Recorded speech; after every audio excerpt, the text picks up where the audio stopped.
Good morning, sports fans, and welcome to another edition of NDB Media's Sports Talk with the Guys, home of the Monday morning quarterbacks on Saturday. Yes, ladies and gentlemen, this is not a test. This is Sports Talk in 2024, almost 2025, from Bangor, Maine to Pomona, California, from Anchorage, Alaska to Miami, Florida. This is Sports Talk with the Guys, home of the Monday morning quarterbacks. It's a little early, but oh boy, you got to forgive me for being loud. But hey, it's not too late. It's 0600, and you know what the O stands for. It's like, oh my God, it's early. But you know, of course, we only have one speed here, and it's crack speed, and I already have my crack, and it's already ready to go. Actually, I have to put my creamer in there, but I'm talking about coffee creamer. But hey, it is what it is. We kill brain cells. You have been warned. Tread lightly. Good morning. Good morning. Good morning. Good morning. Yeah, I know. I'm in a different spot this morning. Did you notice that? I was looking like, where the hell are you? I'm in cyberspace. Yes, you are. Good morning, NorCal girl. How are you? I am fine, wet and windy. On a personal note, I was dead 2 minutes ago, huh? Ain't that funny? Yeah. The bell rings and there's a whole new person out here. Isn't that crazy? You actually saw it right now. Yep. I mean, what was your first word? That good? Yeah, good. Oh, hey. Ooh, I found something in my pocket right now. I like that. What do I have in my pocket? I don't want to know. Oh, here we go. I have my phone. Yes, it's that color. That's my personal / business. Then I have my business, which is my personal. Very few people have this one. And then I have my Heine phone. I don't even know what it sounds like because no one ever calls. You're as bad as me back in the day when I used to have to carry pagers for work. I carried 3 at a time. Well, no one knows that I have the Heine phone. And all kidding aside, if it rang, I would not even know. You see, there it is. Because no one's ever called that number. I've never given that phone number out. Good morning, Lokies. I'm glad you're doing well, and good morning to everyone in the chat room. Don't forget, folks, head on over to ndbmedia.net. And, man, if someone is running on fumes, it's yours truly this morning. And I got to tell you, oh, here we go. Well, look at who we have here. Morning, scorekeeper and NorCal girl. And yes, it is a cup of coffee. It's Joe, not coffee that has the other connotations on this channel. That is correct, because as you know, and good morning, Gridiron Girl. Hey, come on in. Come on, everyone. Come on in. Let's have a good time. Yeah, it is. Yeah, it is. That's why I have the pullover. I have the jacket. I don't know where my gloves are. I'm having a lot of problems with the hands. Oh man. I started the program with NorCal Girl, and then I realized I had my coffee right here next to me. I'm like, no creamer. So I freaked out, and I reached for the creamer, and it's almost empty. And then I had to reach for the other one, and that one's almost empty too. If I can't have creamer in my cup, I don't know what I'm going to do. Put them both together. Isn't one French vanilla and the other one? Ooh, I don't know if I'm into mixing the colors. I'm not really into that.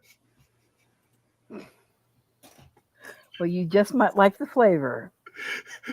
And that has a double connotation. All right. Let's not even. Damn, I'm really being stupid this morning. That's how punchy and that's how tired I am. That was bad. Thank you all for playing along, because scorekeeper is stupid.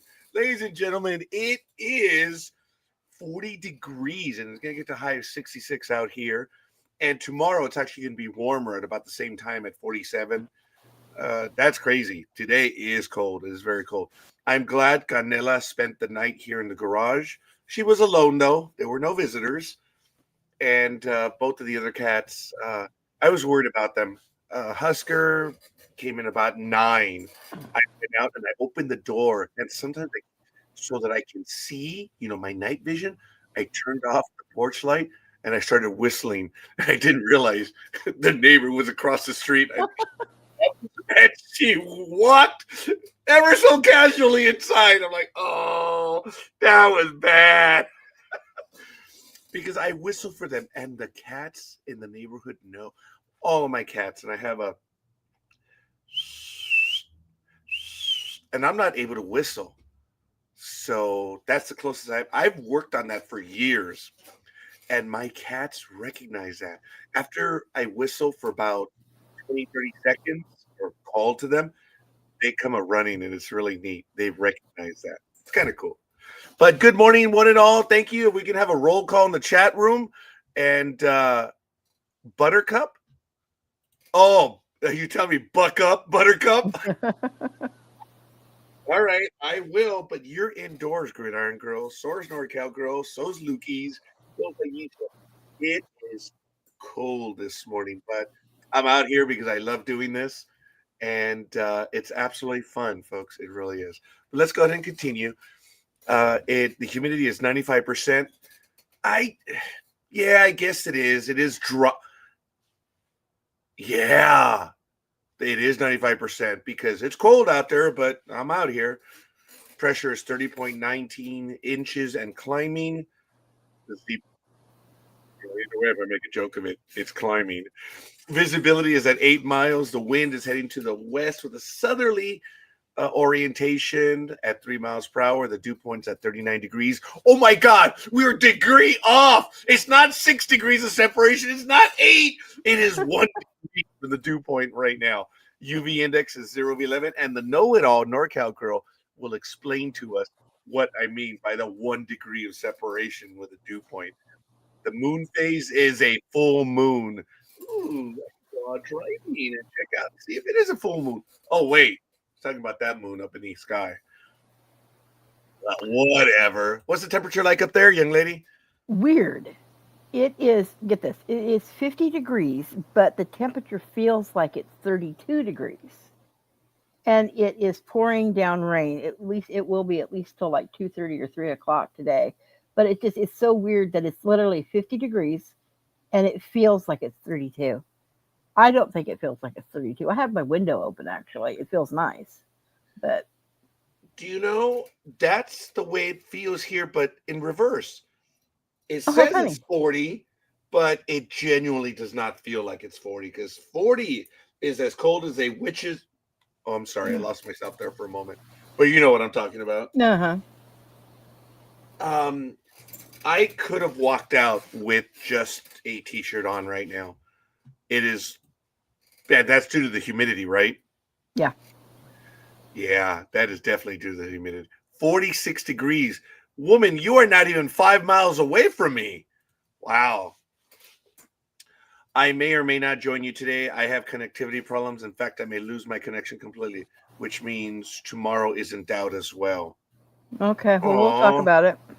Yeah. I'm sorry, Aisha. Everyone in the audience is, oh. And we mean it. Oh. I think she's just a little irritated at my Dallas Cowboys post. As I stated, ladies and gentlemen, there is no reason why we should pick on Dallas Cowboys fans. I mean, if kids still believe in Santa Claus, I guess now we know why adults still believe in the Cowboys. Well, hey, you can't exactly pick on them. They did win last week, you know. And I picked them to win. I know. Guys, there's no humility this week. The scorekeeper went back and looked, and excluding Sunday's game, over the last 70 games, yours truly is 57-13. All right. Congratulations. Not bad. Doing well. Here, let me get the platform for you to rise a little higher above 57. 57 divided by 70 is an 81%. Uh-huh. Oh. We're So not anyway, worthy. We're not worthy. no. Oh my goodness! And the sad thing is, I believe it. We fought a war to get away from the Brits. It's never a bad thing when one can't join a U.S. based show. Wow. Ooh, that was a little more personal than I care to admit. But it's all kidding aside, folks. And events today on December 14th. Yesterday was my anniversary, folks. December 13th of my first day of not reporting into work. And what did I Wow. do yesterday? Well, nothing. I didn't go in. So what do I do? Nothing. It's a subtle joke. I think you guys will get that one.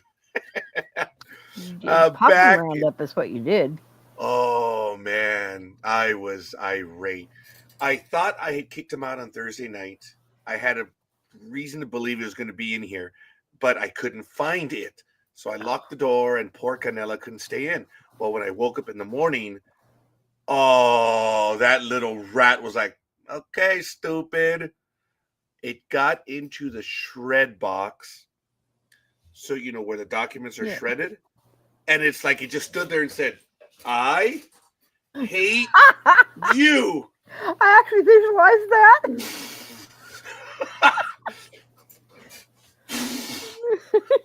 I have shred stuff all over the place. I swear that rat bastard was just doing that.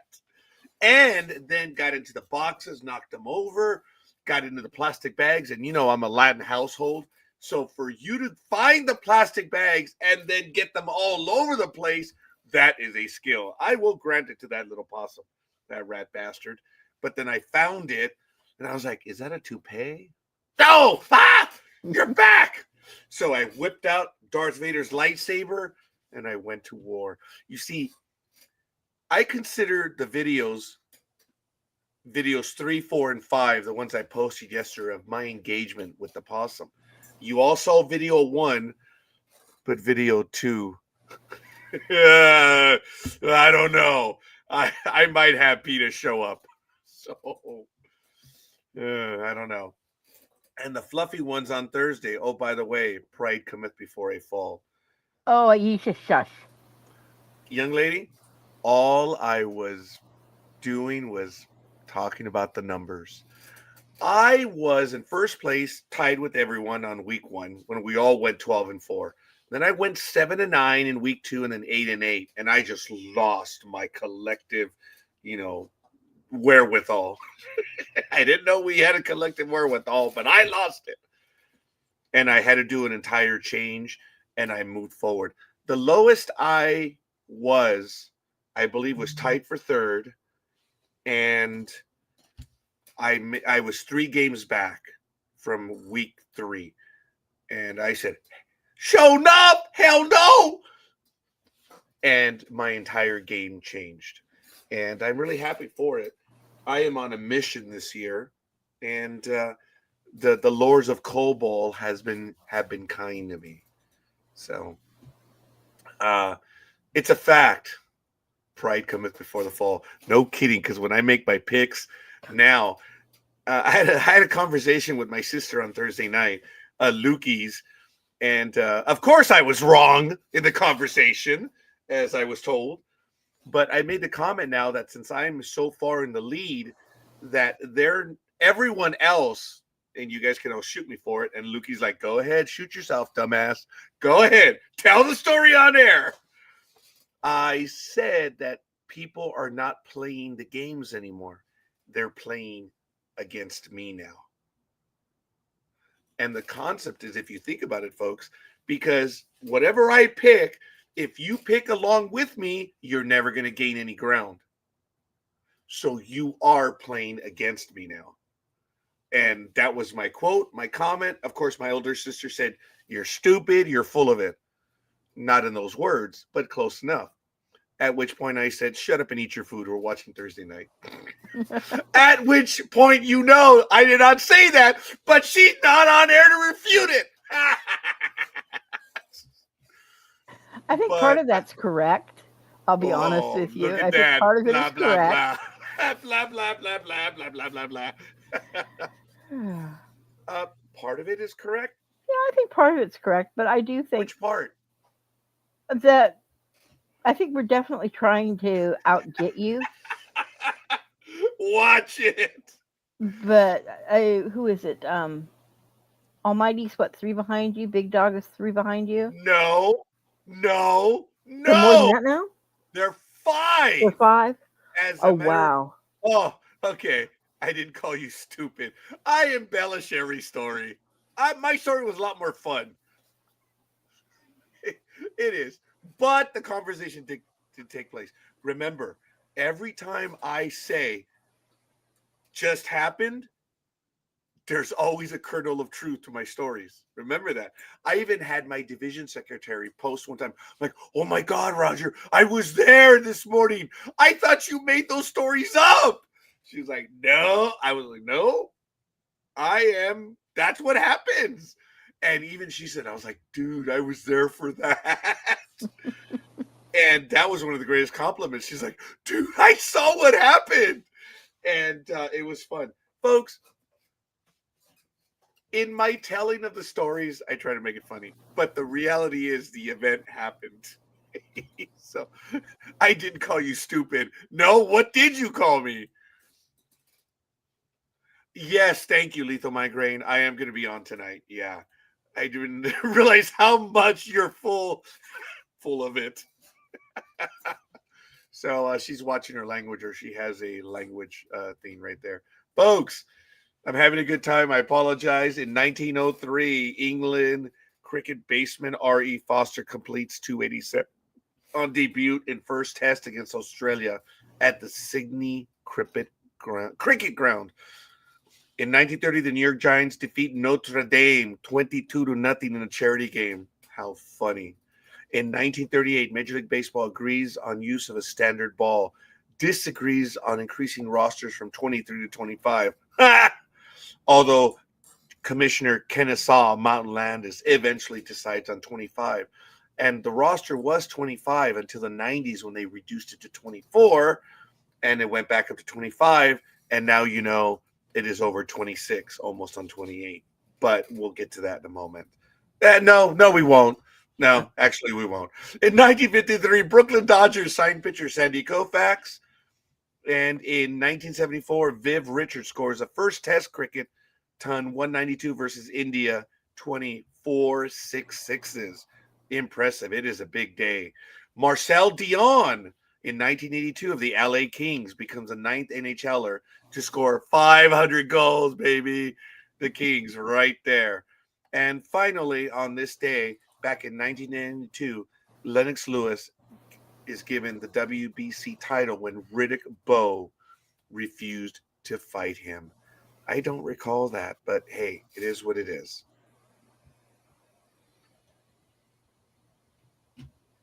Anything that you wanted to add for history today? No, I think you got a couple of them I actually was going to mention. Oh, if you'd like to continue with that, yeah, no kidding.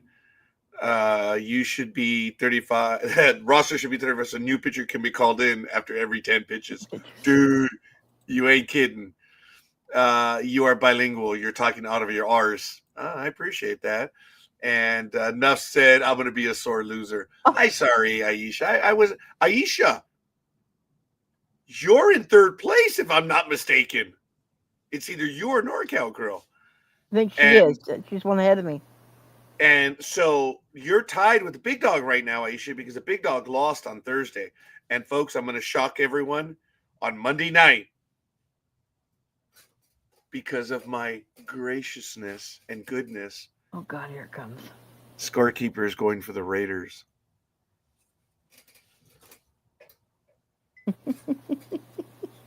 Watch you pull out a win on that one. I have pulled out an incredible. I think it was when the 16-0 NorCal girl. I mean, if you were watching any of those games, we easily could have gone 10. Oh, yeah. Easily. Oh, yeah. I watched every Aisha one of too. those. I saw quite a few of them that I just couldn't believe. I'm watching the game like, son of a bitch, another win. Quarterback sneak. Holy crap, another win. Uh-huh. Holy God, Hail Mary. I know, I just swore. Holy God, Hail Mary. Actually, I might be halfway to a rosary on that one. Another win. I couldn't believe it. I could not believe it. Oh, Lukey's. Say you're pus. Wait a minute. Oh, Lukey's. Say you're a posterior talker. Maybe that's the way the possum likes you. Yeah, whatever. Anyway, there's no AVP because it's the summer, folks. And of course, we have no PGA to report on right now because Scorekeeper doesn't want to. And there's no IndyCar, no NH. Oh, wait a minute. Sorry. Formula One. We do have an event coming up. And I believe it is the final one on schedule, ladies and no. Yeah, wait a minute. No, wait. Is Formula One done? I think we are. Dubai was last week. Oh, no, Abu Dhabi. I forgot about it. I announced it, but I forgot about that. Ooh. So we'll go over it. No, we won't. Are you ready with the NHL? Once you go over the standings, I will go over the games from yesterday. So big stuff. And I'm hoping to attend a game in late March, early April for the Kings. My older sister has been to a hockey game, so who knows? She may join us. I don't know. And folks, for Friday, December 13th, the Senators 3-0 over the Hurricanes. That was it. Wow. Yep. You ready for the standings? May as well. Yeah, just give it. Yeah, just go ahead and give it the team and the points. Yep. We are going in for the Eastern Atlantic, and we're starting off with the Toronto Maple Leafs at 38, Florida Panthers 38, Boston Bruins 33, Tampa Bay Lightning 32, the Ottawa Senators 30, Detroit Red Wings 26, followed with the Buffalo Sabres at 26, and the Montreal Cardinals at 25. Canadians. Moving on, huh? The Montreal Canadiens. That's what I said. Canada. No, you said the Cardinals. Did I really? Yeah, you did. Oh God, I'm thinking something else. I apologize. No, I know it's the Canadians. I can't believe I said that.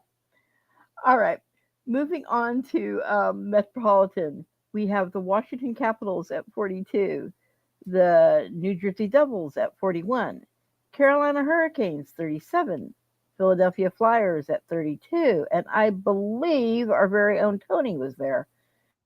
We have the New York Rangers at 31, the New York Islanders at 31, followed by the Pittsburgh Penguins at 30, and the Columbus Blue Jackets at 28. Moving on to Western Central, we have the Winnipeg Jets at 43, Minnesota Wild at 42, Dallas Stars 34, Colorado Avalanche also 34, Utah Hockey Club 31, St. Louis Blues at 30, Nashville Predators at 22, followed by Chicago Blackhawks at 20. In the Pacific Division, we have Vegas Golden Knights at 41, Los Angeles Kings 37, Edmonton Oilers 36, Vancouver Canucks 35, Calgary Flames at 33, Seattle Kraken at 32, the San Jose Sharks 27, and the Anaheim Ducks at 24. And thank you for that, NorCal Girl. Folks, as you know, we traditionally follow baseball as well as hockey on the standings. We've been doing it for a while, and we enjoy that. As you know, Lethal Migraine, the hockey maven, right here on the network, says the NHL is busy today. 30 of 32 teams play today. So, folks, indirectly, we have our sideline reporters here on the program. And Lethal Migraine, yep, I was thinking about that while she was going over the standings. Nasty Nestor was traded to the Brewers for one of the better relievers in Major League Baseball. I think the team got better, but you lose a lot of chemistry with Nasty Nestor. I am really, really disappointed on that one, but we'll get to it. Lethal Migraine says that 30 of the 32 teams play today, which is really kind of cool. And well, yesterday you had the other two teams play. So just happens that way. Today is a big week, or today is a big day in the NHL.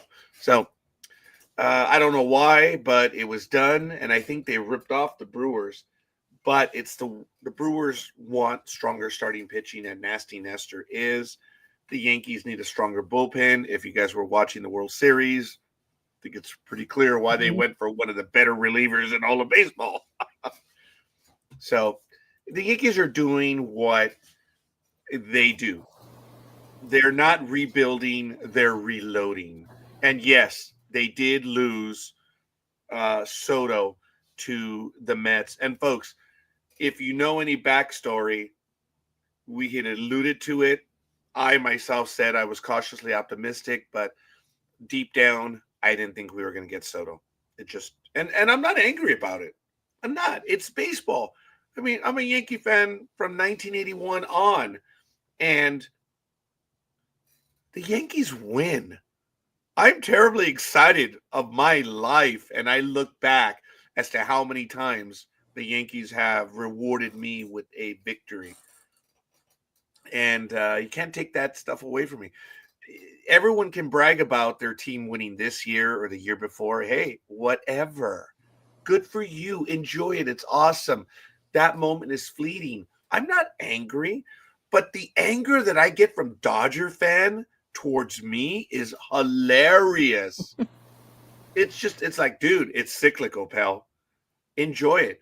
I enjoyed it, but let me tell you, things turn around fast in baseball, don't they, NorCal girl? Yes, they do. All I gotta say is this: enjoy it, F heads, because that's just the cyclical nature of things. And Dodger fan is being super dickish lately, and no problem. It's because you bastards haven't won for that long, and I get it. But in '96, when the Yankees won, what did New York do? Celebrated a World Series. What did the Dodgers do? Dodgers do what Dodgers do. They burnt up the place. Yeah, remember that. Remember the night they won. Yep. All the stupid hooliganism. No, it's not hooliganism. It's Dodger fan. Your team gives you a championship, and what do? You go out and smoke the place. Not all of us do. I'm sorry, what? Not all of us do. Dodger fan was out there destroying cars, lighting them on fire, breaking into businesses. Yeah, Okay, you're right. but you are categorizing Dodger fans in all of us in that group, and I take offense to that. That every time the Yankees won, there was no hooliganism. Love them or hate them, New York is the adult when it comes to sports. I remember when in '96 they were expecting, because of what the Chicago Bulls had done, that was horrible. Every time they'd win, Chicago was horrible. Folks, there's another reason why New York fans, as awful as they are, we are the adults in the room. Hey, I get worried when every other team wins because of the hooliganism, but that's all right. Do the Dodgers have fans? It seems like a bunch of tourists. They show up in the third inning and leave after the seventh. That is true, as I've attended so many games. I can't say that's true. I'm sorry. The scientist in me and the historical man in me cannot say that's true. That is the impression that I have. And yeah, although the Dodgers have been outdrawing everyone for the last 50 years. That's a fact. That is true. We've talked about that. And the Angels have been doing very well too. But anyway, talking too much about the attendance, it doesn't matter. The Dodgers are able to command the prices that they command because of what they're doing. Thank you. Right. After due consideration, I'm going to stick with this connection. So I'll post my choices on here. Oh, I thought you were going to come aboard. Me too.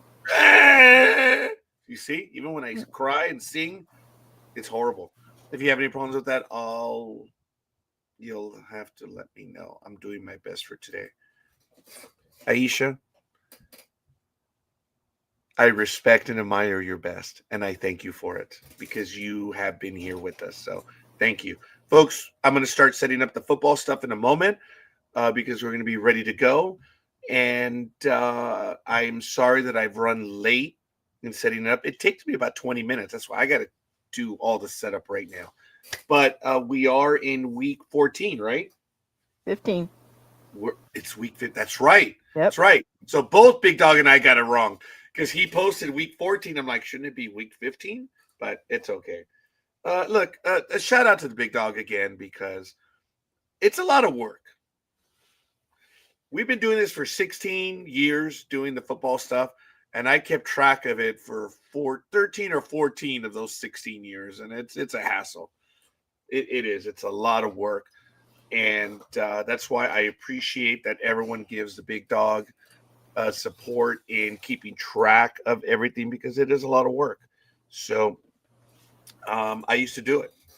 I know. I just wasn't able to keep up to it anymore. But anyway, I'm going to start setting that stuff up. Did you have any particular stories that you want to get to while I do that? I'm sorry, NorCal girl. I interrupted you. Hey! Oh. That's funny how roles reverse. Okay, fine. Yes, I do interrupt you quite a bit. Sorry. No, not interrupt me. No. I didn't imply that. I didn't imply that. No, you don't interrupt me. As a matter of fact, I'm the one that interrupts you all the time. Oh, well, okay. Oh, damn. That was a moment of humility. What the hell is wrong with me? Keep drinking the coffee. Keep drinking the coffee. Okay. Keep drinking. Never mind. He'll kill me. Keep drinking your Joe.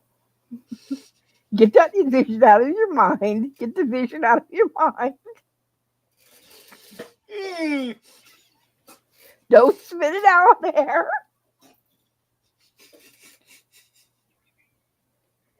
Swallow. Okay.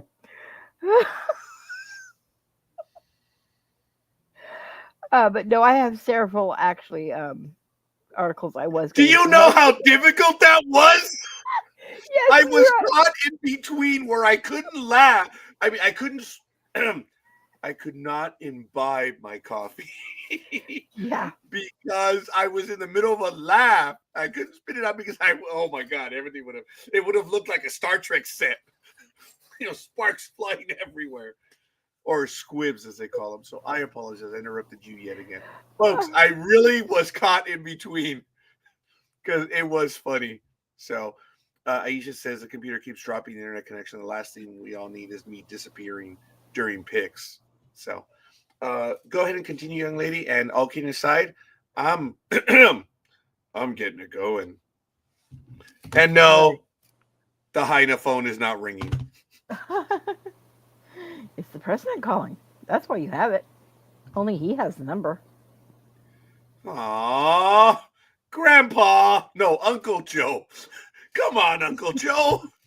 Well, you know what? I might take that call right now. After the 20th, if I get a call from 202-456-1414. Look it up. Look up you guys know what that phone number is, right? If you ever get a call from area code 202-456-1414, you take that call. What is that call, NorCal girl? I have no clue at this hour of the morning. That is the White House. Okay. Folks, if you get a call from do a quick internet search. There it is. 202-456-1414. That's the White House, folks.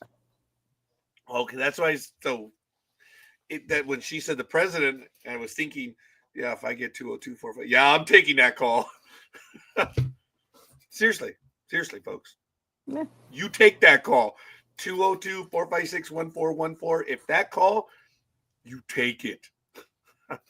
So anyway, I was getting emotional.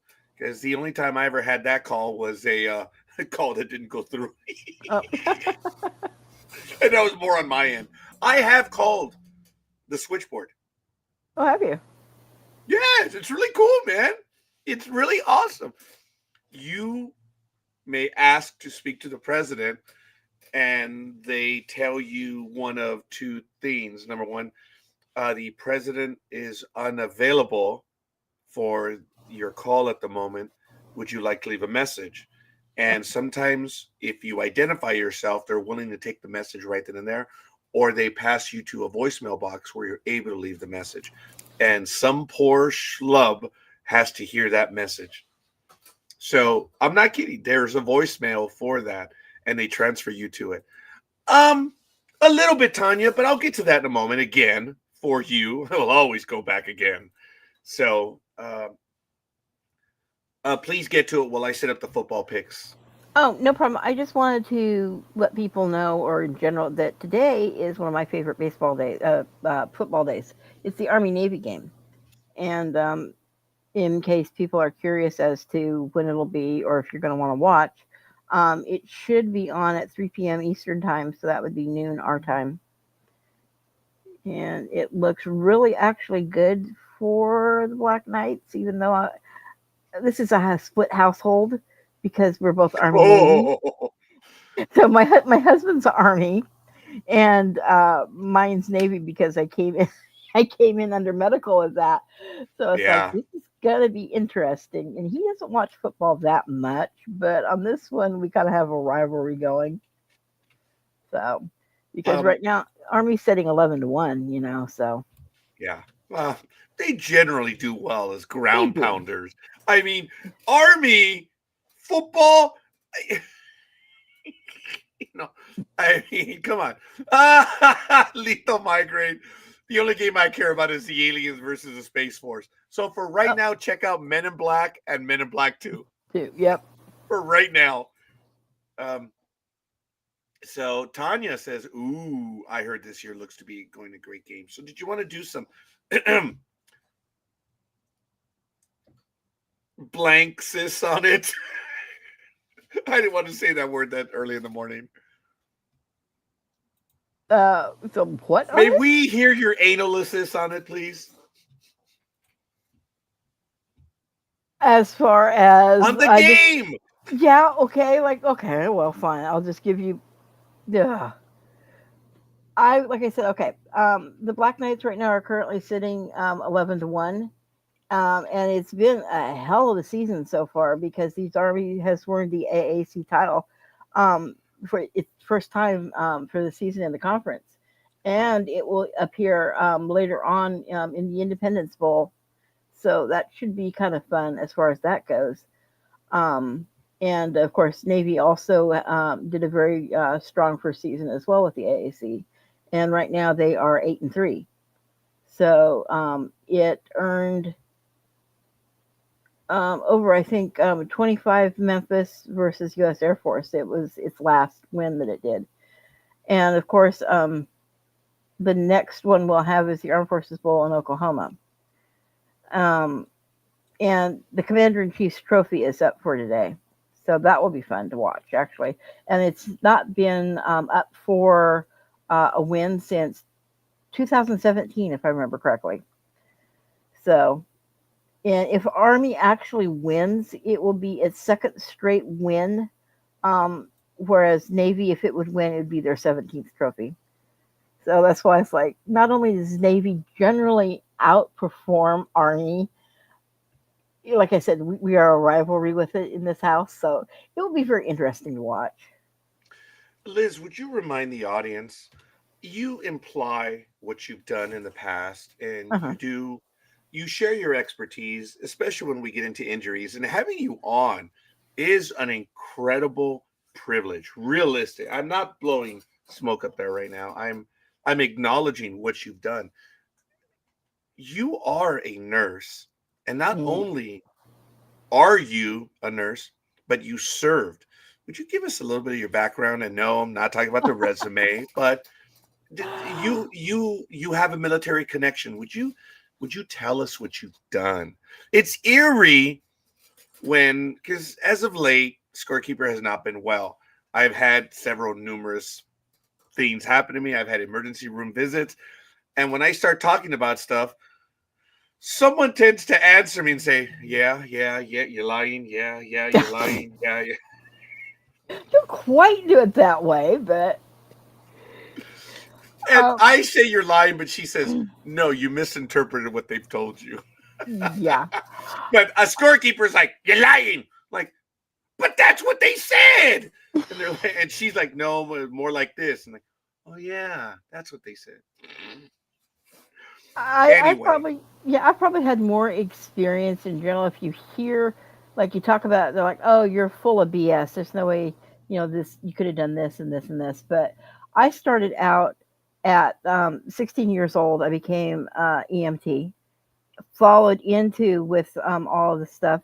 Became a paramedic, and then followed in through that. I thought you knew that. no. But Oh I'm also saying, damn, I told her not the resume, but F it, we're going through the resume. no, it just makes sense. Yeah, I It followed it. does, it does. I followed in through that with getting all of my nursing degrees through Navy, and did a lot of stuff with when originally Desert Storm first started. And at the time, I had met my husband, and we were debating, okay, if you go, what's going to happen? If I go, what's going to happen? Um, he wound up staying here, and I went, and I will keep that very encapsulated with certain things that happened. But let's say there was a lot of fascinating injuries, and there's some things that I will never forget. Um, After I got out, I wound up becoming a trauma nurse and a pediatric specialist. So, A varied and incredible career, and the things you've done and seen are just absolutely amazing. And one day we will get back to the host interviews. Uh, it takes a lot of time, a lot of preparation. It's not saying you want to do it and just do it because it's disrespectful to the individual, but it is something that we definitely want to do, and I would love to hear about it. So yeah, it's really amazing having you on, and when you give your anal assists on injuries and stuff. oh, We here are actually quite expert when it comes to meniscus, when it comes to all.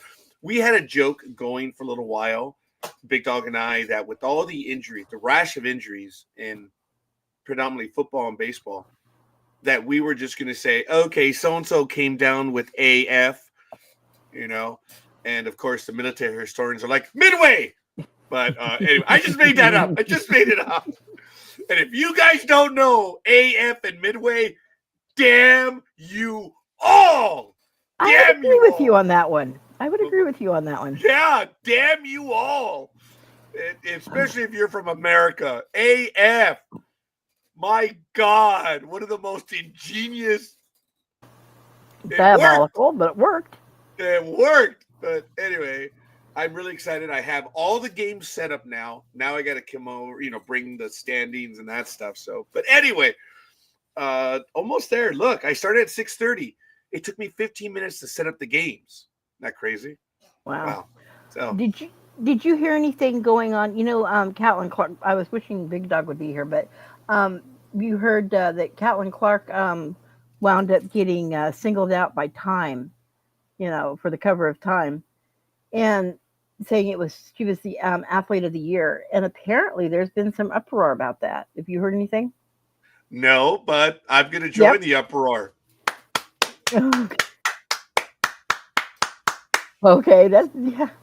Well, anyways, the Folks, what? we talk about people having dignity and grace. When did Caitlin Clark answer back? Oh, she did on the court. Yeah, When did she clap back? On the court. It's like, oh, you guys are going to be little. Oh, okay. Well, I can't say that word on there. But yeah. Well, apparently, little. yeah. Well, the Washington Mystics owner, Sheila Johnson, doesn't like it.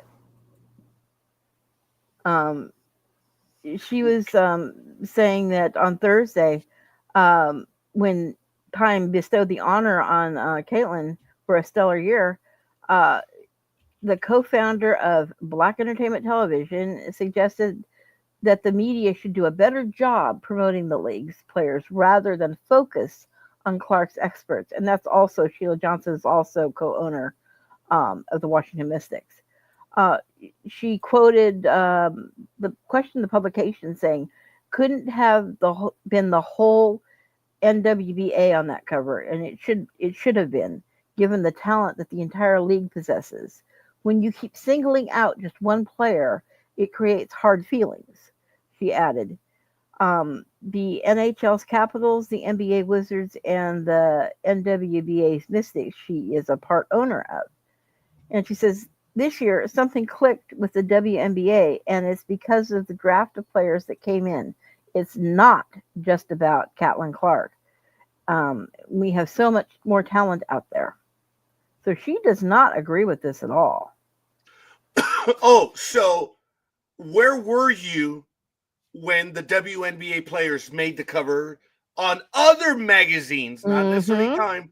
Where was your commentary about that? When you had a single woman from the WNBA making a cover, were you saying the exact same thing? Exactly. And she goes on to, as far as I'm concerned, kind of put her foot in her mouth again. She said that I think the media has got to be very, very careful not to make this a race issue, because that's what's important. The players should be the most important thing, and it should be all of the players, not just one in particular person. She goes, I'm concerned about the infighting and the racial innuendos going on. I'm like, So you mean when you put a particular player on the cover and everyone else in the league is clapping back? mm-hmm. Yeah. Folks, shut up, man. Caitlin Clark entered. She didn't do very well in the first few games, and then she lit it up. The streak started against the Sparks, sadly. Yep. Damn it. Damn it. It did. She put up incredible numbers, and from then on out, people started watching. Mm-hmm. The numbers of the WNBA went up. I'm not going to say they skyrocketed, but they went up, and it was just absolutely amazing. And you hated on Caitlin Clark. Yep. So what are you going to do? What are you going to do? It just seems like she's more, if anything, jealous and likes to stir the pot to maybe get more attention on her, and the teams that she co-owns. Look, the person that you said that you should have made it about the entire league. I get that, and I'm cool with that. That is something you should have done. But again, I'm going to clap back and say every time there was a WNBA player that was on the cover of a magazine, did you say that? Mm-hmm. No, you didn't. Yeah. Yeah, it's Sheila Johnson, like I said, she co-owns the Washington Mystics and a bunch of others too. She, I guess, is a co-founder of Bet as well. Look, folks, I know I'm going to get some revisionist history here by some people, but there are people on this program that I used to talk about the WNBA, and there are some co-hosts on this program that actually said that's not a sport, but Oh it's wow. women's professional. And I'm not going to put out who it is, because you can go back and listen. You'll be shocked who it is. Some people would not be surprised, but I got into it with them on air about this is a professional sports league, and their commentary was, "Oh, wow, no, it's not." Yeah, it is. I was like, "Wow." I've been a believer of the WNBA, but even I have lost interest in the WNBA by all the stupid smack talk. Folks, again, smack talk is a skill. And just because you have to know how to do it. And most people don't know how to do it. They don't. They don't. And it's depressing. They're just stupid. Remember, I've called it stupid talk because they don't know what smack talk and trash talk is. Well, I think it's probably more apropos trash talk because it's just, when trash speaks, it's trash talk. But anyway, Lethal Migraine says Fox executive Michael Mulvihill reported Friday that Clark games on TV averaged 1.178 million viewers, Mm-hmm. nearly tripling the audience for all other NBA games, which averaged 394,000. We have a population of about 330 million people in the United States of America. Pretty good Okay. percentage. Look at those numbers. And folks, I talked less and less about the WNBA this year because of the commentary by other players in the league. And it just got old. And I was thinking, you know what? I don't even want to waste my time with this. And it was really disappointing.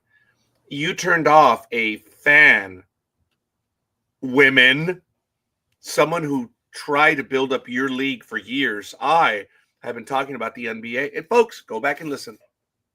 I've been talking about the NBA for every year that I've been on this program. And again, and I'm proud of it that there are others on this network that insulted the WNBA, and I stayed with it. Mm-hmm. And you know what? Hey, it is what it is. But even I have, it's like, girls, shut up. Go play ball. But, hey, it is what it is. And I believe you have an article that wish you get to. So please go ahead because I'm almost ready for football. So Gridiron Girl, make your way in here, please. And if you can give it a shot, Anime Girl. Yeah, and what I was going to comment on just briefly is Bill Belichick finally reached that 5-year deal to coach North Carolina. And according to the article I was reading, that they say it's one of the most stunning and compelling moves in baseball history. I'm not so sure about that, but it says that 6-time Super Bowl winning coach Bill Belichick was named the new head coach of North Carolina on Wednesday. North Carolina officials said that the sides agreed to a 5-year deal, which was approved by the Board of Trustees during an emergency meeting on Thursday. A news conference later introduced Belichick was set for Thursday at 2 p.m., which did actually happen. Belichick, 72, worked for the NFL in some capacity from 1975 until his divorce from the New England Patriots after the 2023 season, and this will be his first college coaching job. So it'll be unusual and interesting. My voice is going to see how it turns out. Yeah. I'm about to try and join you, but if it goes tits up, don't blame me. Why would I, scorekeeper, blame you if it goes tits up? I would probably have no problem with that. But good morning, Gridiron Girl. Good morning. How are you? I am well. How about you guys? I am well. Thank you. I love it when, and this is not an insult to you, but I love it when people get it grammatically correct. I know you do. Oh man. But I sadly probably wrote Gridiron Girl on that a few years ago. Good? What the hell does that mean? Good. I am well. I'm sorry. I ruined it, didn't I? Yeah, I did. I apologize. But I love Don't it apologize. I love it when people get that right. The most annoying phrase in English is very good. But it's because everyone uses that phrase. So Noted. We had that conversation about 20 years ago. So I appreciate you saying noted. You're like, I heard it 24 years ago. Stupid. It's noted. That's what you meant by noted right now. That's our history, huh, Gridiron Girl? Yes. She's politely telling the audience, it's like, I already heard this crap from you 24 years ago. But anyway, it's all good. NorCal girls. So, um, Belichick has a college job. Isn't that Yep. funny? Wait, Yeah, I who know. did he go for? North Carolina, the Uh, Tar Heels. all right. And he was saying that he held up an old UNC sweatshirt which belonged to his dad and vowed to bring the professional model of the NFL to North Carolina. Yeah. Nice. Yeah. So So he's gonna cut off the sleeves, huh? I don't know what he's going to do with it, but probably. So That I was like good. that. Look, nothing personal, but well, I guess it is personal. Sports is personal. I think he's going to do very well. No, he was You, saying that he had always wanted to coach college. yeah. As much as I wanted to coach a high school baseball team. Exactly. Oh, did scorekeeper let something out of the bag? I don't know if I'm prepared to comment on that right now. Actually, I am. I have an announcement before we do something. I am blown away on something that happened. So Belichick and I are making career moves, baby. Ooh. Do you think he's going to do well in college? I probably. I think he probably will. You know, Gridiron girl? and if he stays away from the female side of the students. I don't think he's going to have that problem. His girlfriend is what, 22 now? 22, 23, something like Does that. she Yeah. have a driver's license yet? He probably still has a pacifier. Yeah. Oh, that was messed up, woman. Sorry. Not at all. Hey, whatever. Good for him, you know? Hey, it is what it is. Do you think he's going to do well in the hockey? Sorry, in the college ranks?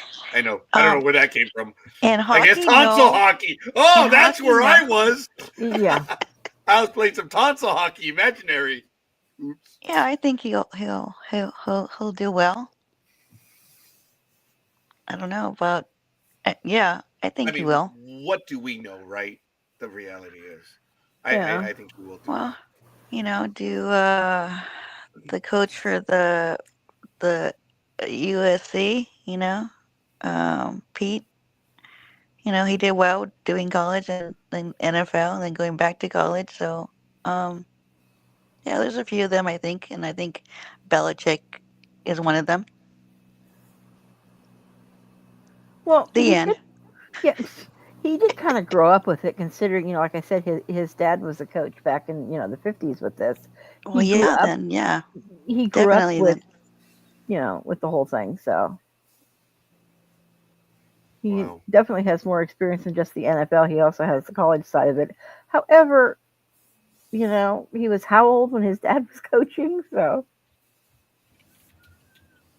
but Well, for having a son that is a coach, or having and if you have kids that are around that, and they are definitely around that, because a coaching job it's just not for that day. It's like yeah, 18 hours a day at home with film and stuff. So yeah, I think he'll yeah, pick up that he picked up that from his dad. So yeah. yeah. There's a comment in here that he said that as I grew up, you hear the same stories over and over again. One story that I always heard was Billy's first words were "beat Duke," as in what he was told his first words were. I don't know if that's true or not, but yeah, I think he'll do okay, simply because, like I said, he was kind of immersed in it when he was younger. But All right. Well, fair enough. Did you anime girl? Good morning. Oh yes, I just Hello. got that one, Good Tanya. morning. Good morning, anime girl. How you doing? I'll let you know if this thing behaves itself. If you hear cussing in the corner, it'll probably be me as I cuss this damn thing out. Well, yeah, if you cuss in the corner, it'll remind us of other things. We will talk about Randy Moss when we return from doing the football picks and all that. And yes, please get into Odell Beckham. I believe, yeah. How many teams is it now? 10? Four different teams. He's including 3 years with Cleveland, Baltimore, and the LA Rams. And he won a Super Bowl with the Rams during the 21-22 season. Yeah. So there you go. How old is he? He's still, I don't think he's 35 yet, is he? Doesn't say how old he is. Yeah, surprisingly, that's why you know the Independent. It's actually from the Independent, the article I'm reading. Oh, from Alanis Timms. Oh, interesting.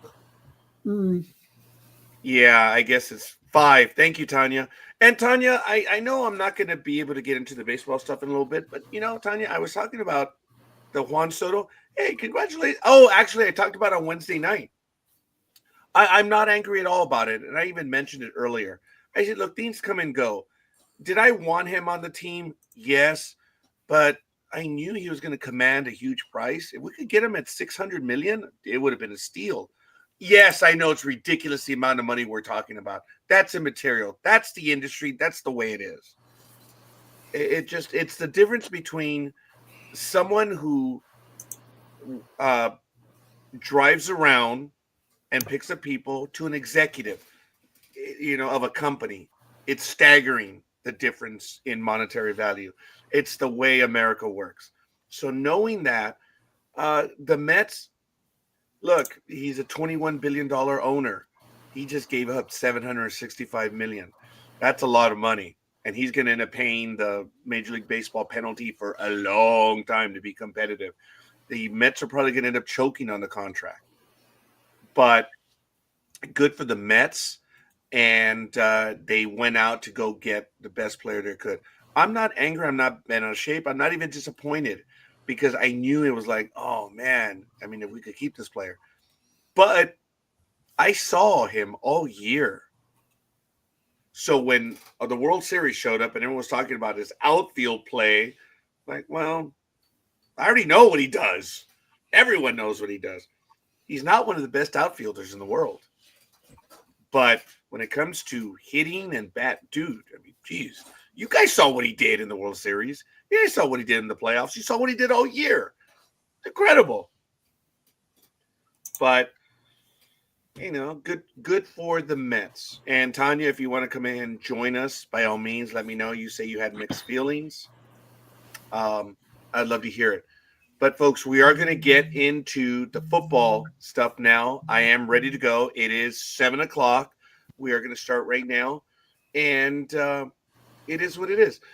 One other thing I wanted to add on the whole thing of Juan Soto and other stuff. The stupid journalism that's out there right now by saying that Yankee fans are angry and when something else happens, baseball fans are angry, football. No. There's no particular conglomeration like that. When someone writes that, they're transmuting. Didn't mean to say that. But it's their own feeling that they're writing down. And that's not good journalism. You have to point out. And when you say something general like that, you're showing that your journalism is lacking. That's kind of like when you say the Mariano Riveras of the world. Who are you talking about? There's only one Mariano Rivera. There's only one greatest baseball reliever of all time. So when you say the Mariano Riveras of the world, you're really revealing that you have nothing to say. And when you say that the baseball world is angry, you really have nothing to say. When you say that Yankee fans are angry, that is 100% spot on. But you have to crystallize it. I had to make a joke out of that at the very last. So let's head on over. I'm going to go ahead and go over the standings now for, you know what? I actually moved it over to OneNote So let me activate OneNote, and we're going to do this. So that is week 15, but I have the week 14 results with week 15. So, folks, here we go. The standings through Wednesday. From last week. Oh, well, the big dog starts from the bottom. Yeah, whatever. Okay. Speedy was 94, 9-4. He moved up to 92 and 85. Coffee. Okay, I'll do it like this.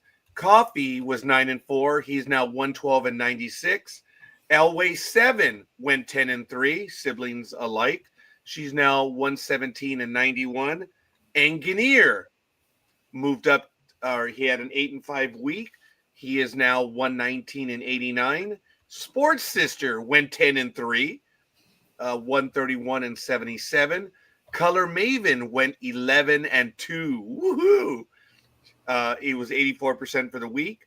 She is up to 132 and 76. Lukey's, another sibling, went 12-1. She was the winner of the week, if we have such a thing. And she's now 132 and 76, a 63.5 winning percentage. Dream went 8-5. He's now 134 and 74. Papa Sox played along with us. They were 8-4, so they're 8-4 for the season. They do not qualify for the acclamation round. Almighty went 10-3 and is now 140 and 67. Philly Special went 8-5 and moved up to 141 and 67. Gridiron Girl went 8-5, 141 and 67, 67.8%. Anime Girl went 9-4 and is now 141 and 67. Tied with NorCal Girl, who went 11-2 at 141 and 67. Big Dog went 10-3. He is 143 and 65. And yours truly went 10-3 and is sitting at 148 and 60. So that's the week. Last week, Scorekeeper has a 5-game lead.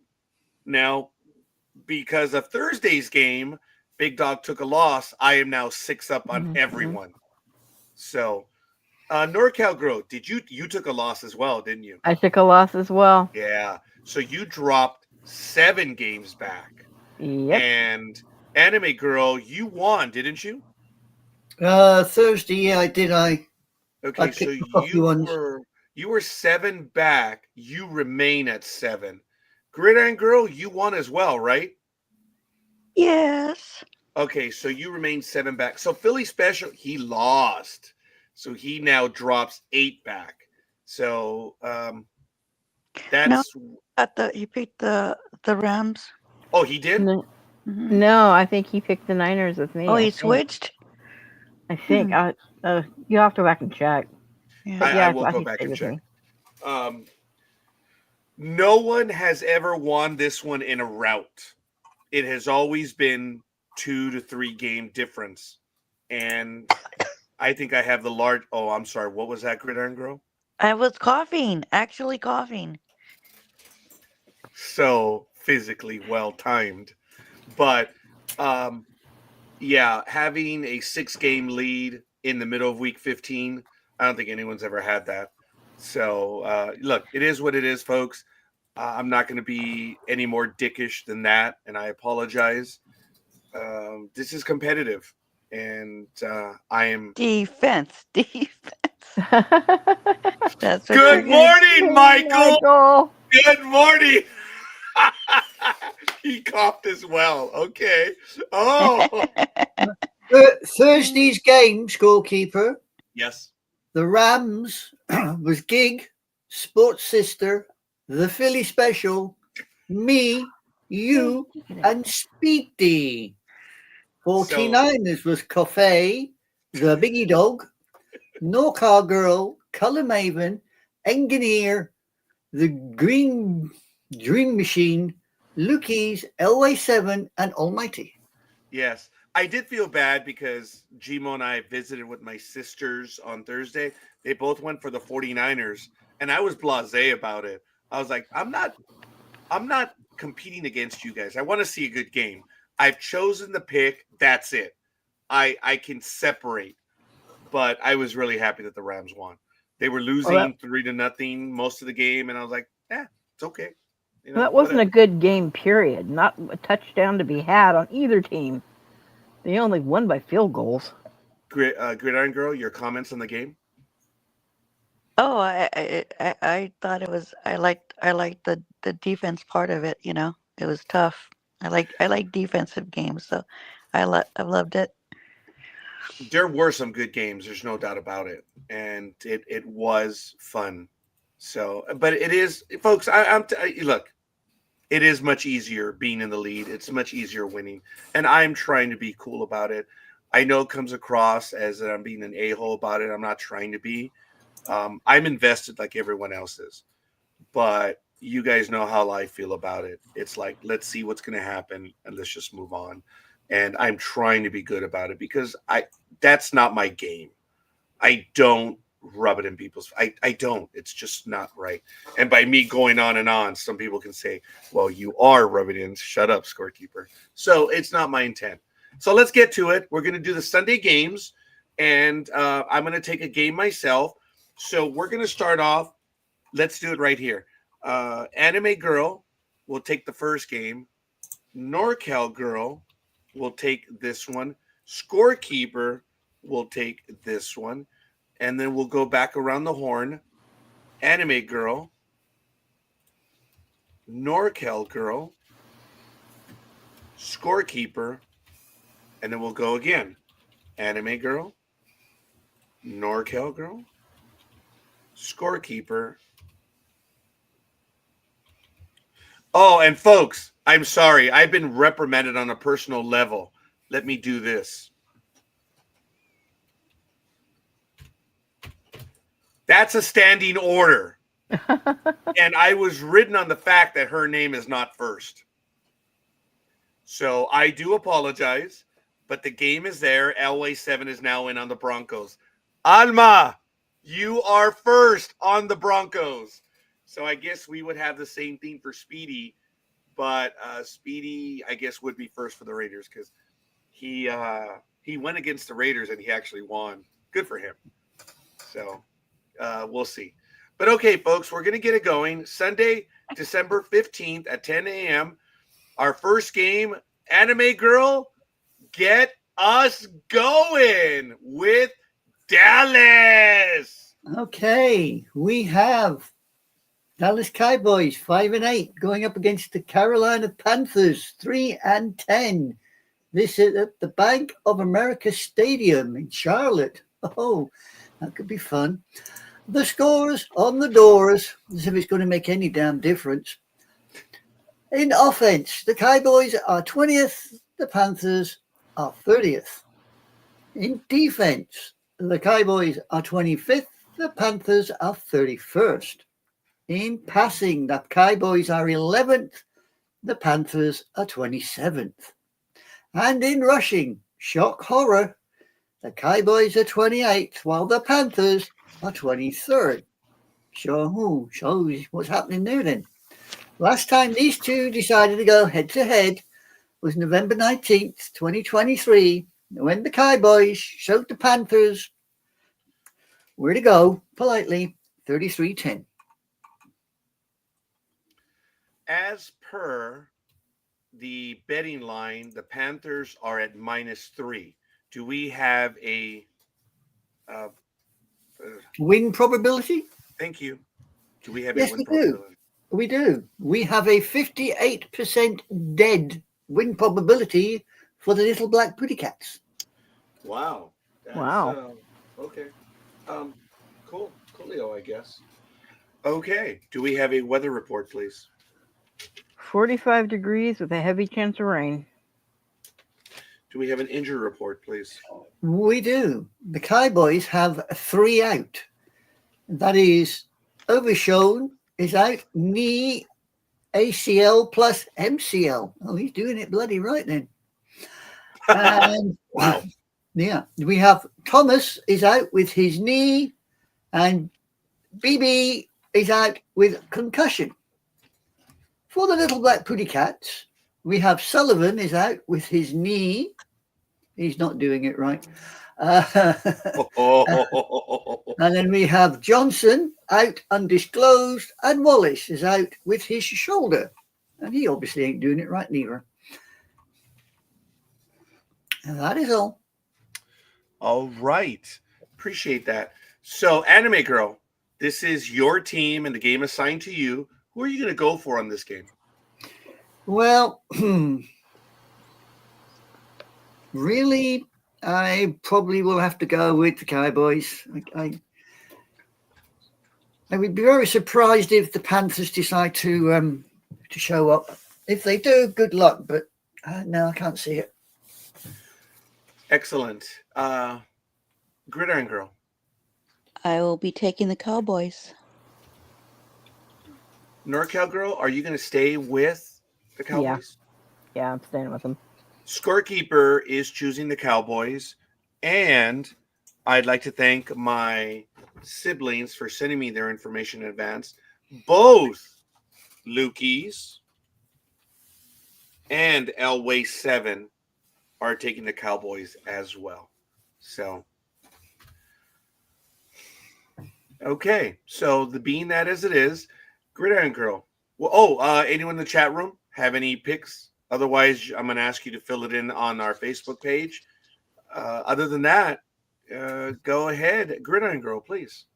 Okay, for the Cowboys, we have NorCal Girl, Sports Sister, Color Maven, Dream, Scorekeeper, Anime Girl, Gig, Lukey's, and Always 7. And for the Panthers, we have Cafe and the Philly Special. The end. And there we are, folks. We got the first game in. Bam! NorCal Girl, Chiefs and the Browns. All righty, we got the 12-1 Kansas City Chiefs versus the 3-10 Cleveland Browns, and they are playing at Huntington Bank Field. All righty, on offense, we have the Chiefs at 16th versus the Browns at 22nd. In defense, we have the Chiefs 5th versus the Browns at 21st. In passing, oddly enough, these guys are pretty close. We have the Chiefs at 13th and the Browns at 15th. And in rushing, the Chiefs are 22nd versus 30th for the Browns. Last time these guys played was a preseason game, August 26th of 23, and it was a very close edge with the Kansas City Chiefs 33 versus 32. You mentioned it was a preseason game, right? Yeah. I'm sorry. I apologize. Yeah. Okay. For the betting line, the Chiefs are, wow, a surprising 4.5. Do we have a win probability, please? We do. It looks like the Chiefs are going to take it 66.5%. Wow. Okay. I expected a higher percentage, but that's okay. Do we have a weather report, please? 41 degrees with a 94% chance of rain. Oh. Injury report. Injury report. For the Chiefs, we have Edwards out with a hamstring. And just to make it really nice for you, we have Humphreys is doubtful with a hamstring. Oh, they obviously like hamstrings in Kansas. For the Browns. They go good with pineapple. Yeah, I suppose it does.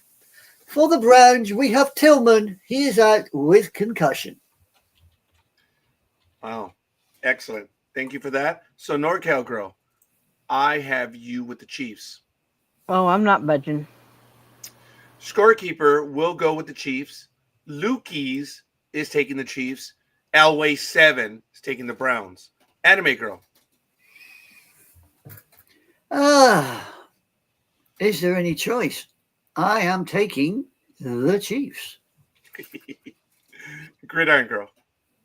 I will be going for the upset with Always 7. I'll go with the Browns.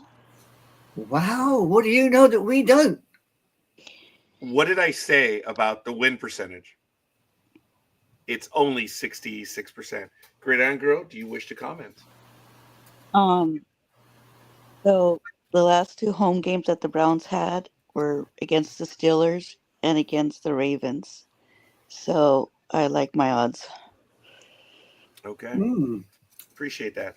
That's the in-depth analysis that we do on this program. So it's really, really good. All right. Gridango, please do what you do Alrighty. so that we So, can keep Michael from coughing. okay.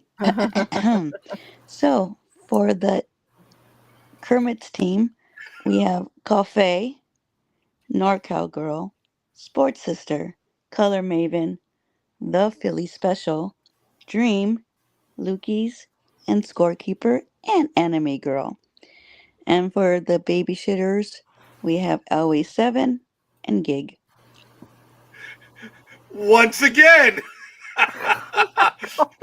I just did, says Michael.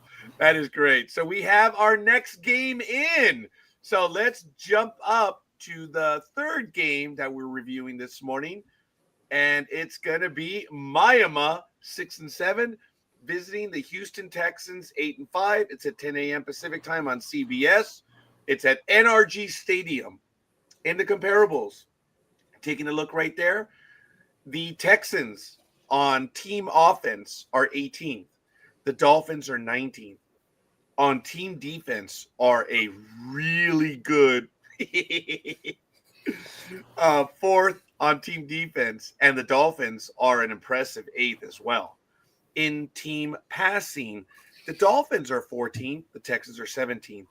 And in team rushing, the Texans are in the upper half of the league, just barely at 16th, and the Dolphins are in the lower half by a lot at 25th. Last time these two teams played was a preseason game where the Miami Dolphins came in like a hurricane and just blistered the Twisters 28-3, or as I say, the Houston Texans. So, taking a look at the betting line, Texans are at -3. Do we have a win probability? Yeah, it looks like the Texans are going to take it 57.8%. Do we have an injury report? What about the weather? Oh, I'm sorry. What? Thank you. Thank you for setting me straight. A weather. It will be 76 degrees with a slight chance of showers as you walk from your car to the dome. Very well done. Now, the injury report. Please. Now, the injury report. Right. Miami has Armstead as a doubtful because of his knee. We have Elliott out with a hamstring. We have Eskridge out with his knee. And that's it for the little old Miami. Now, for the Texans, this is really good fun. Here we go. We have Brown out with his torso. Oh dear. We have Fant is injury reserve with his knee. We have Scruggs out with his foot. Rankins out with his oh dear. He's just got an illness. Oh dear, poop. And Davis is inactive through a knee. And of the two teams, the Texans have got more uninjured and in the red than the Miami. So make of that what you will, ladies and gents. Thank you, Anime Girl. So for this game, Scorekeeper is going to go for the Texans to win, and I believe they're going to win 20-13 in this game. Lukey's is going to take the Texans, and Elway 7 is going to take the Texans. Anime Girl. Much as though I would really like to take Miami, yeah, it's going to be tight. Maybe for the Texans, but I have a funny feeling Miami just might shock everybody. Okay. Gridiron Girl. I'll be going with Miami. Yeah, she's got sense, that girl.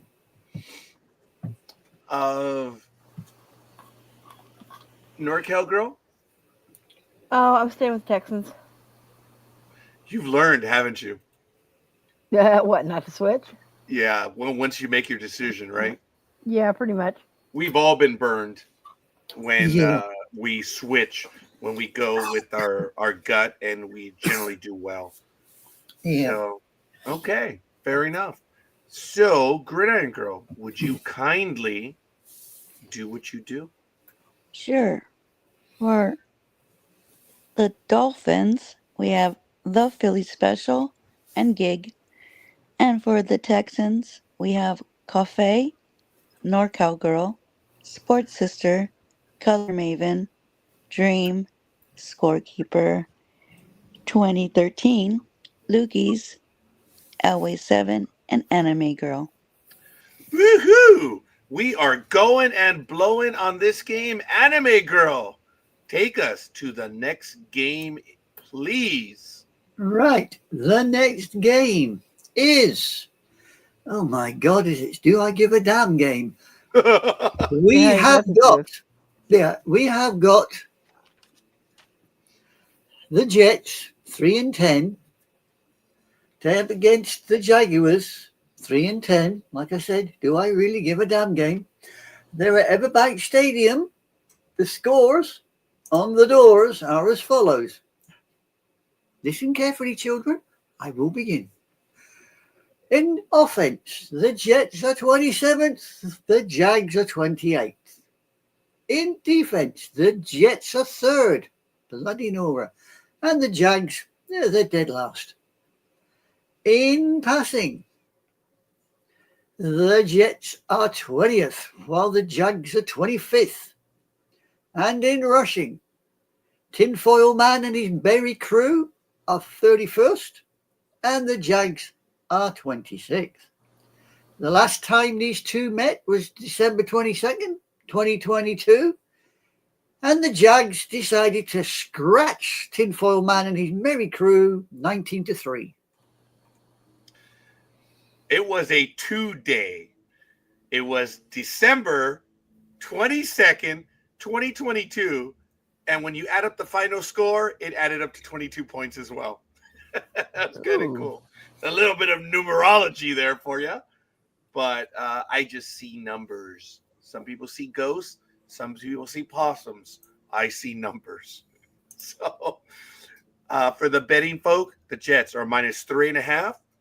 Do we have a betting line, please? I'm sorry, a win probability. We do have a win probability.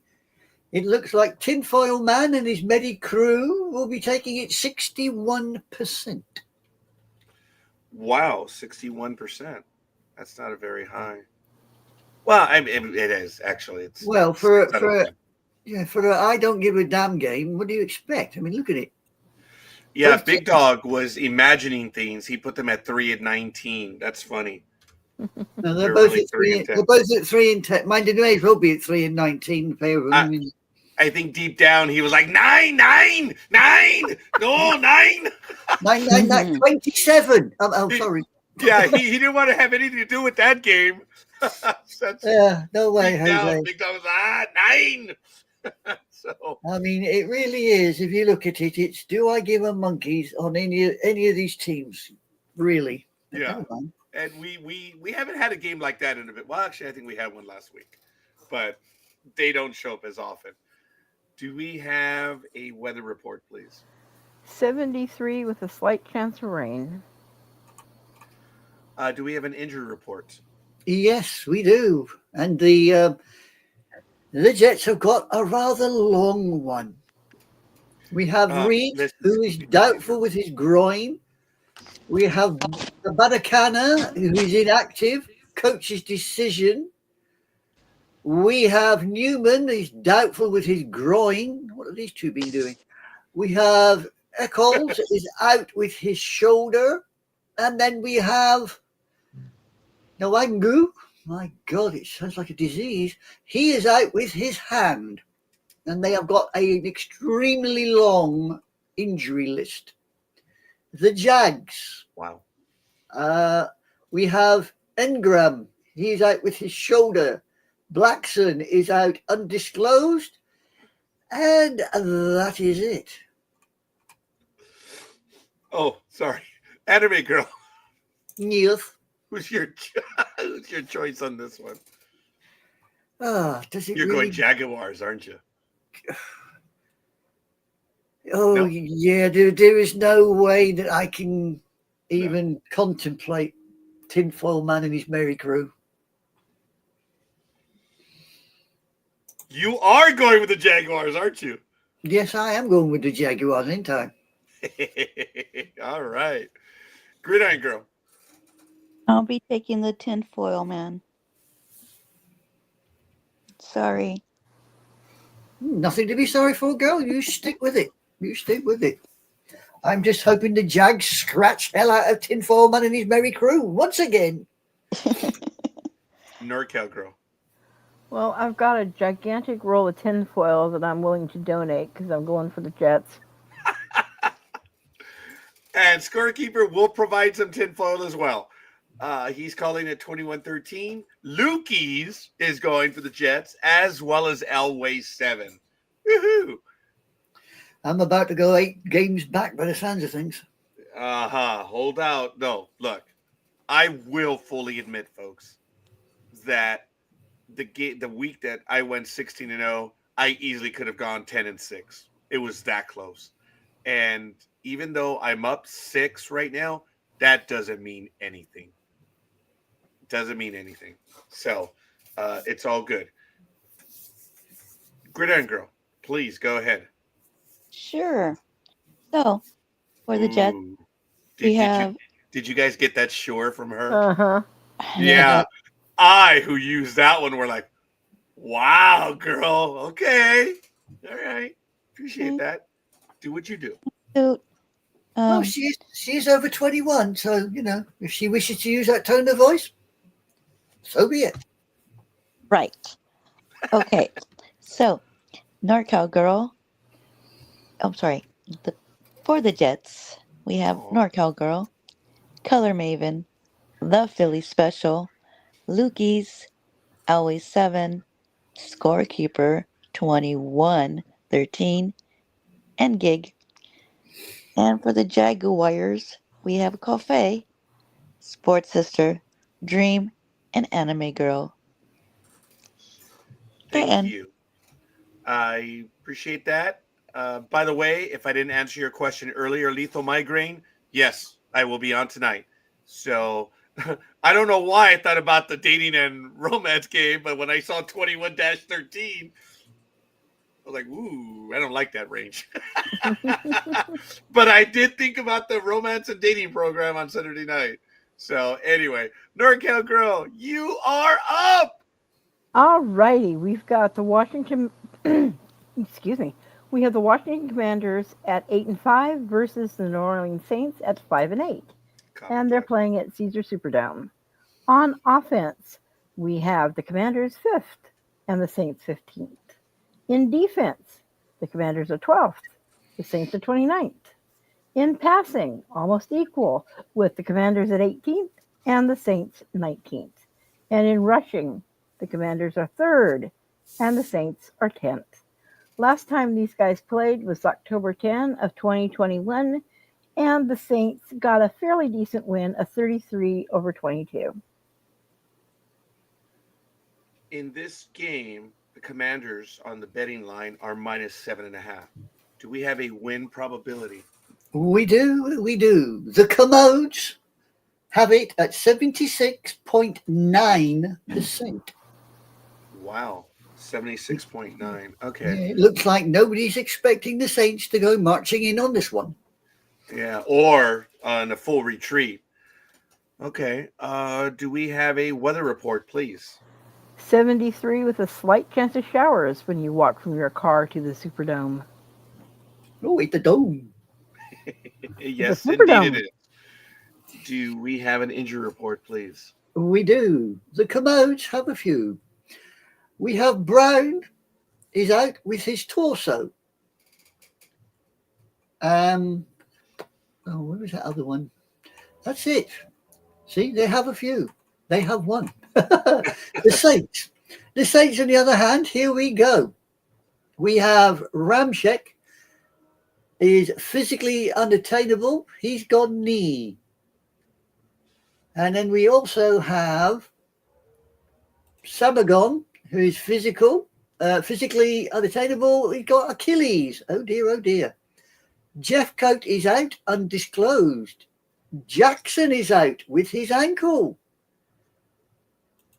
And most of all, we have Carr, the quarterback, is out, doubtful with his hand. And that's for the Saints. That is why Rattler is standing in as quarterback for the Saints. Okie dokie, people. There you go. Okie dokie, artichoke. Yes, indeed. All right. So, NorCal girl. Oh, Commanders. Okay, fair enough. Scorekeeper is going to take the Commanders. Whoops, sorry. Scorekeeper is going to call it 28-20, and Lukey's will be taking the Commanders, and Elway 7 will be taking the Saints. NorCal girl. I'm sorry, anime girl. Yeah, okay. I know you got your girls mixed up. I'll let you off. If only, but thank you. If only, yeah. If only. Yeah, I will joke with the Commodes. I would like to see the Saints marching in, but I can't see it myself. Not with their injury list.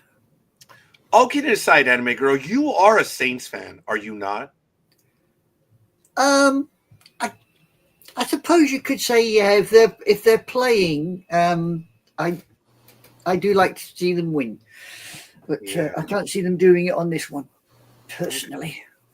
And the only reason why I asked that is because I was thinking of your commentary now and over the last few weeks and even years. I'm like, yeah, you're a Saints fan. Well, not necessarily a Saints fan, but you kind of go for the Saints, so that's cool. Yeah. All right. Just because we have our favorite team doesn't mean that we don't have an affinity for other teams. So it's kind of cool. Gridiron girl, what are you going to go for? I will be taking the Commodes as well. All right, folks. Boom, bam, ding, dang, shala walla bing bang. Bing I bong. know I got the wrong. Yeah, I got two of them wrong on that one. Yeah. So I do have that record actually somewhere in my collection. Yeah, I think I do too. It's Shamalala, right? Because I said it incorrectly the first time. Shalalala ding dang. Walla Yeah. walla bing bang. Yeah, I said it wrong the first time, but all right. Or as they tend to say in Despicable Me, Shamala ding dong whatever. Very good. Good morning, sports sister. Thank you, Yo. Marsha. If you want to join us, Marsha, please come on in, join us. Marsha. We need one more girl in here. There's already 3 of us and 4 scorekeeper. Oh, but here's the beauty of it. Marsha, it's always a thrill when you're able to join us. And I don't consider myself outnumbered because these women are absolutely awesome. I am lucky to, we were talking about it this week and last week. It's what a thrill. So you girls, I've never felt that you've ganged up on me in any way whatsoever, even when I've been alone with you before. And because you girls are professional, you're adults, and it's fun having you on. So damn, we're doing it wrong. Yeah, and my humility for the second week in a row is taking over. I don't know what's going on. Oh dear. Don't dear, die. oh Lord. They keep you in Keep line. going. That's interesting. Humility. Talk about choking on something. I respect and admire you, anime girl. They keep me in line. Really? Is that what it is? Okay, fair enough. Whatever. Okay, we got Gigs pick on that one. So, Gridiron Girl, would you kindly do what you do? Sure. So, for the Commodes, we have NorCal Girl, Color Maven, The Philly Special, Dream, Lukey's, Scorekeeper 2820, Anime Girl, and Gig. And for the Saints, we have Cafe, Sports Sister, and Elway 7. Woohoo! Thank you. Sorry to cut you off on that, Gridiron Girl. Absolutely worries. awesome. And I did it again. Damn it. I'm so sorry. I am. So I'm sticking. Oh, here we go. She says, I'm sticking with the Cowboys. Not sure why. Laugh out loud. We don't know why we pick what we pick. It is what it is. So let's get to the next game. And is that me? No, is it? Oh, it is. Yes. It is you. Yes. Okay, ladies and gentlemen, the Baltimore Ravens, 8-5, are coming to town, and they're looking to take on the New York 2-11 Giants, 10 a.m. Pacific time on CBS. It is a Sunday game at MetLife Stadium. Going over the comparables in team offense, the Ravens are a league best number 1.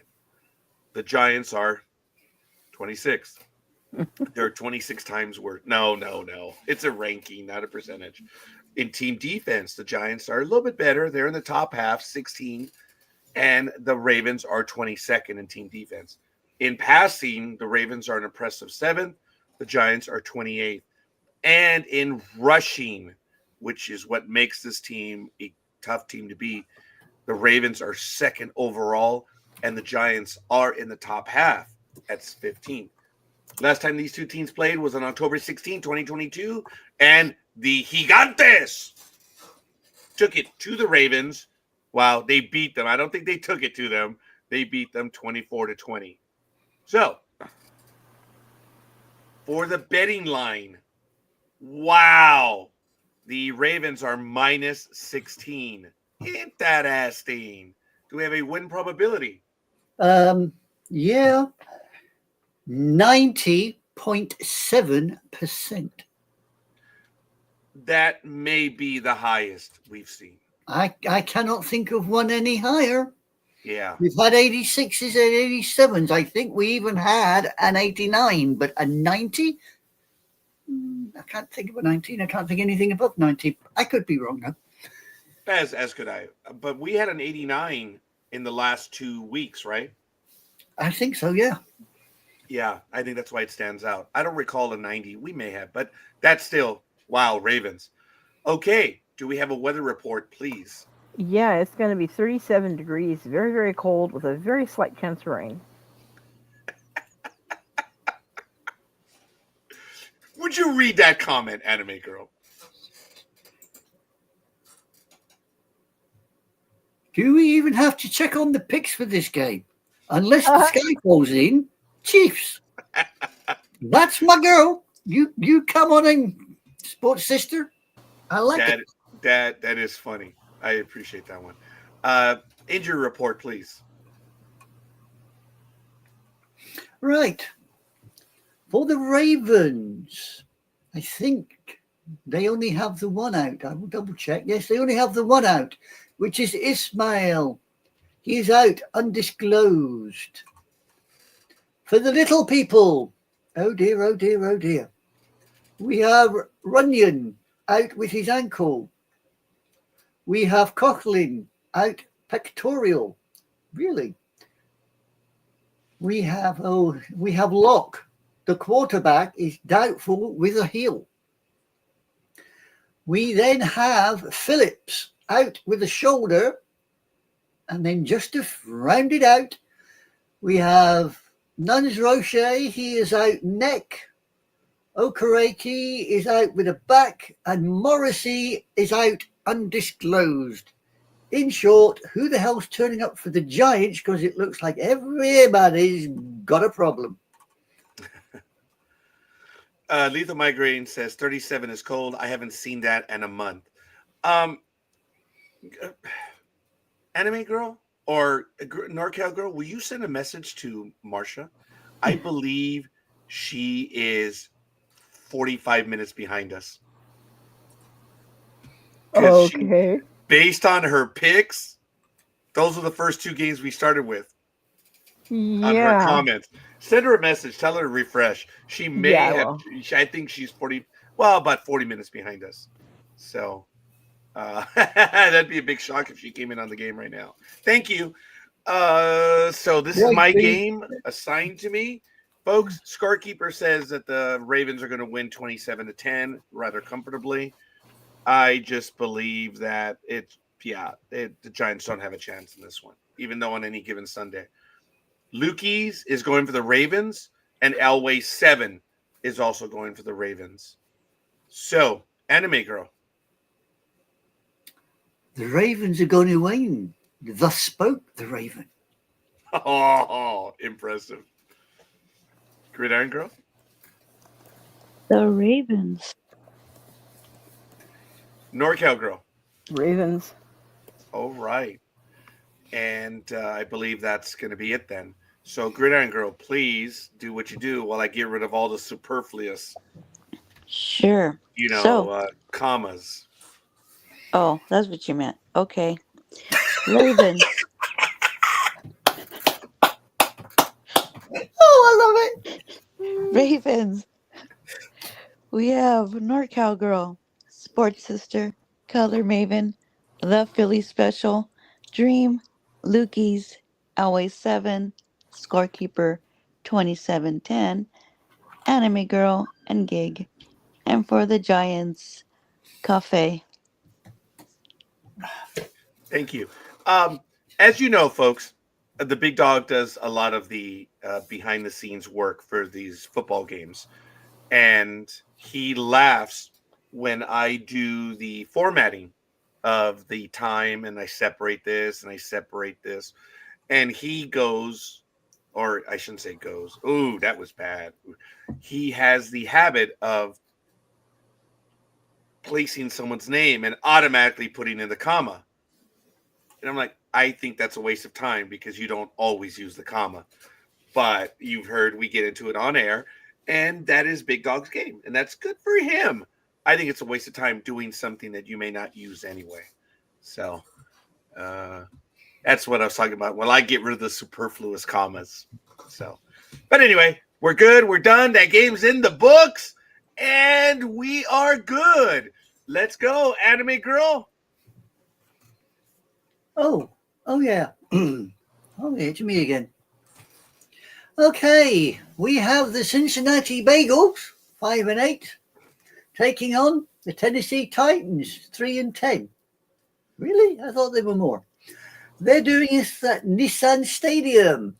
The scores on the doors are as follows. The Bengals in offense are 10th, while the Titans are 29th. In defense, you can flip this around. You got the Bengals are 26th, while the Titans are 2nd. In passing, they flipped it again. The Bengals are 1st, while the Titans are 29th. They're consistent. And in rushing, once again, we have another flip. The Bengals are 29th, while the Titans are 19th. The last time these two got together was October 1st, 2023, and the Titans decided to make the Bengals really suffer 27-3. Lots of nines in this one. So 9-9-9-9, 27. Maybe this is the game that should have been in Berlin next year, but whatever. As you know, the NFL did announce this week that the first game ever in the history of Berlin, in the history of the NFL, will be played in Berlin, the alleged capital of the civilized world. And it's going to happen next year. Don't know when yet, but we shall see. All right. The betting line is Bengals at -5.5. Do we have a win probability? Yes, it looks like the Bengals are going to take it 67.4. Do we have a weather report? 56 degrees and a slight chance of rain. Injury report, please. Injury report, right, for the Bengals. We have Rankins out, illness. And we have Brown out with his leg. We have Bacci out with his groin. And Bailey is out, suspension. For the Titans, we have got, oh dear, Edwards is out, hamstring, Johnson out, undisclosed. But out of the two teams, the Titans have the larger of the two injury report. So there you go. I am updating a comment of about 37 minutes ago. She's taking now the third game. I sent her the message. Yeah, sports sister. I wish I could go back in time and tell her, but she is. Yeah, well, you gave a Doctor Who fan the job of going back in time and telling her. Oh, very Exactly. good. Yes. So she is switching. She's going back. I wonder. Yeah. All right. We'll see. That is funny. Okay. But appreciate it, Marcia. Wherever you are, lost in time. Okay. So, Anime Girl, would you please give us your pick on this one? I think I will grab a bagel. Yep. Okay. Gridiron Girl. The Bengals, of course. NorCal Girl. Send me some cream cheese to put on my bagel, please. Okay, I gotta go back. Hold on a minute. I gotta go back. Oh my God, she's on the fourth game now. She's watching this after the fact. Oh my God. So she started from a certain point and is just watching forward. Sorry, Marcia. Jeez. That's funny. I wish I could get her a direct message. We should just ping the hell out of her Facebook account. All right. Well, whatever. Okay. So Lukey's will be taking the Bengals. Elway 7 will be taking the Bengals. And yours truly is going to follow. And we'll say that this game is going to go. It's going to be closer. But it's going to be the Bengals. 21-17. And I have another comma to get rid of. It's a waste, but that's okay. It is what it is. Stop picking on the commas. Gridiron Girl, regale us, please. Huh? Okay. Do your duty. Anyways, for the Bengals, we have NorCal Girl, Sports Sister, Color Maven, The Philly Special, Dream, Lukey's, Always 7, Anime Girl, Gig, and The Scorekeeper. Oh. Wow. Thank you. I'm freezing out here. Thank you, Gridiron Girl. Woohoo. Lethal Migraine says, apparently the brothers that own the Phoenix Suns want to buy the Minnesota Twins. Good luck. No, I have twin sons. They cannot have, oh, very good, twin sons. They cannot have dual ownership. But whatever. We'll see what happens. Okay, folks, we got that game in. Let's go to the next one. NorCal Girl, you're up, girl. All righty. We got the 3-10 New England Patriots versus the 6-7 Arizona Cardinals playing at State Farm Stadium. In offense, the Cardinals are 13th. The Patriots are 31st. In defense, the Patriots are 19th. The Cardinals are 20th. In passing, the Cardinals are 22nd. The Patriots 32nd. And in rushing, the Cardinals are 7th versus the Patriots at 13th. The last time these guys played was December 12th of 2022. And the Patriots beat out the Cardinals 27-13. Thank you for that. And we are now checking out that the Cardinals are favored. Well, their betting line is -6. Do we have a win probability? We do indeed. The little red birds are taking it 68.4%. Okay, that's a high percentage, but I'm going to jump the gun and bet that Gridiron Girl is going to go for the Patriots. But we'll see in a moment. May we have the weather report? Actually, yeah, that's what I was just pulling up because I had a glitch in my power system. Where is it? 69 and clear. Wow. Do we have an injury report, please? We do. For the Patriots, we have Baker out concussion. We have Ragor out with his finger. Oh, don't ask where he's been putting that. and Hill out undisclosed. For the Cardinals, we have Demicado out with his back. Oh dear, oh dear. Nowalski out concussion. We haven't finished yet. We have Bailey out suspension. And Gilkin, who is the punter. And he is out with his foot. So he's obviously missed the ball and decided to kick shit out of the bloody ground. Egypt. Wow. All right. NorCal Girl. I will stick with the Cardinals. Excellent. Lukey's is going with the Cardinals. Elway 7 is going with the Patriots. Yours truly, who has been burned by the Cardinals the last 2 weeks, is going to stick with the team. And he says he's going to win 21-20 on that one. Anime Girl. Or the Cardinals are going to win 21-20. Not that he's going to win. I'm fully expecting to lose this game. Well, I think you're barking up the wrong tree because I think the little red birds are going to stomp all over the Patriots. Dun, dun, dun, dun. Gridiron Girl. The Cardinals. I lost. What happened? Okay, first of all, there are 3 people in life.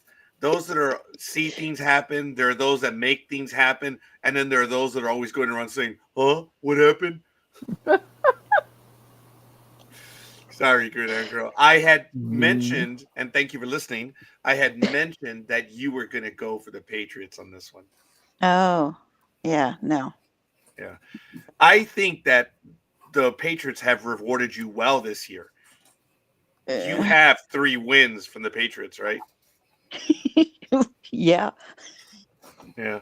I don't know how many losses they've given you, but you've had 3 wins, I believe. Yeah. Yeah. Okay. Fair enough. So I believe that is everyone. Yes. Okay. Gridiron Girl, again, please regale us. Righty. For the Patriots, we have Elway 7. And for the Cardinals, we have Cafe, NorCal Girl, Sports Sister, Color Maven, The Philly Special, Dream, Lukey's, Scorekeeper, 2120, Anime Girl, and Gig. That is all. Thank you. Marsha, you are behind everyone. I should have put this comment. Catch up and refresh your feed. Maybe she'll see that one. There it is. I don't know which YouTube page she's on, so if she goes any slower, she'll be doing last week's picks. Oh, wow. Ooh. Okay. So we'll see. I put that one in right now. So, oh my God. Oh my, I misspelled her name. You didn't. Marika. Oh, no. Oh, you are definitely off the Christmas card list now. You know this, don't you? Yeah. Oh, geez. My hands are freezing. Sorry, folks. All right. Let's get to the next game.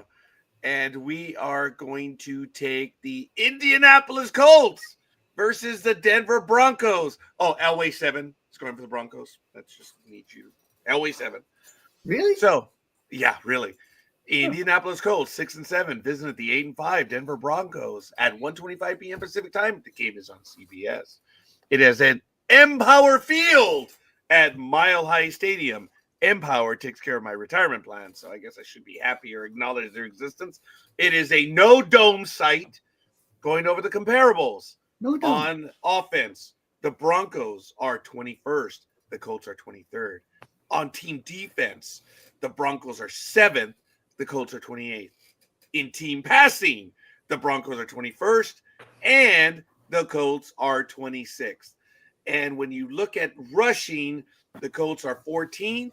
The Broncos are 21st. And folks, if you want a factor, a pi. It's here, baby. Look at those numbers. It's a factor of. Oh my God. I'm choking on that one. Forgive me. I guess I'm choking on pi. It's numerology. The sevens are out of control in these numbers. So it's really cool. Because look, 7 goes here, there, and there. Wow. 6. Oh, it would have been great had it been 7 of the 8. Anyway, okay. Last time these two teams played, when Scorekeeper was crazy, it was a preseason game on August 11, 2024. Early this year, the Broncos edged the Indianapolis Colts 34-30. And once again, factor 7 in the winning number of this practice game. The Broncos are the betting line is -4 for the Broncos. Do we have a win probability? We do. The Broncos are going to take it at 65.3. And look, Elway 7 right there. Elway 7. Look at that. Look at that. Bam. Awesome. Okay. Do we have a weather report for this open air stadium in Denver, Colorado in December? Yeah.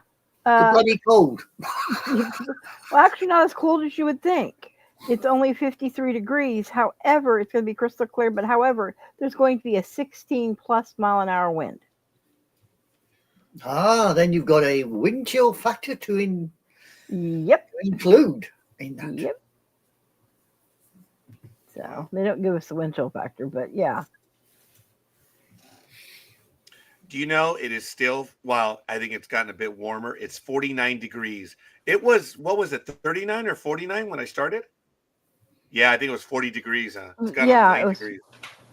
Yeah. 46 over here. Yeah, I haven't. Right there? It's 46, Gridiron Girl? It was in the morning when Yeah, I was at were 40. talking about it. Yeah. So you're probably warmer now. Good for you. I haven't gone up. It's still 50 degrees. Yeah. But my wind has gone up to 43 miles an hour. So who knows how long I'll still maintain your wind. Your wind. Oh, keep me up your WIND, wind. Okay. Whatever. Whatever. It will forever be my wind has gotten up to. Oh my God, that's hilarious.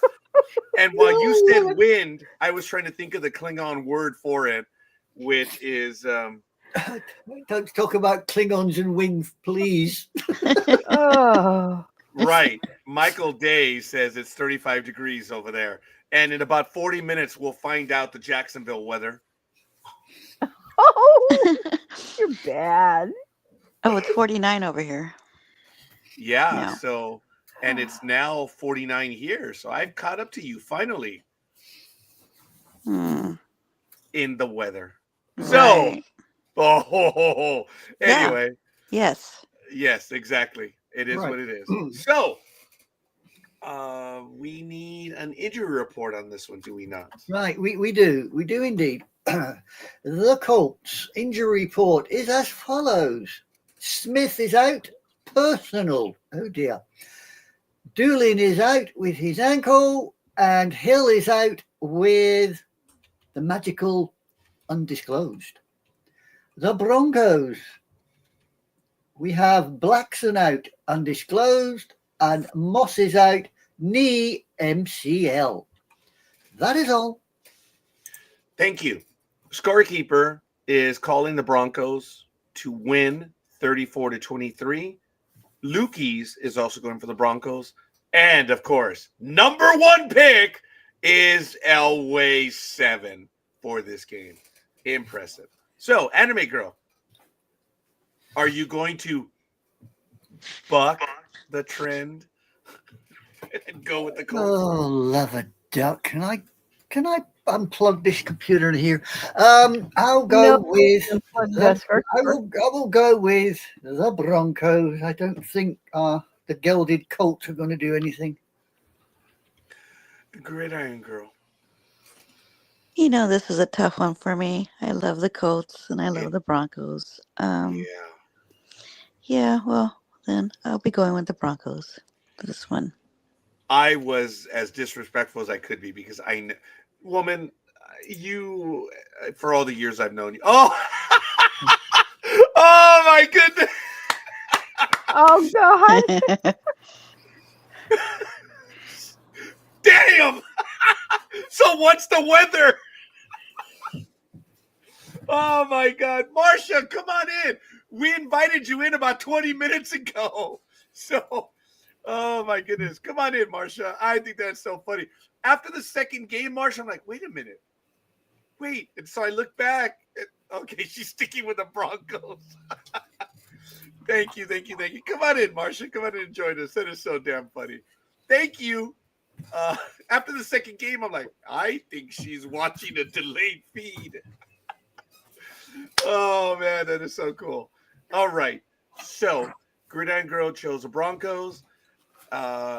Sport Sister is going to stick with the Broncos. NorCal Girl, what's it going to be? I'm sticking with the Broncos. I thought you were going to say moron. It's listed. But you kept my dignity. All right, folks, no matter what, I'm getting worried because we all went for the Broncos on this one. Mm-hmm. We have a history of being burned because when we all jump off the bridge together, we've been burned. It's funny when that happens.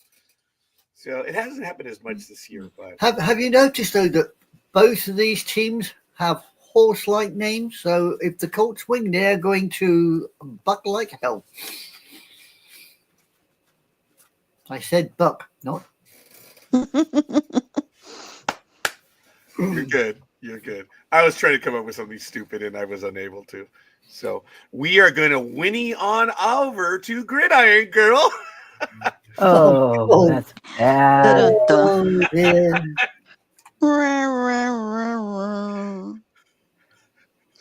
Hey, that's a flashback, Gridiron Girl. Don't do that to me. Alrighty, so for the Colts, nobody.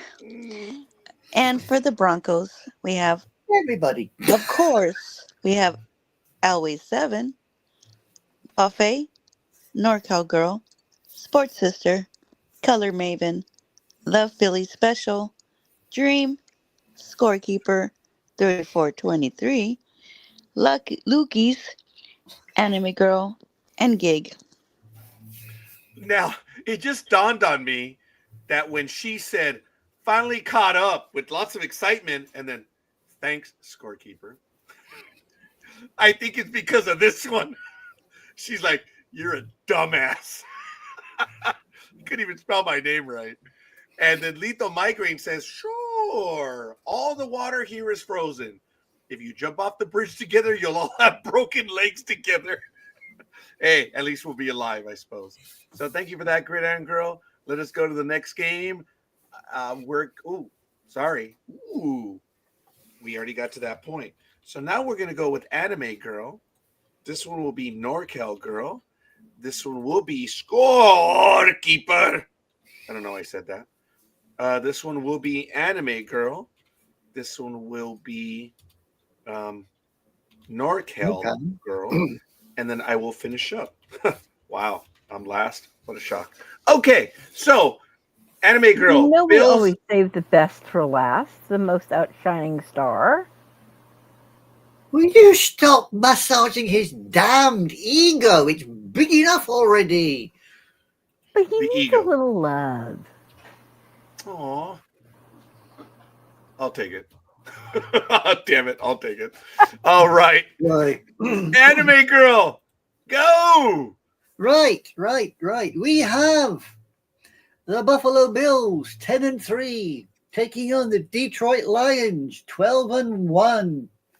They're doing it at Ford Field. The scores on the doors are as follows. In offense, the Lions are second, and the Bills are 11th. In defense, the Lions are 9th, the Bills are 14th. In passing, the Lions are 6th, the Bills are 12th. And in rushing, the Lions are 4th. And the dear old hairy cows are only 11th. The last time these two teams got together was November 24th, 2022. But the hairy cows decided to take it 28-25. I think I saw that game. That was a good game. Yeah, that was 2 years ago. Sorry, personal comment. All right. Lions are, yeah, there's a lot to like by them. Marcia says, loving the Lions this season. The bettors line, hairy cow meat is delicious. Yes. Indeed it is. The betting line is Lions -2.5. Do we have a win probability? This is this the game of the week, folks? Because you also have Steelers Eagles, and then you have Packers Seahawks is good. Yeah, this might be the game of the week, huh? Yeah, looking good. Well, yeah, you've got two marquee games: Bills Lions, and later on Steelers Eagles. Sorry, Anime Girl. Right, the win probability is Lions 56.6.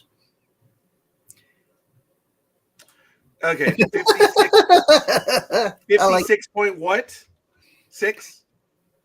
56.6, yes. Okay, now you have to understand that when Lukey stands up, the top of her head may come up to my chin.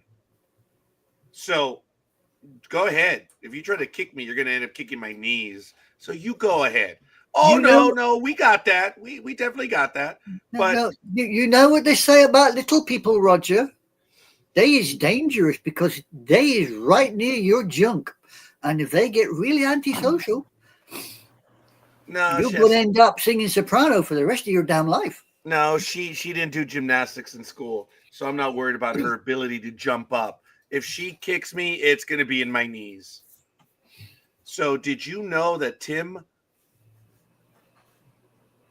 Biakabutuka's nephew is in hockey?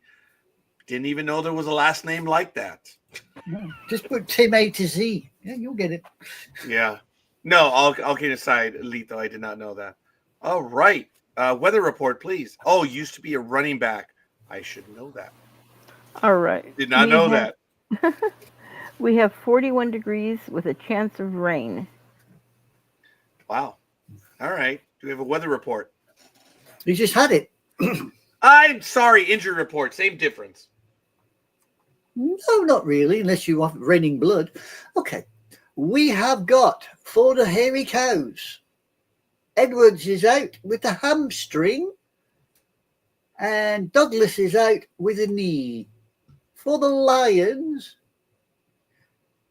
we got nobody. But they have a rather long list of people on injured reserve. Just thought I'd put that out there. Thank you. Anime Girl. Okay, I want to take a moment. I did not deliver my joke of the day at the very beginning just because I didn't. But I want to take a quick moment and I just said that. Joke of the day. My neighbor the other day came up to me and said that their daughter is an angel. At which point I thought about it. I said, I need you to clarify, please, because Lucifer was also an angel. You guys can all go there. All right. You are definitely off of everybody's Christmas list now. You know this, don't you? That was funny, but that's okay. Lethal Migraine says he was a starter with Carolina for 3 or 4 years. So, wow. All right. Anime Girl, what's it going to be? Well, as much as I love the hairy cows, I think the Lions just might show them the barn. Gridiron Girl, who are you going to go for on this one? I will be taking the Lions.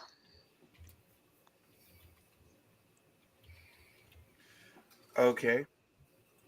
I bring that up because breaking news. Oh, the Ducks have acquired a 2027 second-round selection in the NHL draft and defenseman Jeremy Biakabutuka from the St. Louis Blues for defenseman Cam Fowler and Anaheim's 4th-round pick in 2027.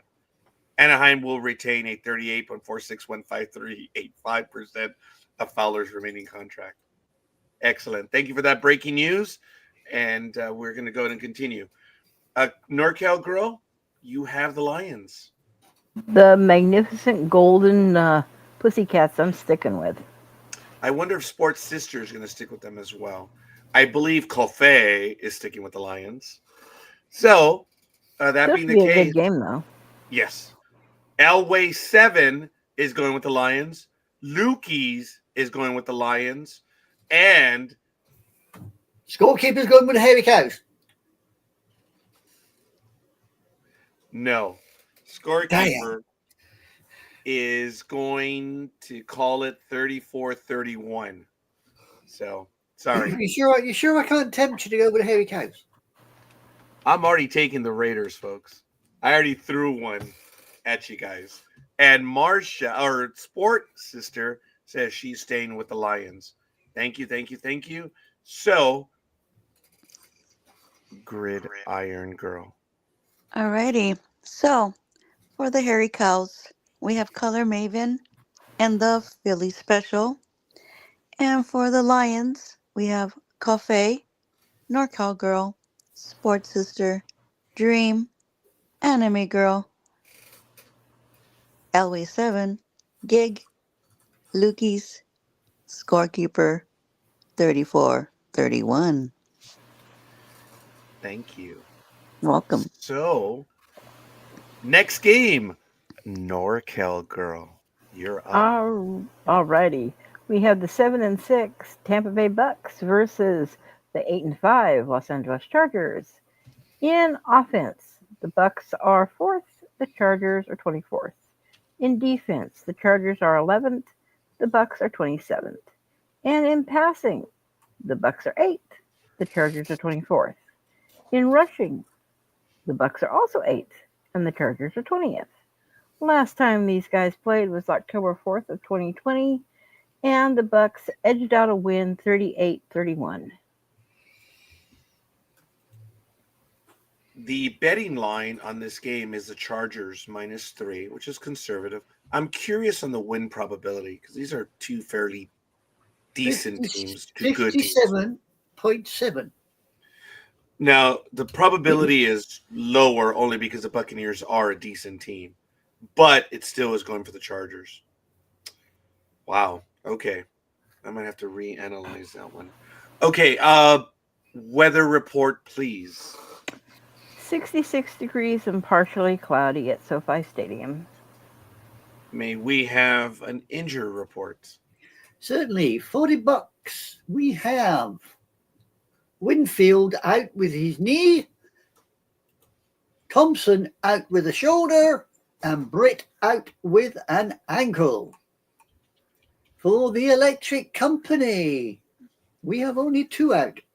Disley out with the shoulder, and Rigor is out with his little finger. Okay, wonder where that little finger went. Well, it's best not to ask because you might have been suffering from wind. Oh, did I say that out loud? Seriously, guys? Yeah, I guess so. Okay. NorCal Girl is first, and then I'll comment. Go ahead.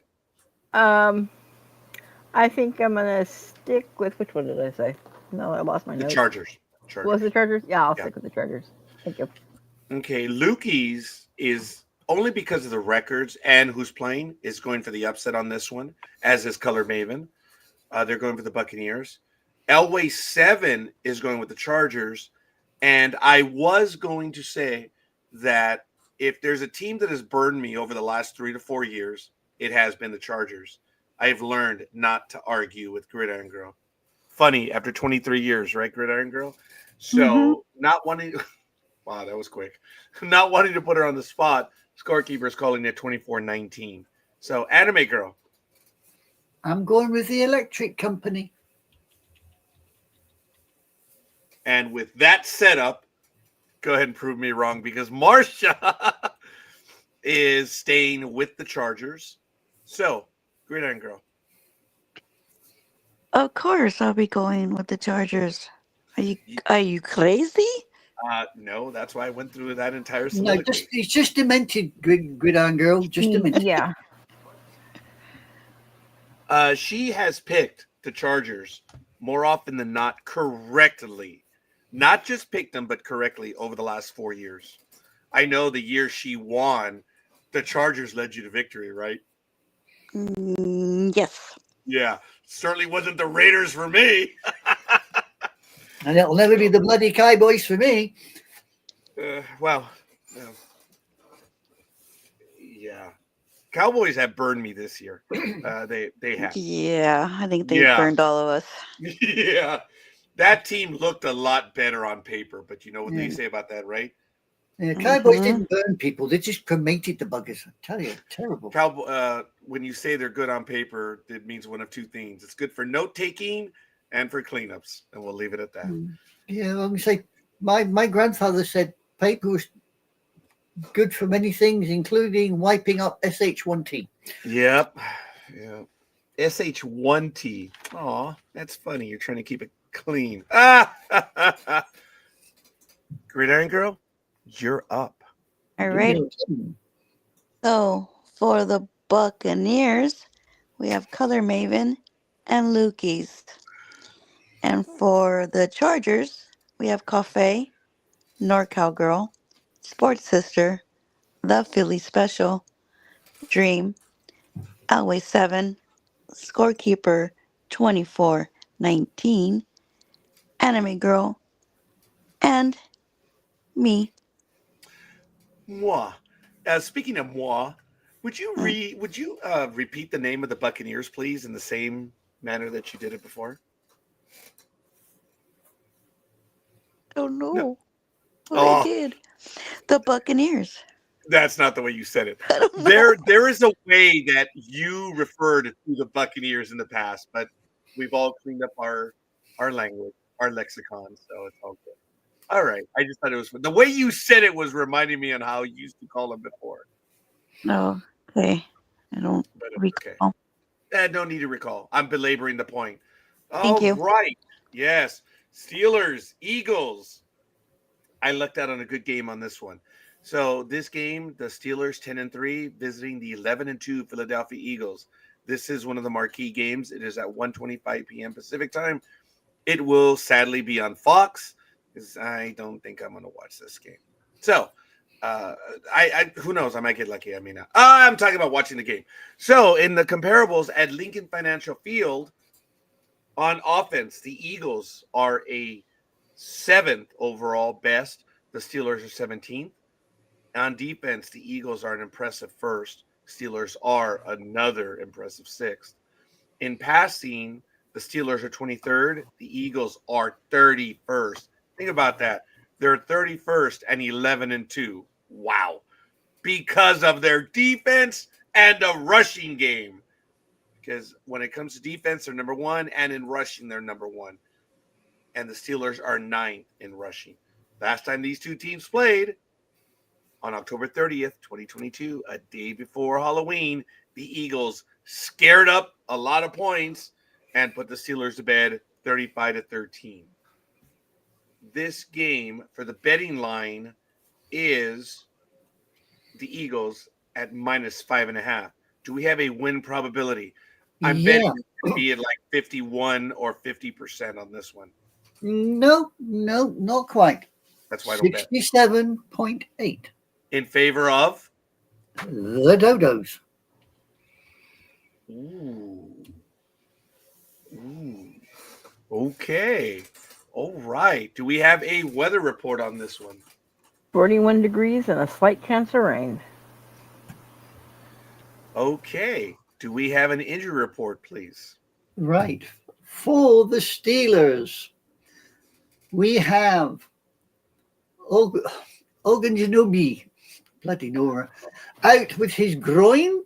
Elliott out with a hamstring. Gilbert out undisclosed. Pickens out with a hamstring. So the other team that likes hamstrings. Oh, we also have Holcomb. Is physically unavailable due to his knee. For the Dodos, little Dodos, we have Mahoon is inactive, coach's decision. And Covey out with his neck. And that is all.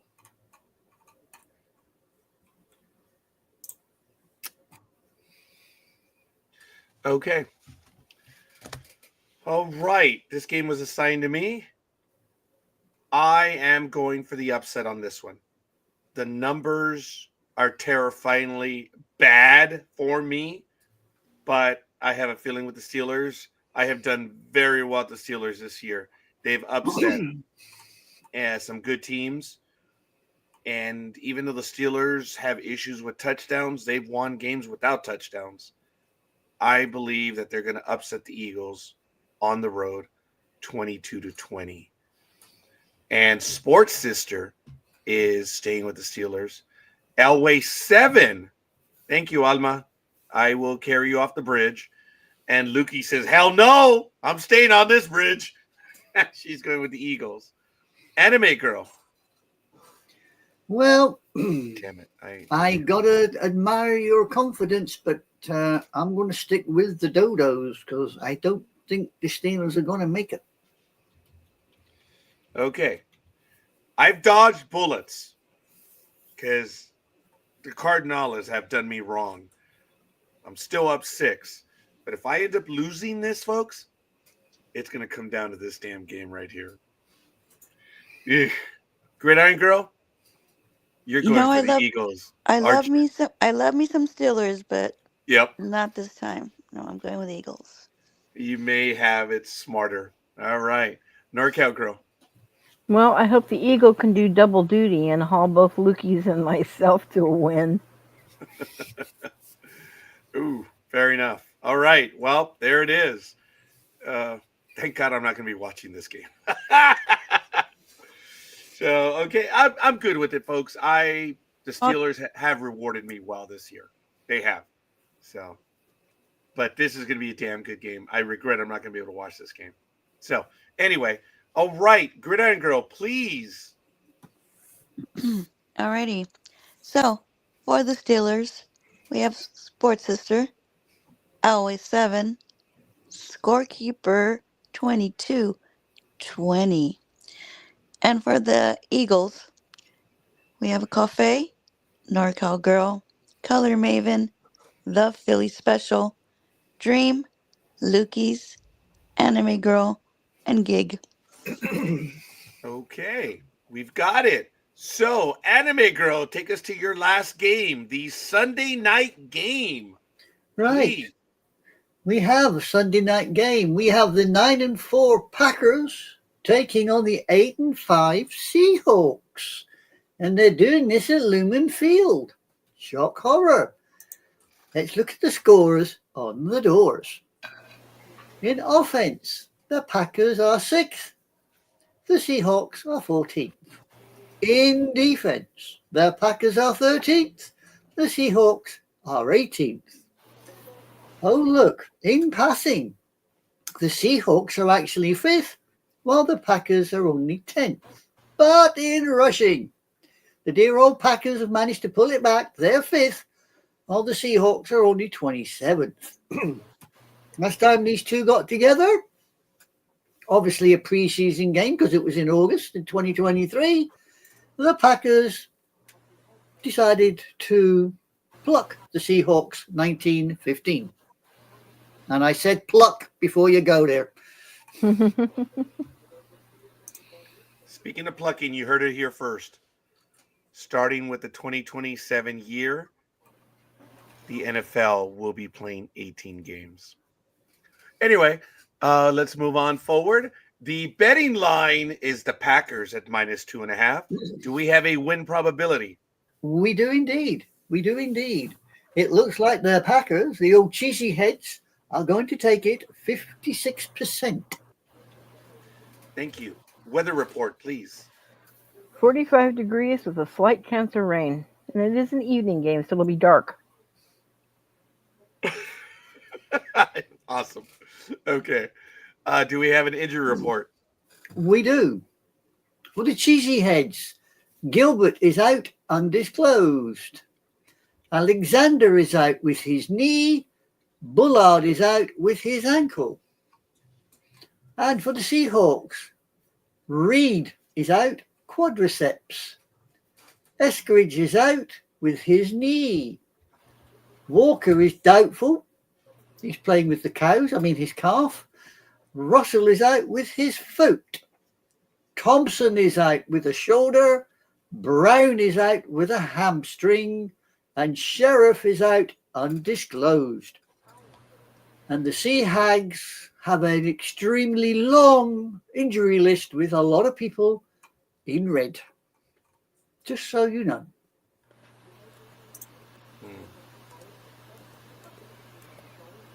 Okay. All right. Anime Girl, your pick on this one, please. Well, shock horror, having looked at the injury list, I'm going to have to go with the Cheesy Heads.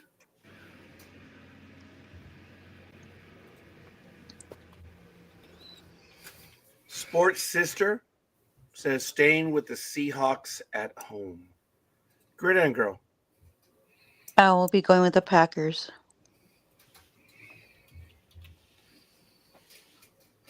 NorCal Girl. Oh, I'm going with the Vikings. What? What? Oh, sorry. No. Say what? What do the Vikings play with the blooming Packers and the Seahawks? Nobody tells me You anything. did it me. with the Packers. Sorry. Yeah, nobody tells me anything. Change the damn games. Never I'm thinking ahead. I'm thinking ahead to the next game. I'm sorry.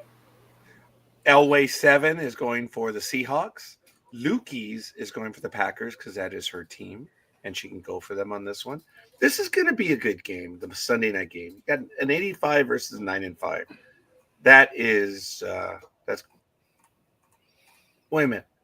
All of the games are done, aren't they? All the bye games are done. The bye Yes. weeks. Sorry. Yes. Is that right? so. 9-5 and 8.5. Oh, it's 9-4. Okay, Packers are 9-4. Ooh, yeah, that changes a little bit. Changes The Seahawks are game. 8-5. Yeah. Okay. It's okay. So, scorekeeper is going with the Packers, 30-23 on this one. So, Gridiron Girl, please. Alrighty. So for the Packers, we have NorCal Girl, Color Maven, Dream, Scorekeeper, 30-23, Lukey's, Anime Girl, and Gig. And for the Seahawks, we have Cafe, Sports Sister, The Philly Special, and Elway 7. Excellent. So we will now get to a Vikings game on Monday night, as we have two of them. NorCal Girl. All righty. We have the Chicago Bears at 4-9 playing. What? Playing at Minnesota. The Vikings at 11-2, and they're playing at U.S. Bank Stadium. In offense, why don't we go with the absolute best at 32nd, and the Vikings at 12th. In defense, the Bears are 24th versus Vikings at 17th. In passing, the Bears are 30th. The Vikings are 9th. And in rushing, the Bears are 24th versus the Vikings at 18th. Last time these guys played was November 24 of this year, and it was the Vikings that barely edged out the Bears at 30-27. All right.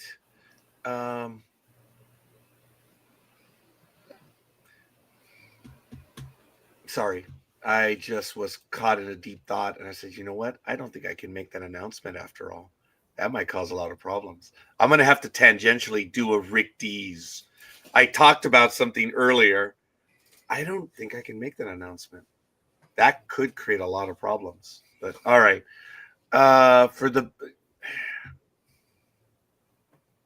Wow. Yeah, I'm glad I didn't say anything.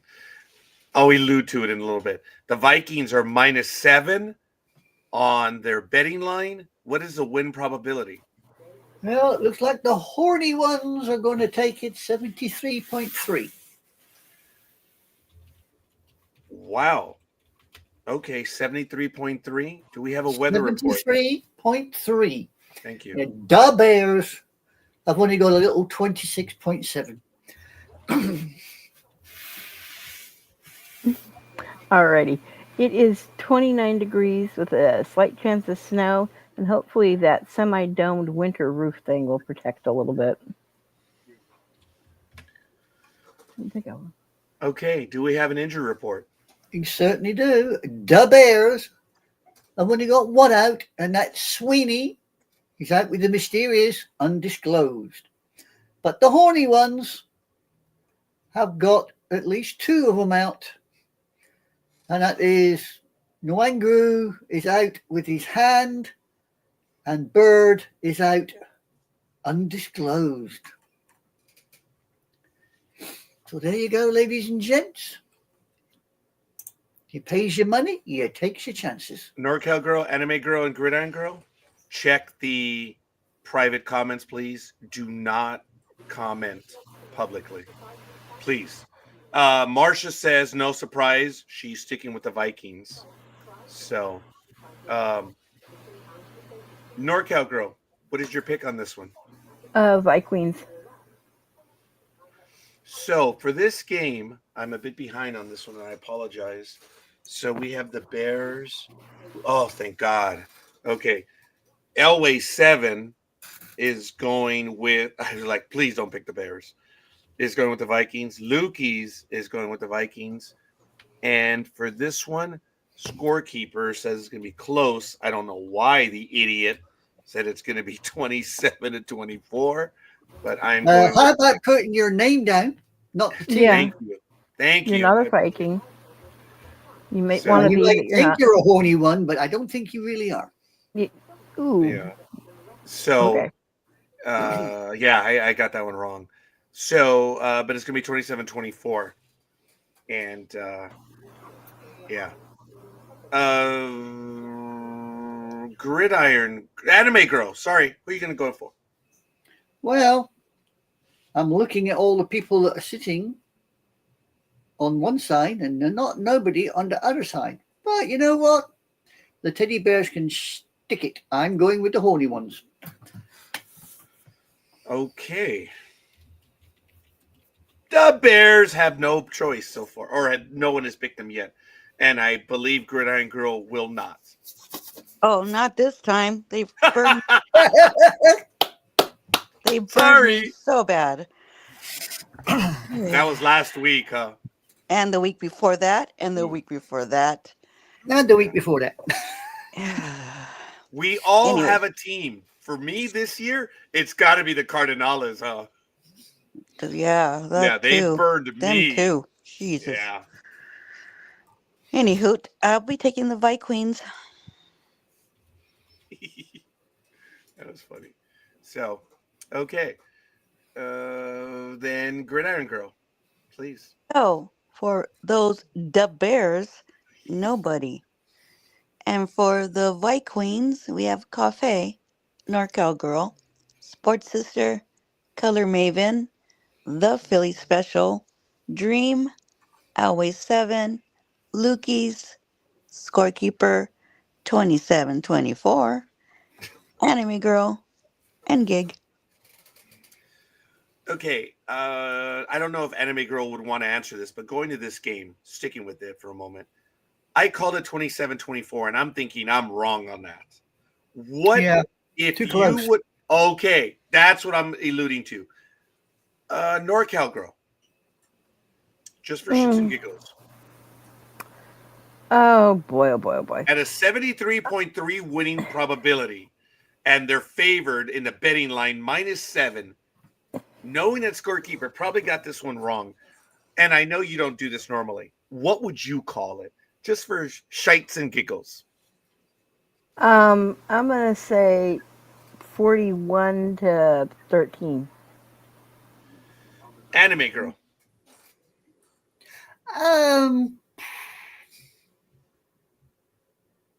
35-12. Wow. I'm impressed. I really am. Gridiron Girl. I don't think you've ever given a score. 30-24. Okay. Interesting. This is cool. I appreciate playing along. The only reason why I do this is because Tony did this so much last year, and I kind of wanted to play along with Tony. But this year, Tony and I, or last week, for the last 2 weeks, Tony and I have been engaging each other via the messenger, and it is so funny. We are at war big time, and he's not here today because of all the awful things I told him. You know what? Can you get to 32-24 so I could cover this point spread? Thank you. Impressive. You thought that one. Mm-hmm. Okay, very good. And the other two of wonderful fine ladies were like, point spread? Who cares? It's a blowout. Pretty much. Yep. That was good. I like it. So I'm glad you played along for that one. Thanks, guys. Okay, we are now going to get to the final game. The first one was on ABC, which is why. Is it really at 5 p.m. Pacific? Yeah, they are. One's at 5 and the other's at 5:30. I think the NFL screwed up on that one. But okay, whatever. It doesn't matter. They're splitting their. Yeah. They are, Yep. huh? They're That is splitting the audience, yeah. stupid. But okay, whatever. But I mean, on Sunday they're splitting the audience. But no, Monday. Okay, all right, folks. But you have to have ESPN. Not everybody has it. That's right. So I guess they're opening up the no. Screw you, Disney. All right, folks. Let's get to the last game on ESPN. The Atlanta Falcons, with a 6-7 record, are visiting the immortal Las Vegas Raiders of 211 fame. It's at 5:30 p.m. on Pacific time. It's on ESPN, and it is at Allegiant Stadium, otherwise known as a domed facility. Looking at the comparables, oh, for the love of God. In team offense, the Falcons are in the upper quarter of the league at 8th. The Raiders are in the last quarter of the league at 25th. In team defense, the Raiders are a better 15th. They're in the upper half. The Falcons are 23rd. In passing, surprisingly, not surprisingly, but the Falcons are second best overall. And the Raiders are in the upper half of the league at 16th. And in rushing, the Falcons are an impressive 12th. Well, not impressive, but they're at 12th. And the Raiders suck. They are in the bottom half of they're last in the bottom half at 30. They're dead last. Just say it. They are dead last. They're dead. The last time these two teams played was on November 29, 2020, and it was a shellacking, folks. The Falcons they were at home, and they just murderized them 43-6. Wow. The Falcons are at -4 for the betting line. Ooh. Do we have a win probability? We do indeed. We do indeed. The little boyies are going 64.8%. Yeah, damn it. Do we have a weather report? Because Marcia says, as much as I don't want to pick the Falcons, I will stay with them. Yeah, it will be a very pleasant 58 degrees and partially cloudy as you're walking from your car into the very glittery showroomed ball of a dome on the Las Vegas Strip. It's a dome. Yes. It's a Injury dome. report. Injury report. Ain't nobody injured. Ain't nobody out. There you go. Okay. So, for this game, Elway 7, what a shock, is taking the Falcons. Lukey's is taking the Falcons. And wow, Coffee, the AB positive brothers are going to do this one. and the Raiders are going to win it 20-17. Don't laugh. 20-17. Wow, what a moron! Jeez. I don't think even Speedy's going to go with them. Welcome to La La Land. That's all I will say. Yeah. Mm-hmm. I have a sneaky suspicion I'm up 6 and I'm going to end up being up 4 by the time we're done.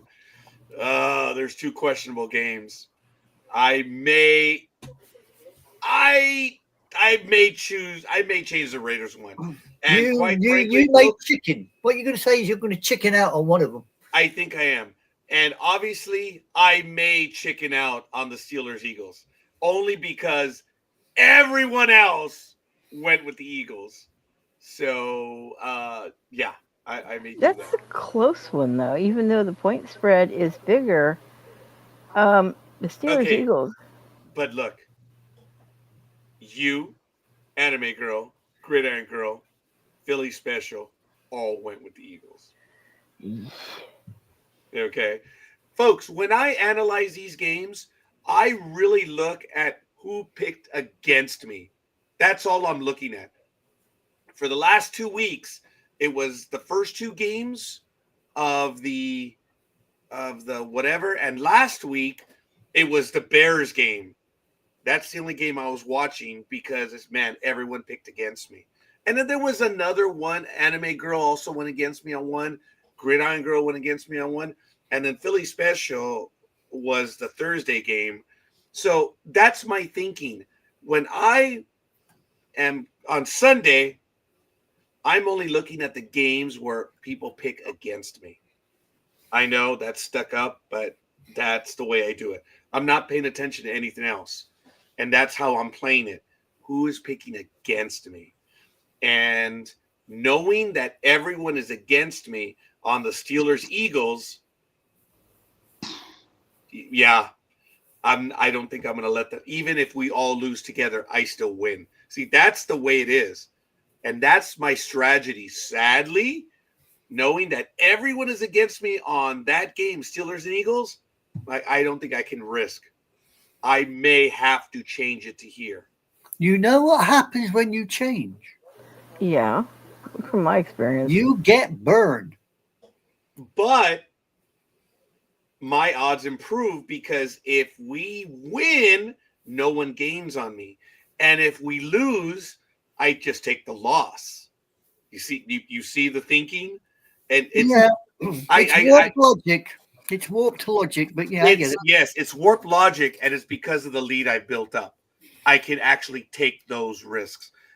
Gridiron Girl, it sucks what I'm saying, but it's right in that I am playing prevent defense, aren't I? Yes, that's what we've done every effing year. Yeah. So thank you. I'm just Gridiron Girl, and I guess we're just having an honest conversation right now. The pain is real. Yeah, it is. It is. You start picking, like I said, and for me, it's I have a 6-game lead, and that allows me to pick defensively. I know it's a coward's way, but that's what we do because it gets to the point the last 3 weeks, right, Gridiron Girl? We're like, oh, damn it. How did so-and-so pick? Right? All last year. Where did Philly pick? Right? Yeah. Yeah. And yeah. All right. So I apologize, girls. I interrupted, but I just had to say that, I suppose. Anime Girl, who are you going to go for? Well, as if you have to ask, I am going with the Falcons. Okay. Gridiron Girl. Oh, that's a gimme. Yeah, you're going to go for the Falcons, but I don't want to interrupt you, young lady, more than I've done. Well, you already have, so go with it. Ooh. Ooh. That wasn't a meow. That was a Oh, yeah. NorCal Girl? I'm sticking with the Dirty Birds.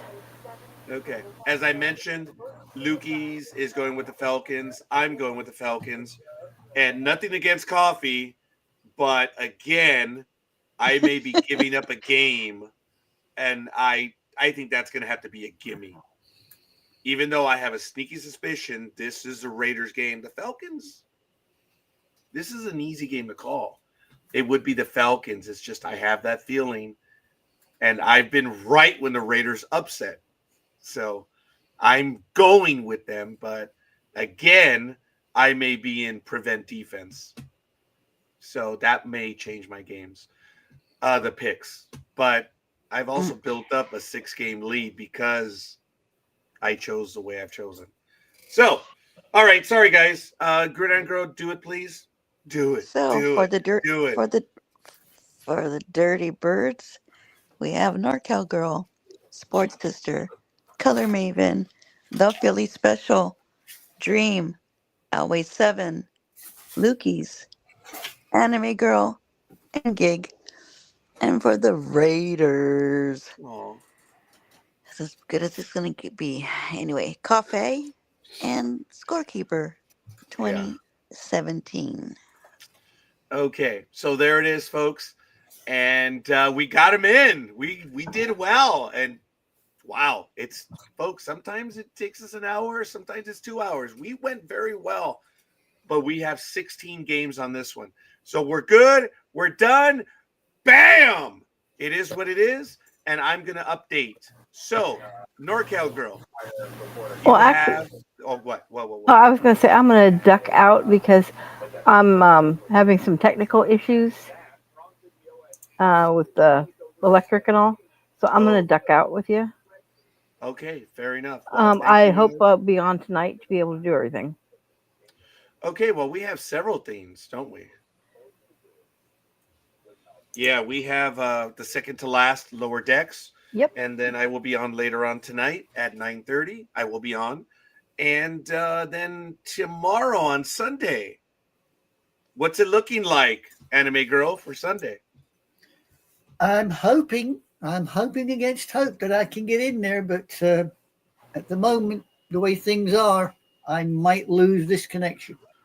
And you know what? We'll go ahead and talk about that as far as what you do. If not, we can postpone it. It's not a dire thing.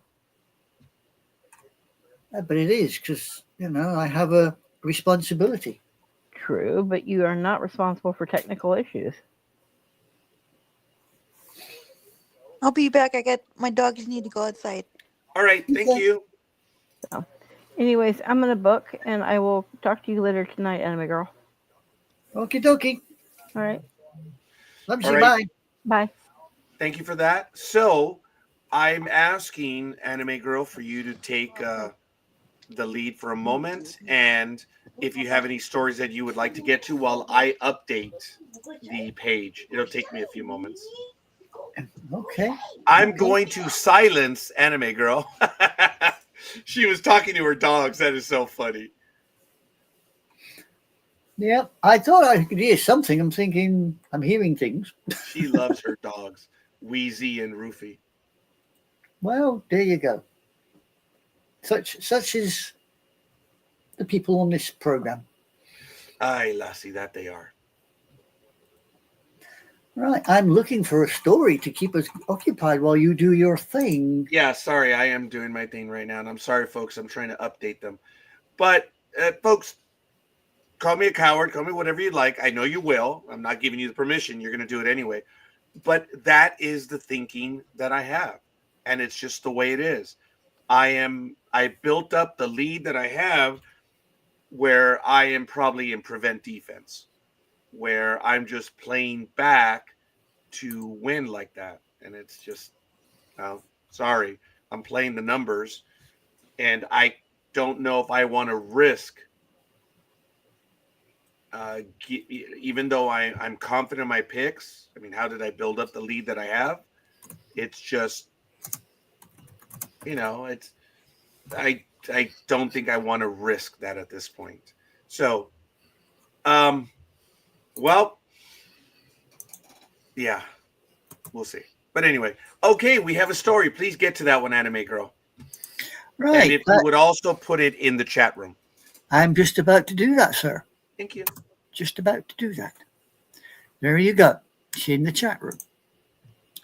What I've got here is the NFL announces the first ever regular game, season game in Berlin in 2025.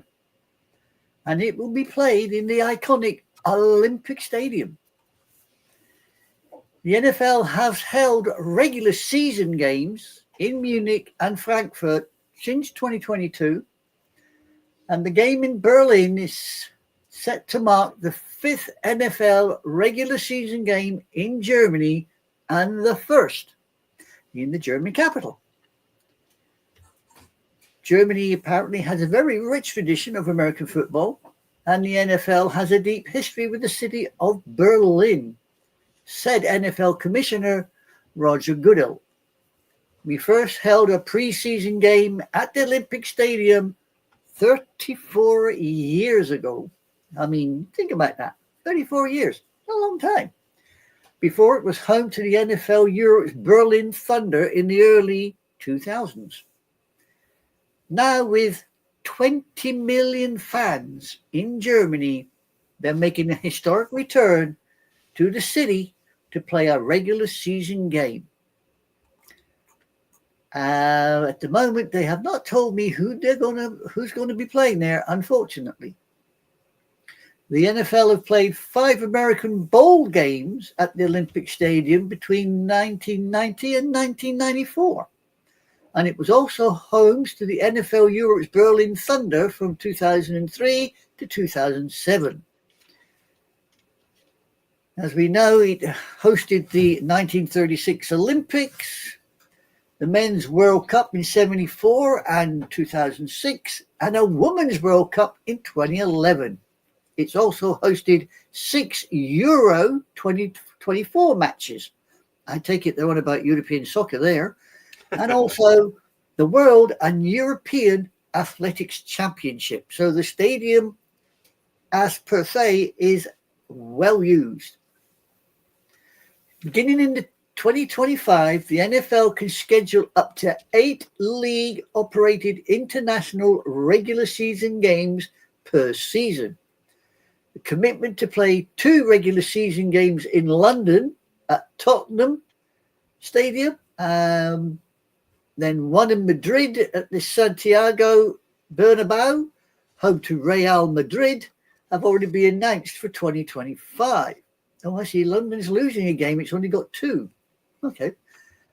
55 regular season NFL games have been played around the world throughout the league's history, with London, Munich, Frankfurt, Sao Paulo, Mexico City, and Toronto all hosting games to date. The NFL will announce the participating teams' schedule and ticket information in the coming months. So there you go, ladies and gents. If you're in glorious little Deutschland and you fancy going to Berlin to watch the NFL,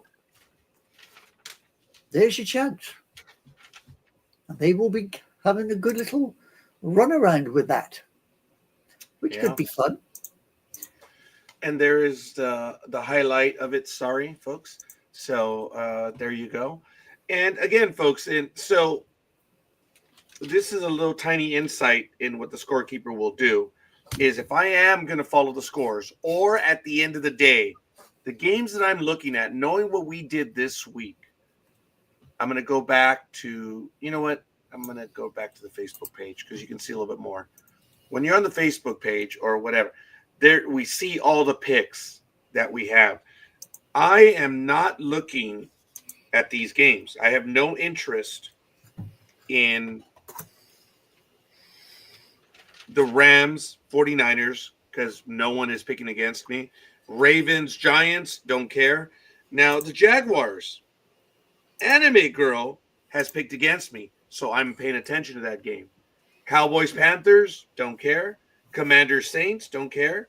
Bengals Titans, don't care. Chiefs Browns, I am interested because Gridiron Girl took the Browns on that one. Dolphins Texans, Philly and Gridiron Girl chose against me. Colts Broncos, don't care. Patriots Cardinals, don't care. Bills and Lions, Philly chose against me. Buccaneers Chargers, don't care. Steelers and Eagles. Philly, Gridiron Girl, and Anime Girl all went against my pick. Packers, Seahawks, also Philly. Bears, Vikings, don't care. And everyone went against me on the Falcons one. So that's what I mean. I'm only paying attention to 1, 2, 3. This is the most games I've been paying attention. Last week, I think I was 5 or 6 games. This week, it's 1. If the picks remain the same, 1, 2, 3, 4, 5, 6, 7 games. So, yeah, I guess that's about par for the course. But the reality is, chances are super, well, I'm leaning to changing the Raider pick just because at this point, I don't, even if I lose, we all lose. So no one gains games on me. You see, in my heart, it's not enough to risk that for the Raiders. And for the Packers, no, the Steelers, Eagles, nothing against Sports Sister, nothing against Elway 7, but everyone is picking against me on the Eagles.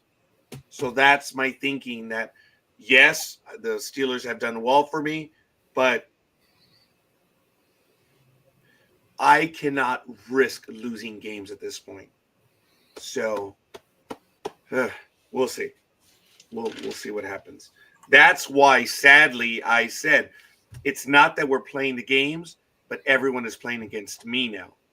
So whatever I pick, it's what are you going to do? So, and this happens in the last 5 to 6 weeks of the year, and we're in it now. We're in week 1 of 4 that are left. Be like me, put the minimum amount of effort, and still beat Oakland's fan club president. Yeah, dude. Yeah. So just sharing a little bit of my thinking. I am in a prevent defense right now. So we'll see. Gridiron Girl, I had to mute you. I'm going to unmute you. Let me see. Are you still outside, Gridiron Girl? Okay, Yes, she is. Yeah, but she may have muted herself now at this point. So, okay. Good for Berlin that they're going to get a game, and it's absolutely awesome. So, yeah, it looks being like as you London's said- lost one, though. Oh, London normally had really? 3 games, two at the Tottenham Stadium and 1 at Wembley. Now they've only got 2 at Tottenham, so they've lost But the game. they're sold out. Oh, they're sold out almost instantly. As soon as they know they're up there, they're out. They don't care who's playing. They just want to get in there and watch the game. I would not have done that. I would have added a game, and added Berlin. But I believe it might be a negotiated thing, and they're giving Berlin a shot. Yeah. They need to have a game at both Manchester stadiums. Yeah, they play in a big stadium, don't they? Yeah.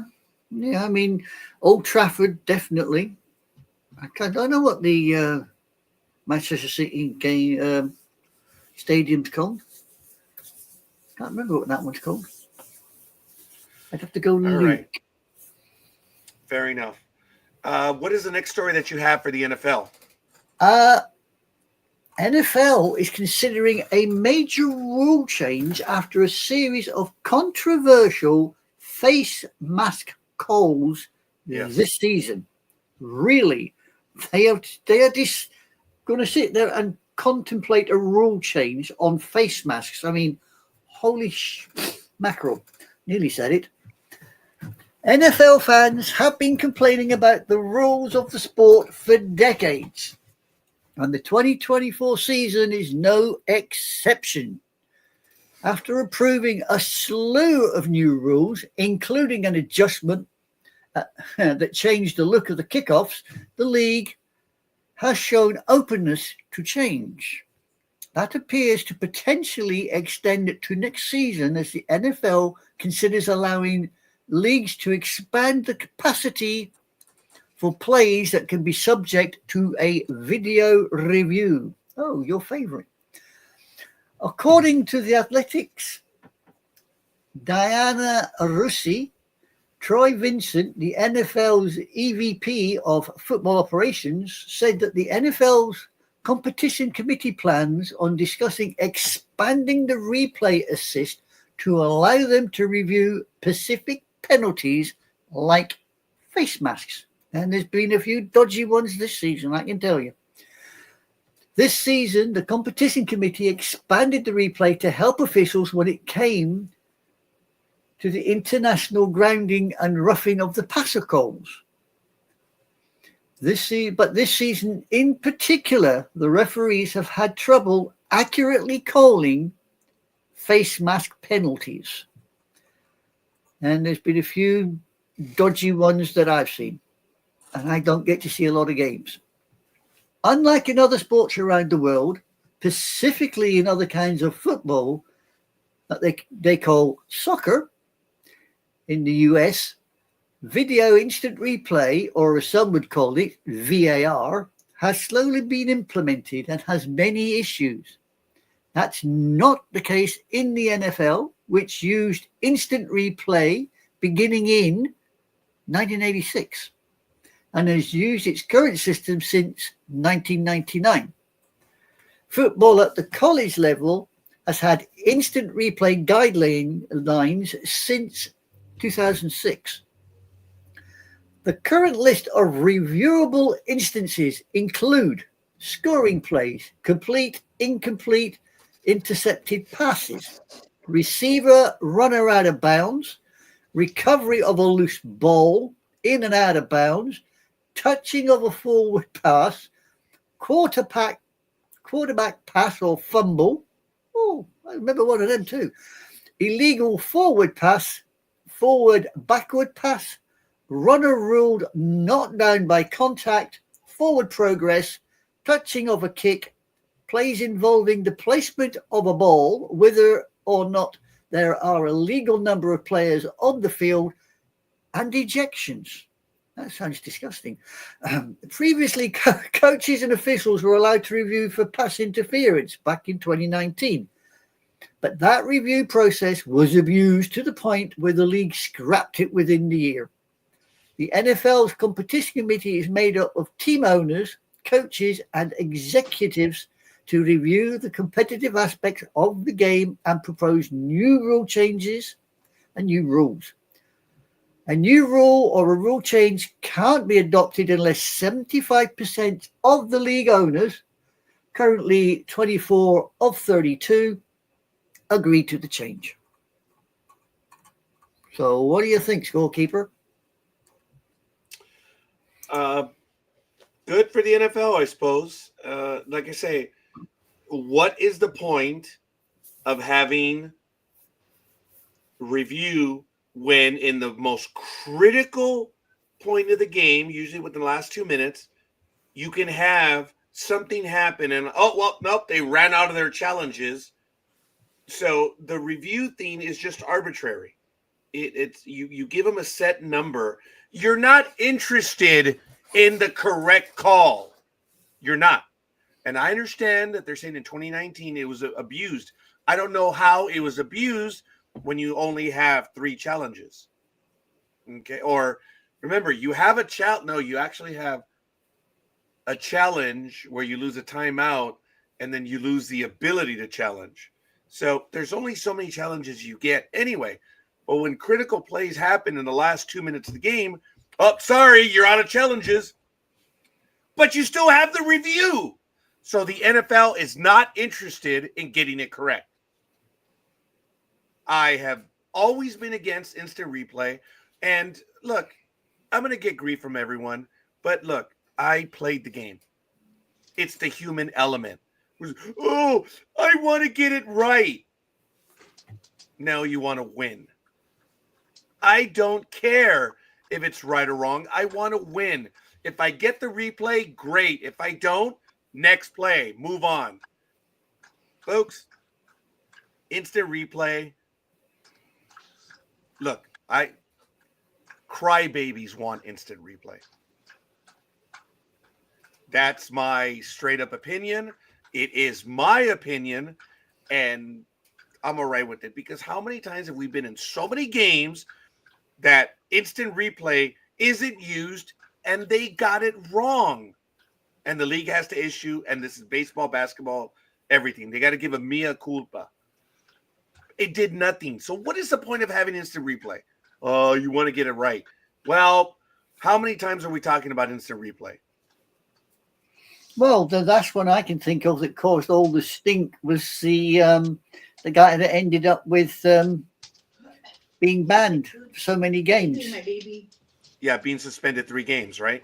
Yeah, because he was already on his way in when the quarterback went down. I can't remember the quarterback, but as he went down, the guy collided with his forearm.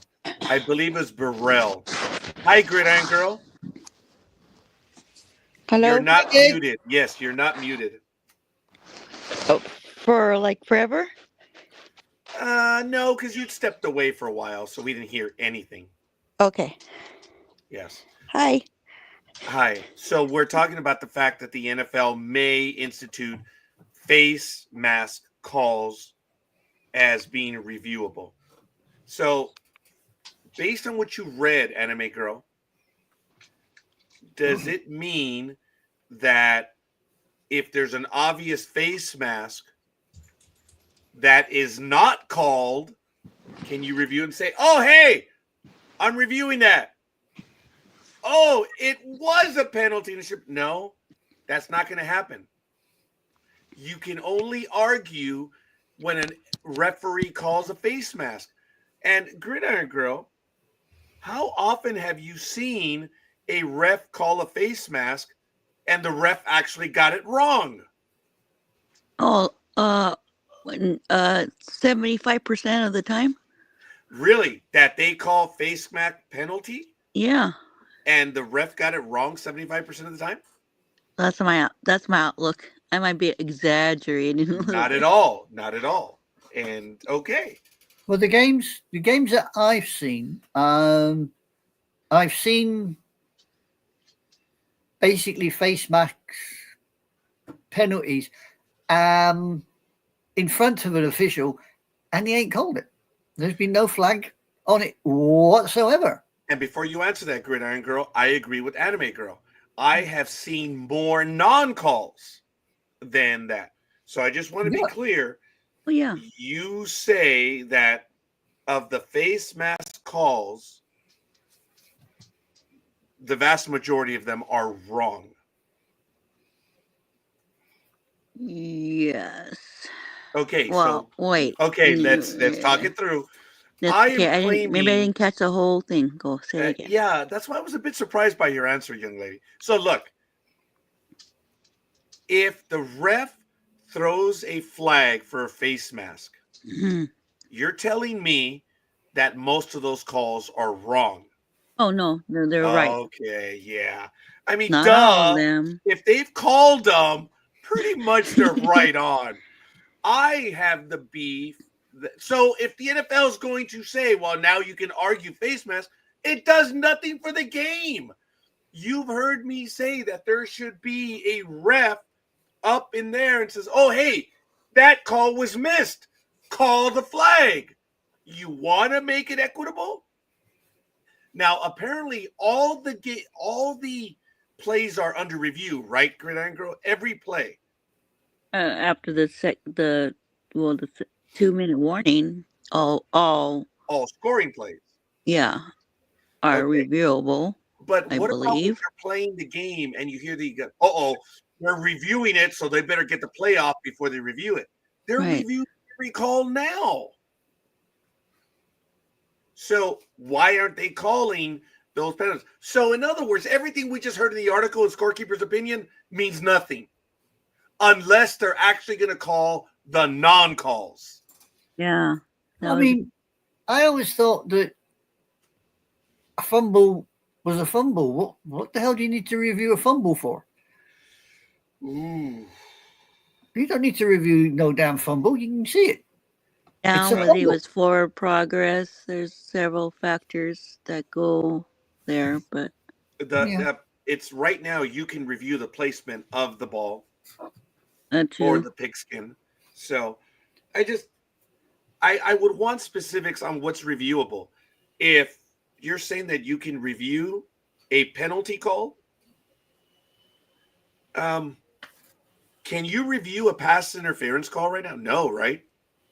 I think, yes, you can. Because You I thought can. they said that in 2019 the NFL instituted on pass interference and it was Oh, abused, so they yeah. got rid of it. They got rid. Yeah, it was there for a year, and then they got shot because people were kicking the backside out of it. I think it was a case of after the 2-minute warning, people were trying to hold the game up in some way by calling pass interference. Let me tell you, I would do that too. If I can review a pass interference call and I need to stop the clock, I'm throwing my flag, even though I've lost all my timeouts. You effectively has been handed a fourth timeout. So I think that's what they were doing, right, Gridiron Girl? A little bit abusive. Hey, but it's in the rules. Yeah. But they all got rid of it. So, but that's a judgment call. You cannot file a review on a judgment call, can you? Like a penalty. So in other words, look, if they say offsides, can you file? Can you throw the penalty flag? No, right? No. Or the review flag, you can't, because that's a judgment call. So for them to do face mask, what are they doing? Is it like the pass interference that you can argue that? That's also going to be abused.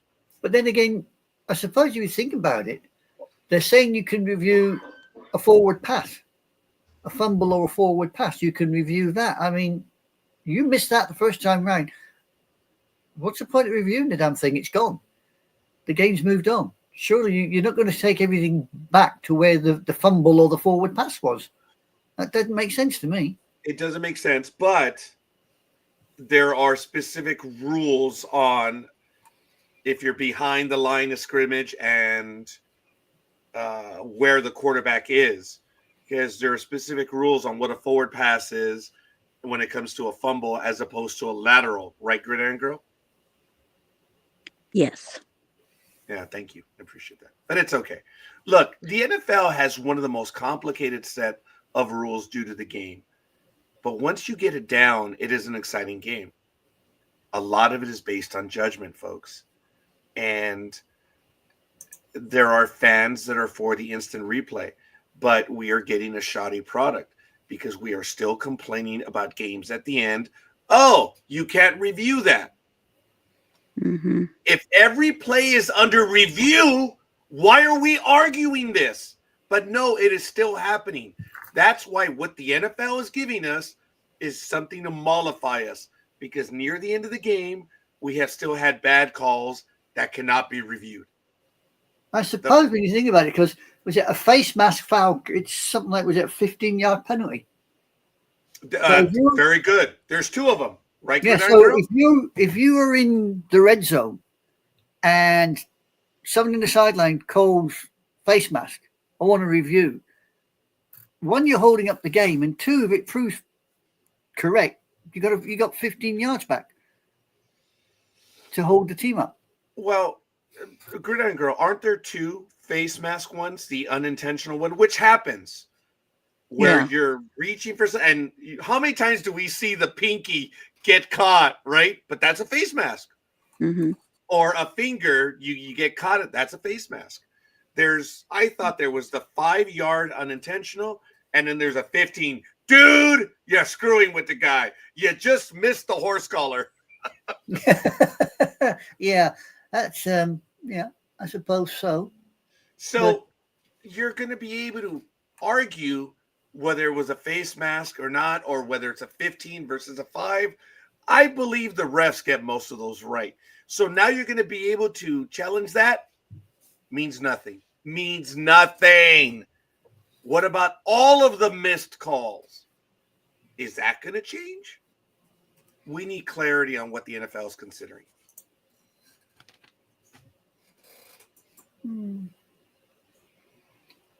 Any additional comments?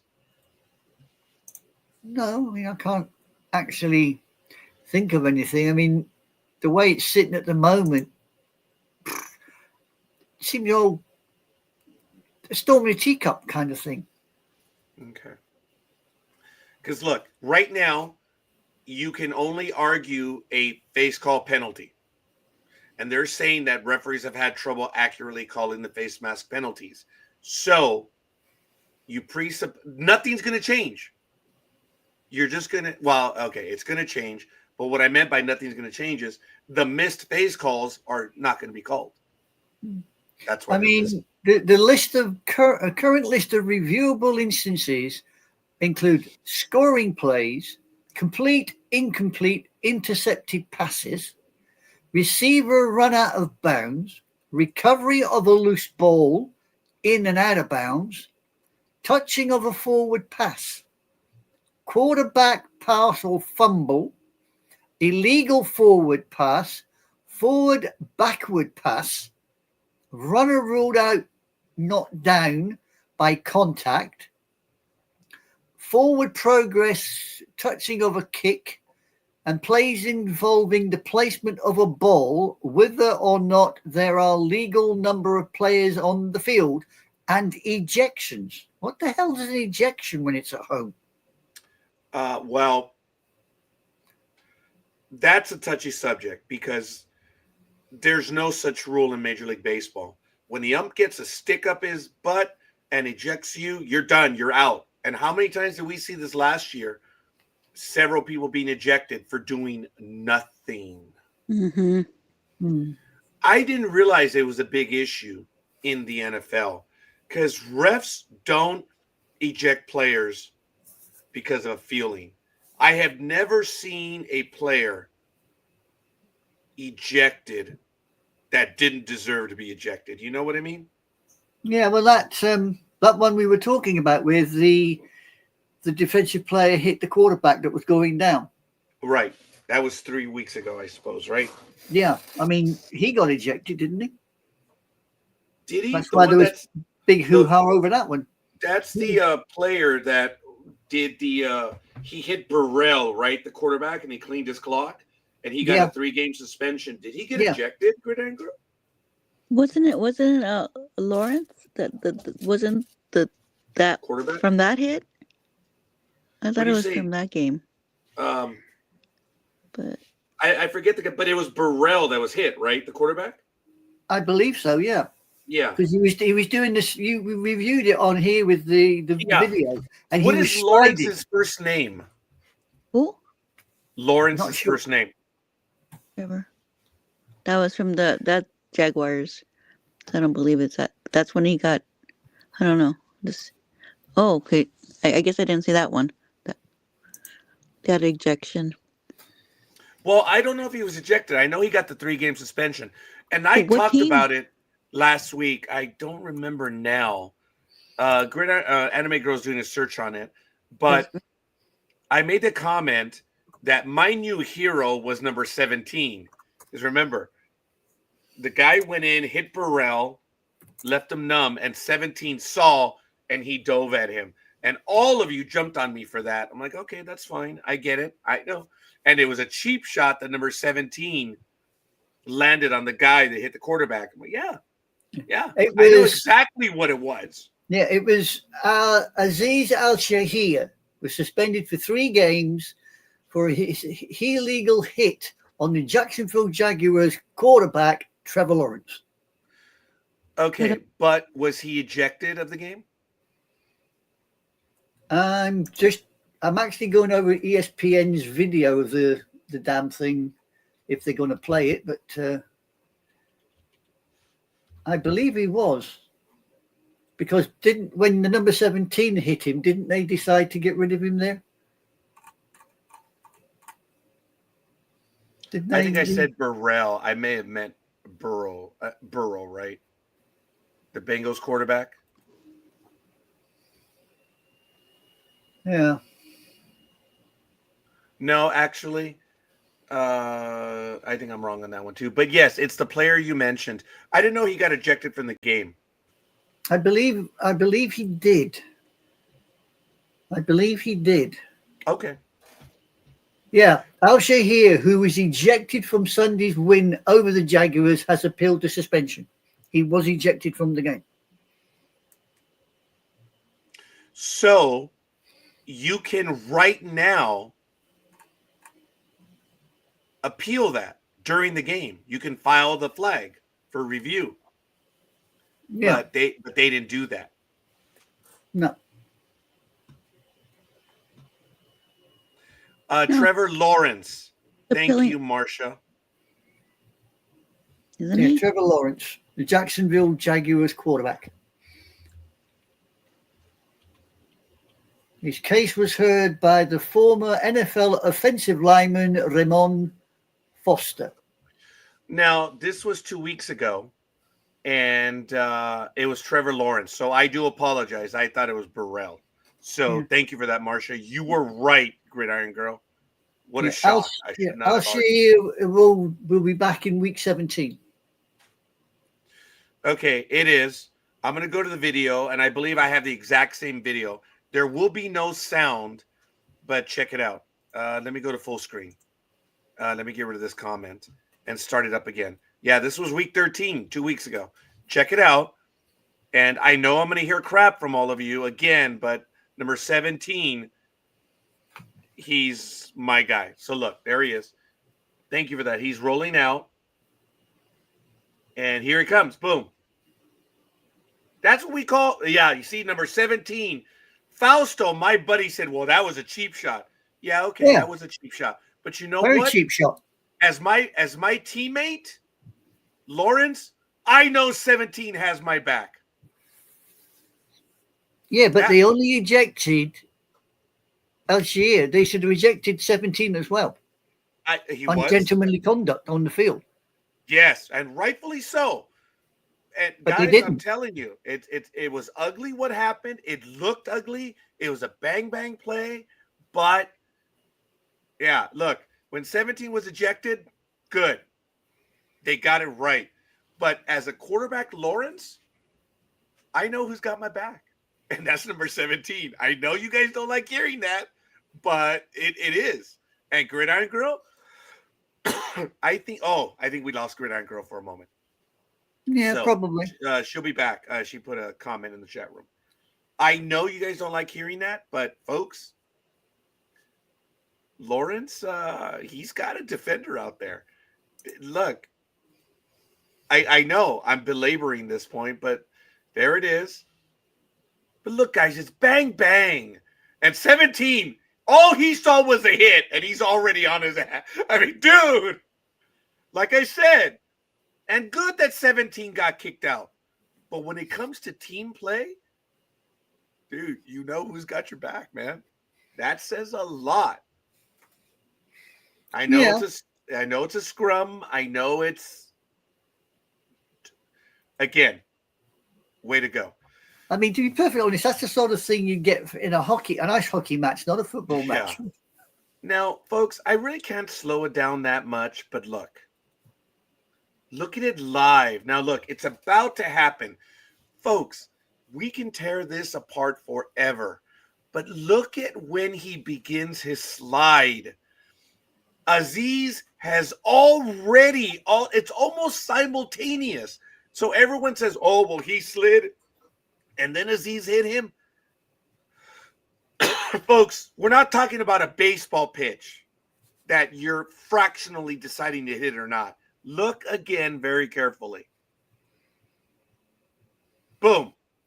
He's already committed. He's going low. Now, I'm not talking about Aziz the player and the history he has. I'm talking about this play right now.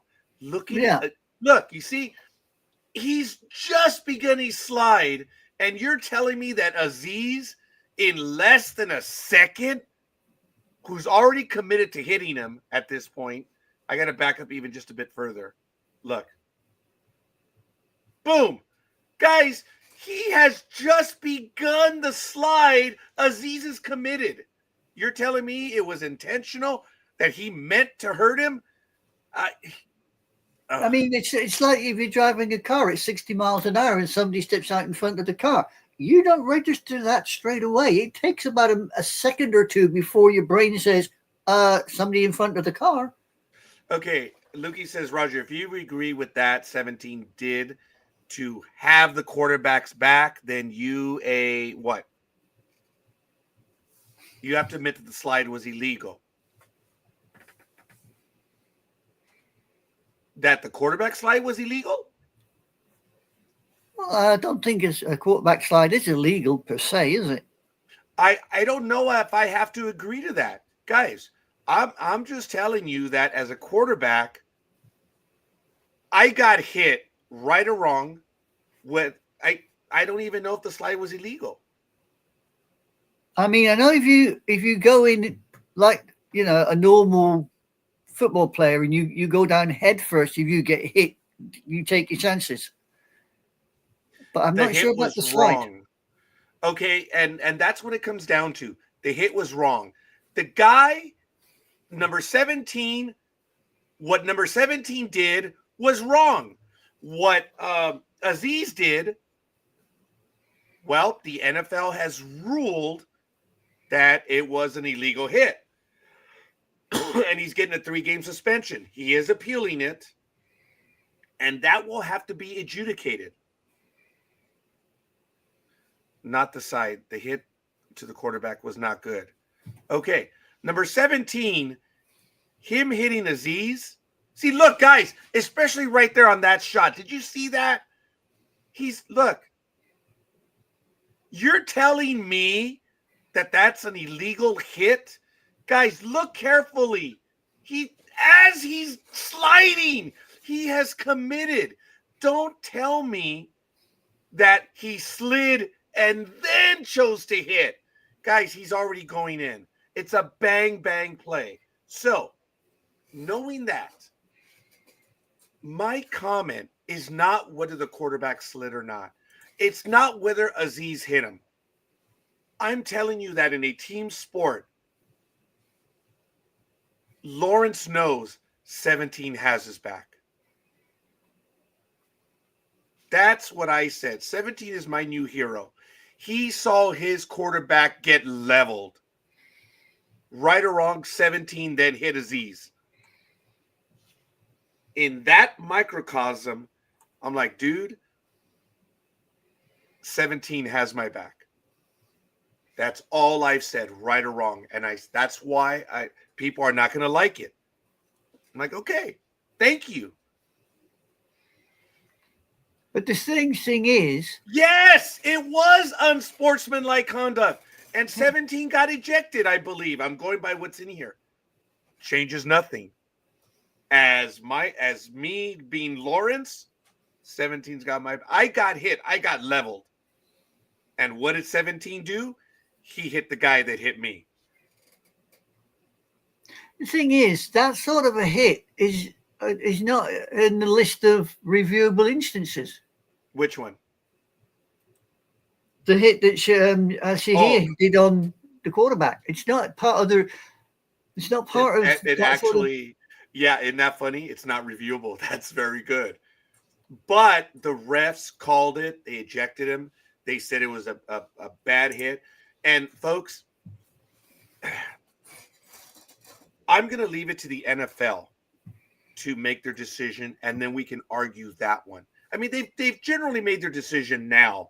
They ejected him for 3 games. But I believe this is the Raiders syndrome. The Raiders of the 80s and 90s were tough players. They hit hard. They did penalties. And I remember in the 90s when the Raiders were no good, they would have penalties called against him. And it was like, well, that's the Raider mystique. That's what they do. And you just knew it. They would have penalties called on them. And even the announcers were like, yeah, it's the old Raiders. That's not the new Raiders. I believe Aziz was ejected because of the fact that he already brought baggage with him. Well, he certainly does have a lot of baggage. I'll give you that. He has 7 warnings against him already. Yeah. So I'm trying to keep it, and I guess that's why the court of law says you cannot talk about what he's done before. You shouldn't, because it will color your impression of the player. You have to keep it here. And I'm glad we've had the chance to talk about this, because I learned from you, and you guys don't care what I say because, 17's my new hero. That's all right.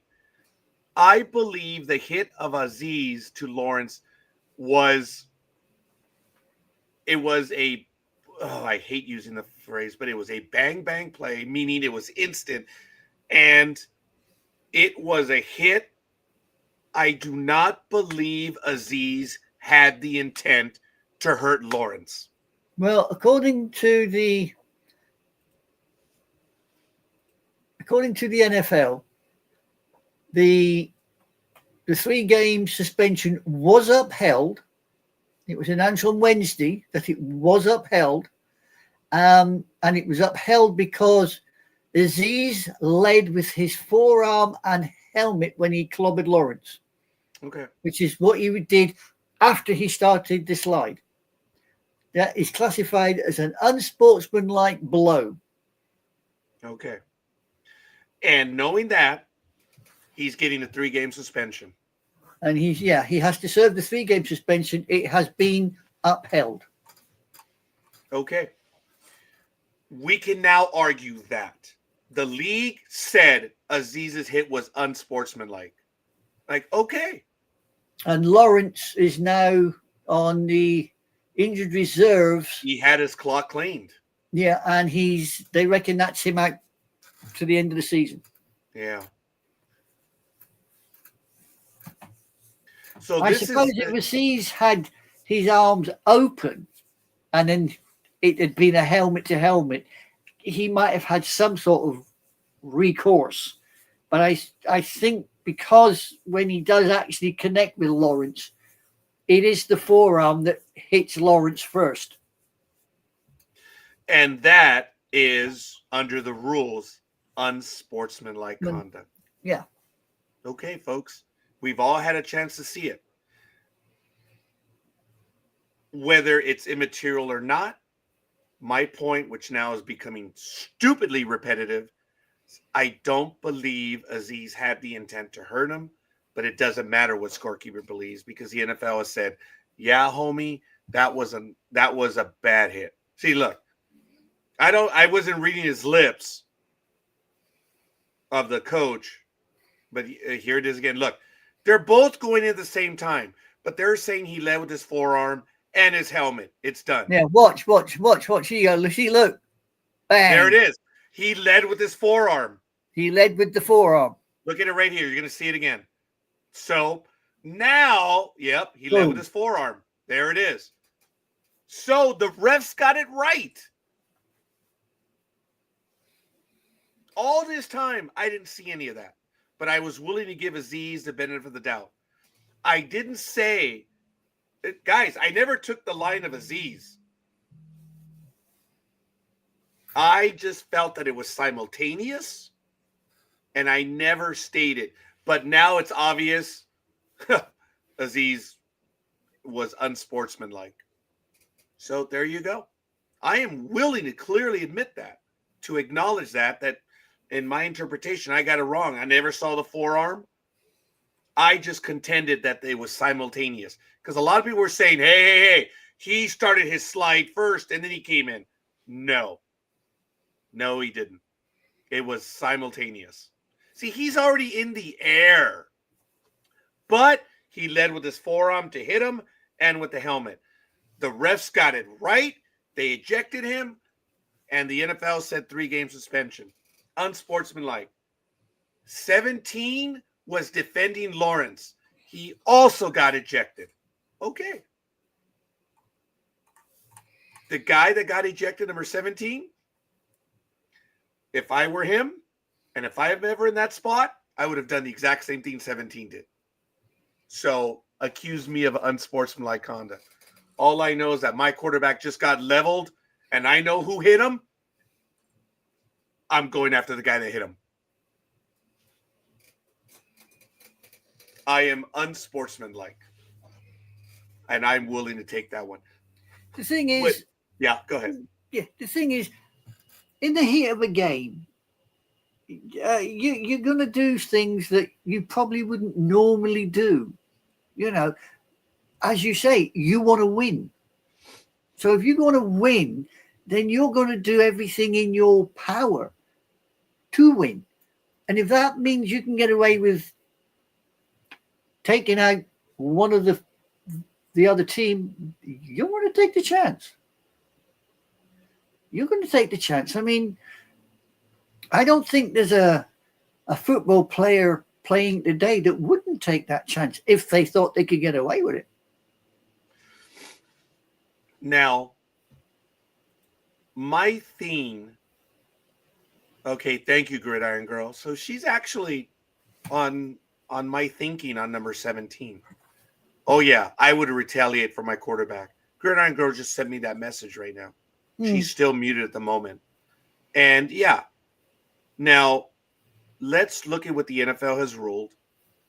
And looking at the video, Aziz was very much living up to his Bad boy image. Yeah. I wouldn't even say bad boy because there's some positive connotations to a bad boy. He's been warned 7 times. And guys, this is a workplace. 7 times being warned. The league's like, hi, Gridiron Girl. Oh, you can hear me? Yes, I can hear you now. Yeah. All right. Jump in, please. Oh, I'm in the car. I wasn't sure. I don't know how to do this stuff. Well, you've got it working now. Nice. So okay. I now saw Aziz leading with the forearm. And the NFL said, you led with the forearm and your helmet. You're getting the 3-day. You're lucky you didn't get more because of your 7 prior warnings. Money? I'm sorry? Did he get fined money? Well, effectively he did because he's losing his salary for those 3 games. But I don't know if he was fined in addition to. Anime Girl, do you have that in your report? No, all I've got is he was ejected and was initially given a 3-game suspension, which he obviously appealed. And on Wednesday, they decided not happening. You got the 3-game suspension. So I would suggest that whatever monies he would have got for those 3 games, he's lost. So in a roundabout way, yes, he's been fined as well, but not by the NFL. Yeah. They've not mentioned any fine in any of the reports that I've read. 3 games is significant. And sometimes they say that in addition to not being paid, you get fined. That's can be excessive. But, okay, I'm just commenting. Don't chew me up on that one. You can chew me up on everything else that I said. Because I did say it was simultaneous.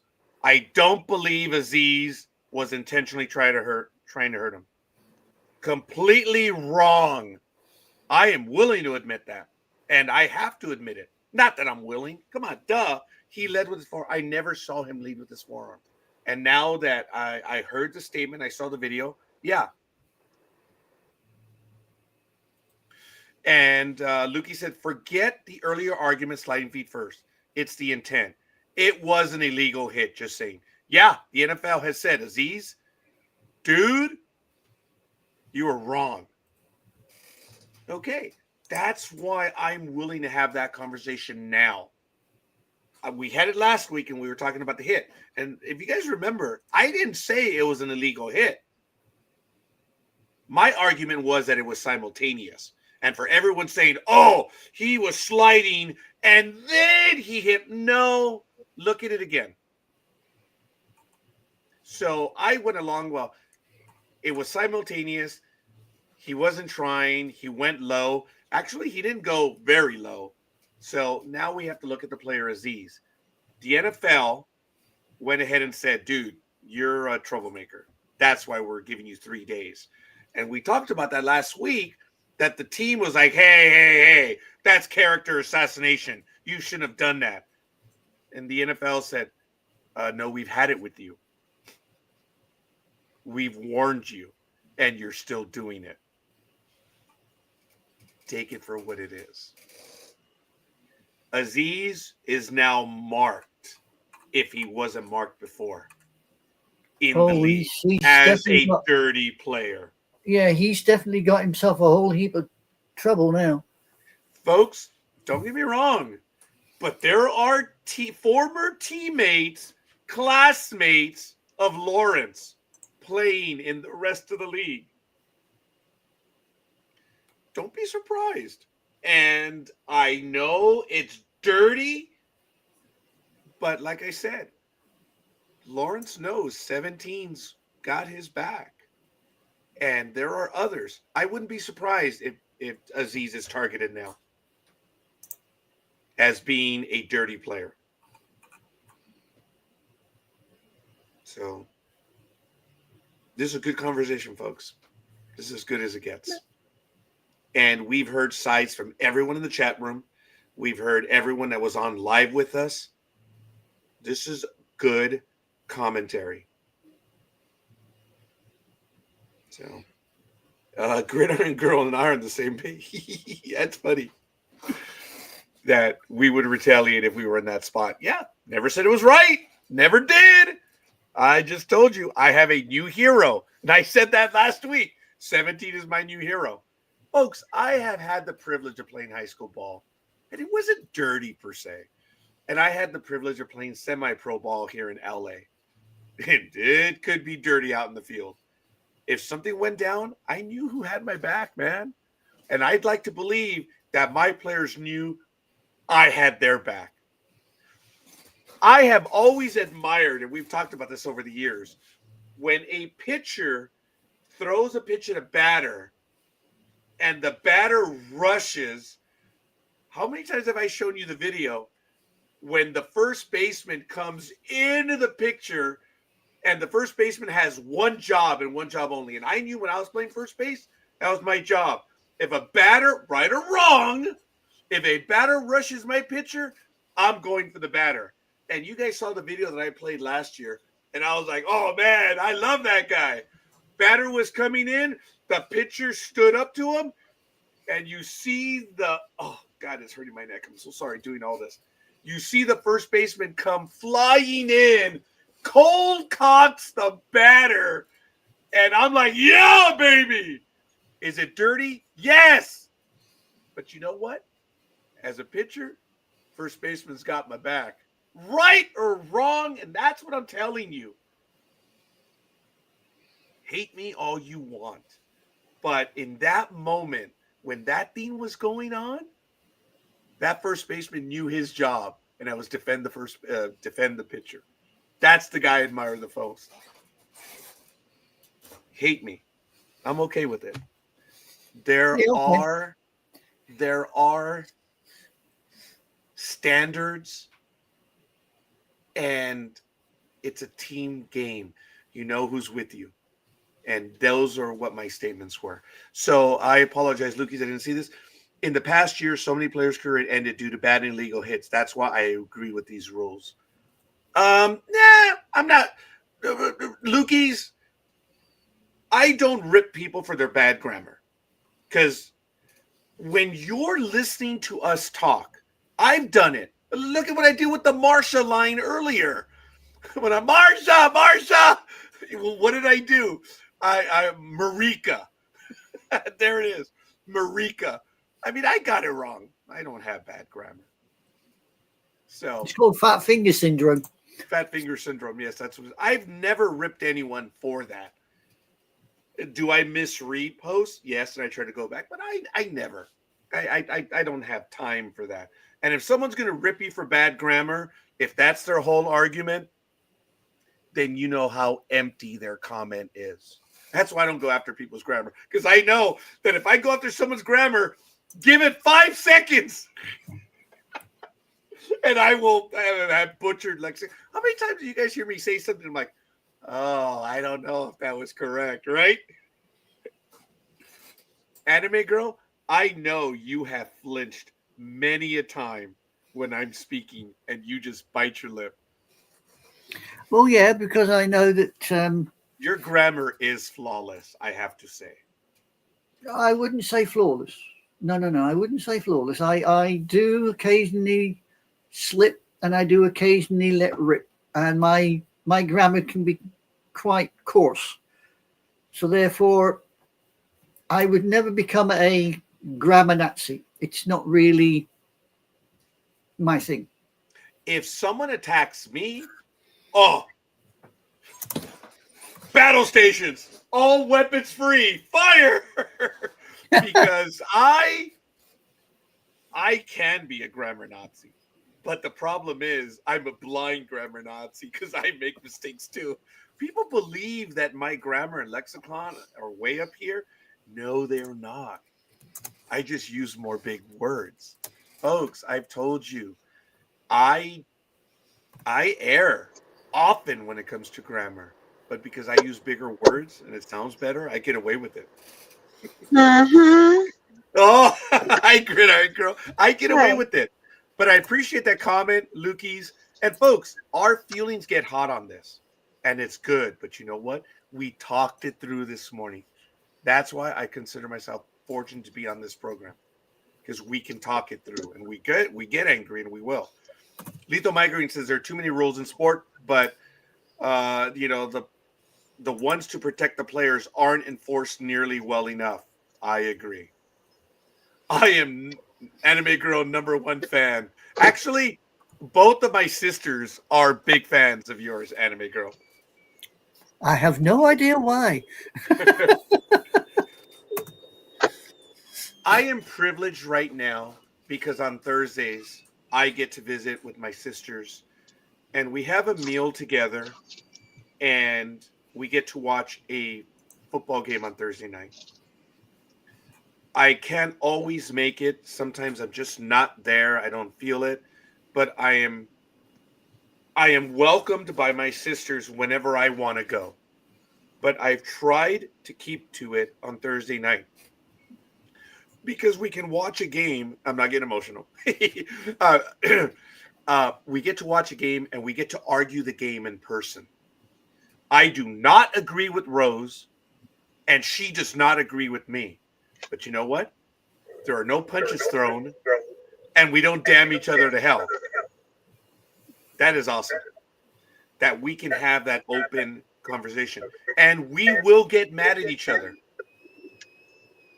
But you know what? We're able to move on. But we're passionate about that, and we know that we're going to end up getting mad at each other. But thank God it ends right there. When one of us pulls the ripcord and says, yeah, shut the F up, most of the time we all pull back. And it's rare when we pull the thing is, though, Roger, let's be honest, right? It would be an extremely boring world if we all agreed.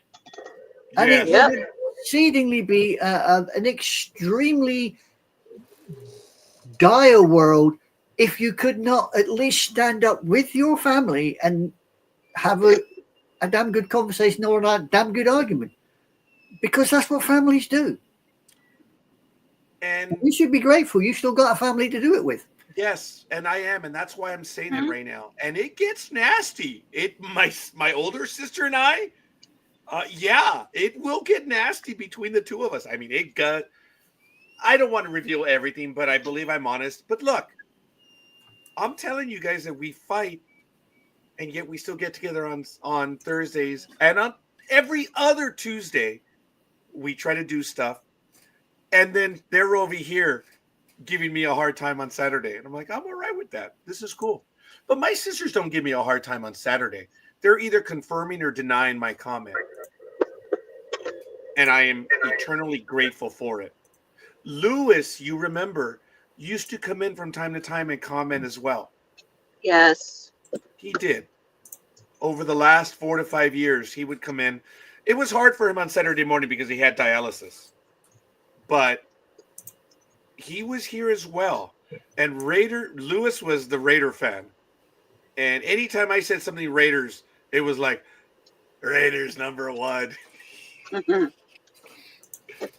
My brother was not argumentative when it comes to sports, but he had his opinion and he would come, as you guys all know. I missed that. And now I'm privileged that, like I said, I gave you an insight on Thursdays. I meet with my family and, F you, go to hell. Nice one. Looks like the Scissor Sisters have struck again. Everything is back to normal, and I like that. There's nothing for me to say on that comment.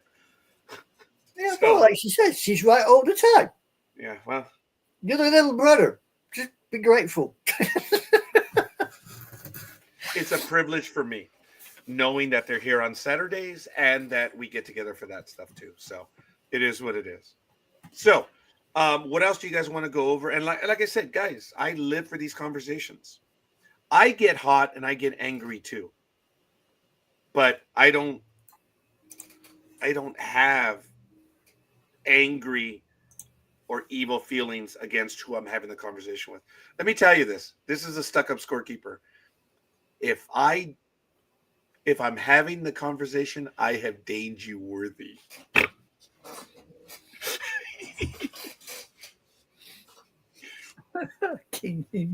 There are many people that I will not have a sports conversation, a historical conversation, political, current events. There are many people that I will not have a conversation with.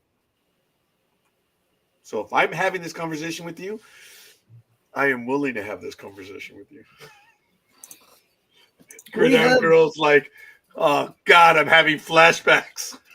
We have had many a historical conversation, Mr. Scorekeeper. We have, but we don't argue as much as people think. Our conversations are open. Yeah. I like our conversations.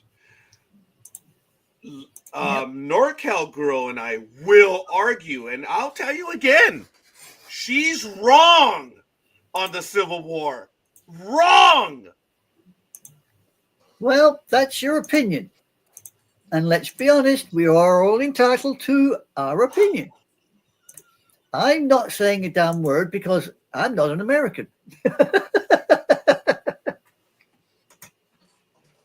History is written by the victors.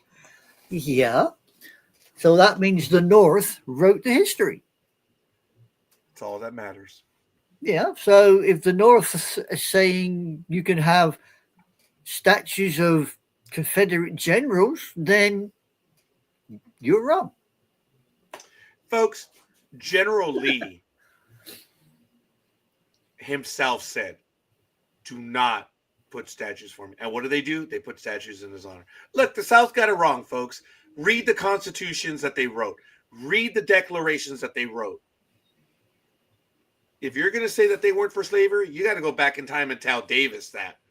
It's like, dude, you weren't going for slavery. Did you know that? Yeah, but my declaration says I'm doing this to keep servitude. Their declaration said that. 11 of the 13 states said the primary purpose of what we're doing is to keep this. As for states' but rights. the North wasn't completely there to get rid of slavery either. No, the North was fighting because the South decided to take up arms. Remember, the South took up arms. And the North was like, oh, shit, here we go. The North was far from perfect. The Emancipation Proclamation didn't happen in 61, folks. So, yeah, just talk to Nikki Haley. 63, wasn't it? Yeah. Now, Haley got it wrong, and she also got it right. She removed the Confederate symbol from the flag. Good for her. It starts with those things. But Monument Row, folks, I mean, come on, cut it out. I suppose when you think about it, having a statue of Robert E. is kind of like having a statue of a certain A. Hitler. First of all, I want to thank you for, and I'll get to that in a moment. Anime, I need you to clarify. We don't do fantasy sports right here. When we call the games, we call them on a game-by-game basis. We don't do fantasy. If you want fantasy, LennyMelnick.com. That guy is awesome. He knows what's going on. We know our limits, and one of them is fantasy sports. So I appreciate you asking us a question, but we're not going to BS you either. Now, what was your statement, Anime Girl? I said having a statue of Robert E. Lee is kind of similar to putting up a statue of a certain A. Hitler. Wouldn't you agree? I appreciate that, but I would say more that it's akin to putting up a statue of Heinz Guderian or Field Marshal von Keitel. I would equate it more like that because Lee did not lead. It was Jefferson Davis. That would be, having a statue of Jefferson Davis would be more apropos.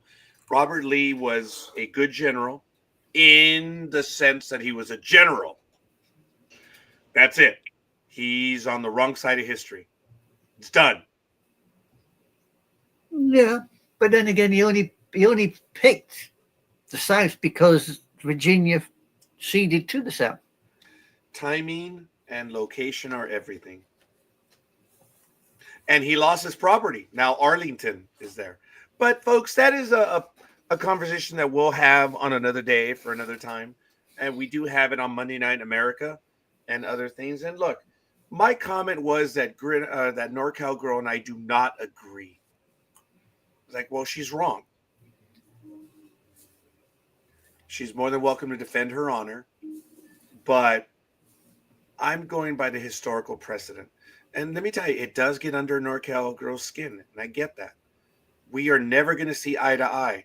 And thank God NorCal girl was never stupid enough to say, well, we're going to agree to disagree. No. I am not an apologist. Don't you ever accuse. So if you're saying we're going to agree to disagree, I'm not an apologist. Hell no. I stand for what I know, not what I believe. My ass. I am a man of science and a man of history. It's kind of like me. I mean, I've got a small library of books, but I have had people walk in and look at my library of books. And the first words out their gob is, "Oh, you're right-wing Nazi." And I go, "What makes?" Yeah, and I go, "What makes you say that?" And they go, "All the books that you've got about the Waffen SS and Nazi Germany." I said, "Well, if I don't learn about it, I'll not know about it, and then I'll make the same mistakes." Oh, yeah. Gridiron Girl just told us she had to go. Yeah. Look, folks, this comment, yeah, it's what it was about. This is how I frame my argument. People tell me that the Civil War was for states' rights, and what was the right that they were fighting for? To keep slavery. I'm not making a joke. I'm attacking their logic. Well, it was for states' rights. And what was the right that you wanted? The real argument was that the North was writing laws that was basically creating amnesty. That if someone could get away and get to the North, they were liberated. And that was the argument. Well, we have the right to do this. You're taking that right away from us. And what was the right that was being argued again? So whenever someone tells me it was for states' rights, I ask them that. And then I ask them, well, guys, did you look at the Missouri Compromise? Oh, my God. You want to see abject stupidity? This is the historical guy now. Look at the Missouri Compromise. And once you look at the Missouri Compromise, that line argues, or that line follows. Look up the Missouri Compromise, and no one's going to do it. So all I'm going to tell you is I'm right. I must be honest and say I've not come across the Missouri Compromise, so I cannot comment or quote anything like that.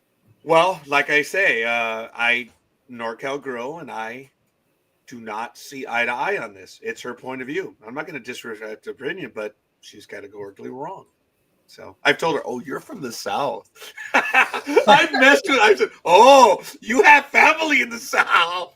So in that way, I screw with her a lot, But let's be honest, though, she is an extremely forthright individual, and she's not frightened to express her opinions. Yes. All you can do is try to educate the difference of opinion. Yeah. Rather depends if the person that you're having the argument with is willing to listen and learn. Well, If one is not prepared to listen and learn from what's being said, then who is the ignorant person? The person trying to convince them or the one that's not listening? and that's why you'll hear when I'm giving you my opinion, I will tell you I'm giving you my opinion. Everything else that I've said about this topic, it's not opinion, folks. It's written fact. So, but it belabors a point. The argument that will always irritate me the most is, well, that's what I believe.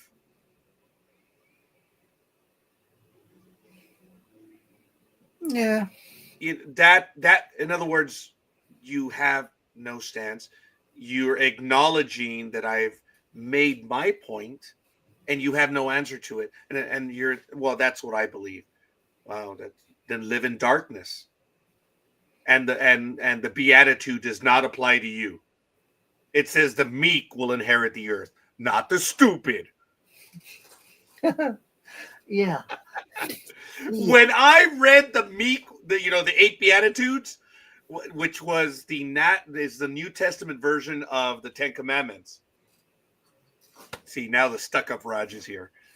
The 8 beatitudes are all in the positive love, whereas the 10 Commandments are no, no, no, no, no, or you will do this and you will not do that. When I read the first time the meek will inherit the earth, I'm like, damn it. I lost already. So, yeah. I must be honest to say, as a kid, when I first read about the meek inheriting the earth and the lamb shall lie down with the lion, I thought, the hell, this guy's on some kind of shit, because he's just, he's daydreaming. Yeah, that's because unfortunately, whether we want to admit it or like to admit it, we have got some grade A-holes around here that think might is right and you're weak, I'm strong, I'm big, you're small. And that's their mental attitude. And they will always be the same. And, I had a conversation with my sisters a few weeks ago. We had guests there with us, and it was a very raw and very honest conversation. Again, we weren't arguing. It was one of the better conversations I'd had. And one of my final comments to them was, guys, it's not even that. It's that when you're having a conversation with someone and they're telling you something, that's what it's become. Just that. They're telling you. And that it's supposed to end right there. They're not interested in a response.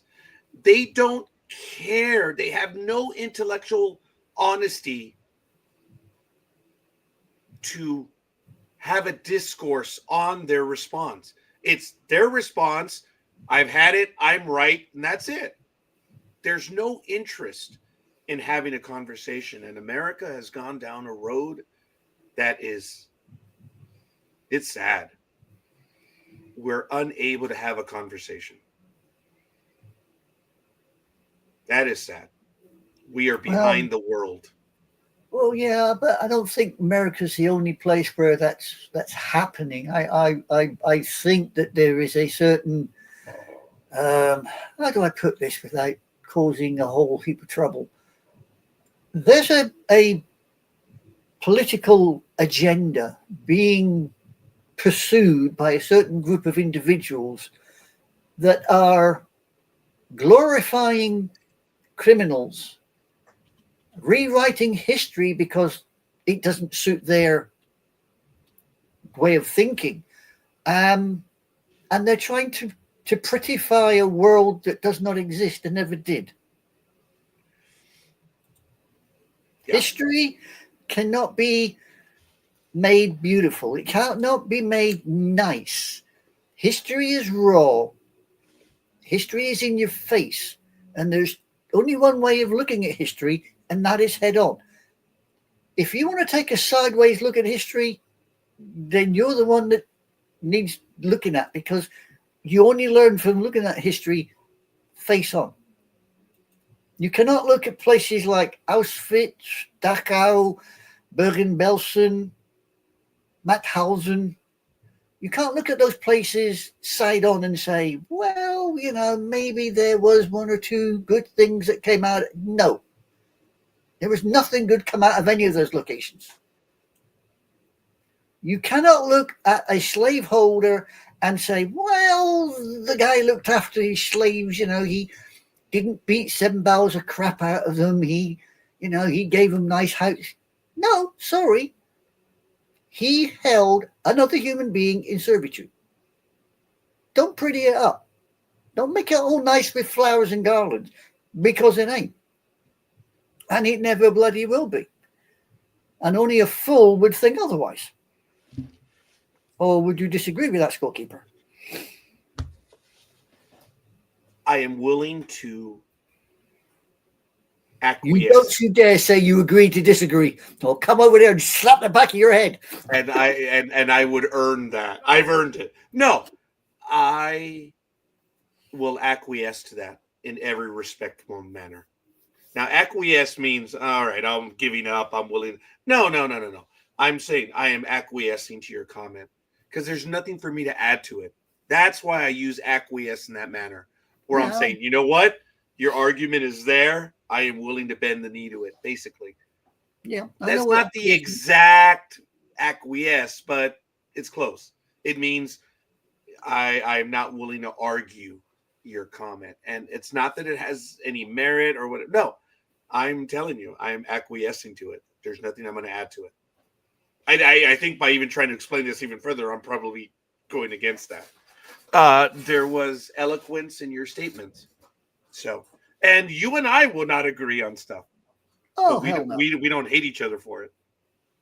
Only an idiot won't listen to the other side. And folks, sorry, anime girl, on this program, when I'm told, well, you hate this, like, first of all, I don't know where you got that from, but I've only told you that there's 2 things that I hate in this world.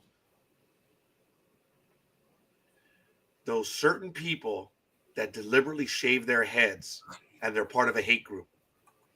I have nothing for them. I think those are the most vile animals on this planet. Have no illusion. I have engaged them in the real world, and I engage them here on this platform. I have nothing for them. As much as they hate me, I return it in kind. I will admit that right there. But for me to hate, when have you genuinely heard me say that I hate something other than, okay, there might be one more and it destroys what I say. But I don't go around saying that I hate this, I hate that. For me to actually hate something, it means something. I don't hate the Reds. I don't hate the Red Sox. I think they're confused.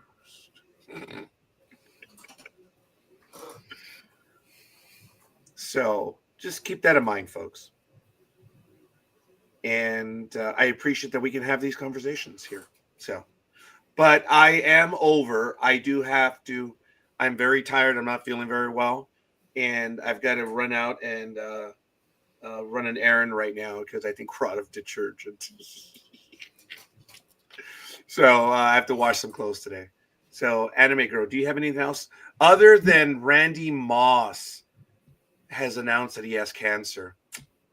Damn. I think we'll talk about that on another day. I'm sorry, Randy Moss. I didn't like you as a player, but you're a good player. And I'm saddened that you have cancer. So hopefully he'll be able to recover and beat that. So, Anime Girl, do you have anything you wanted to add? No, I have nothing else to add to the program. Okay. We appreciate you all. The holidays are coming up. Thank you for spending it with us. And guys, we will see you next week. I'm going to be on tonight at 5 for the Lower Decks review. Oh, I put Below Decks. It should have been Lower Decks. And I'm going to be on at 9:30 tonight as well. Tomorrow, we'll see if we have the Troublesome Twosome. And we have the Sunday night review as well, where we will be taking a look at Star Wars Skeleton Crew. Thank you. Yes, Star Wars Skeleton Crew. We're doing the review on them. So, other than that, folks, that's it. Anime Girl, thank you. Guys, we'll see you on the other side. Peace always. Enjoy the weekend. It's going to be fun. And yes, Scorekeeper will probably, I don't know. I don't like changing my picks because I get burned by them. But I think in this one, strategically, I have to. Like I said, I have a 6-game lead right now. That is hard earned. I'm probably entering defense mode, but I'm not going to change it until the last possible moment. So it's up to you to, if you guys are like, well, if he's going to go for that, then I'm going to go. Hey, I have a 6-game lead. I'm in prevent defense. Anime Girl. I'm fourth in the line, and all I'm playing for is to see how far up I can get. I know I ain't going to win, but I'm playing to see how far up I can get. Because this is the highest I've been at this time of the season. I'm normally midway to lower third. Let me tell you, you've been playing this for 3 years now, and you have gotten so much better year after year. And we may have an award for the most improved, and that would be anime Color Maven. Yeah.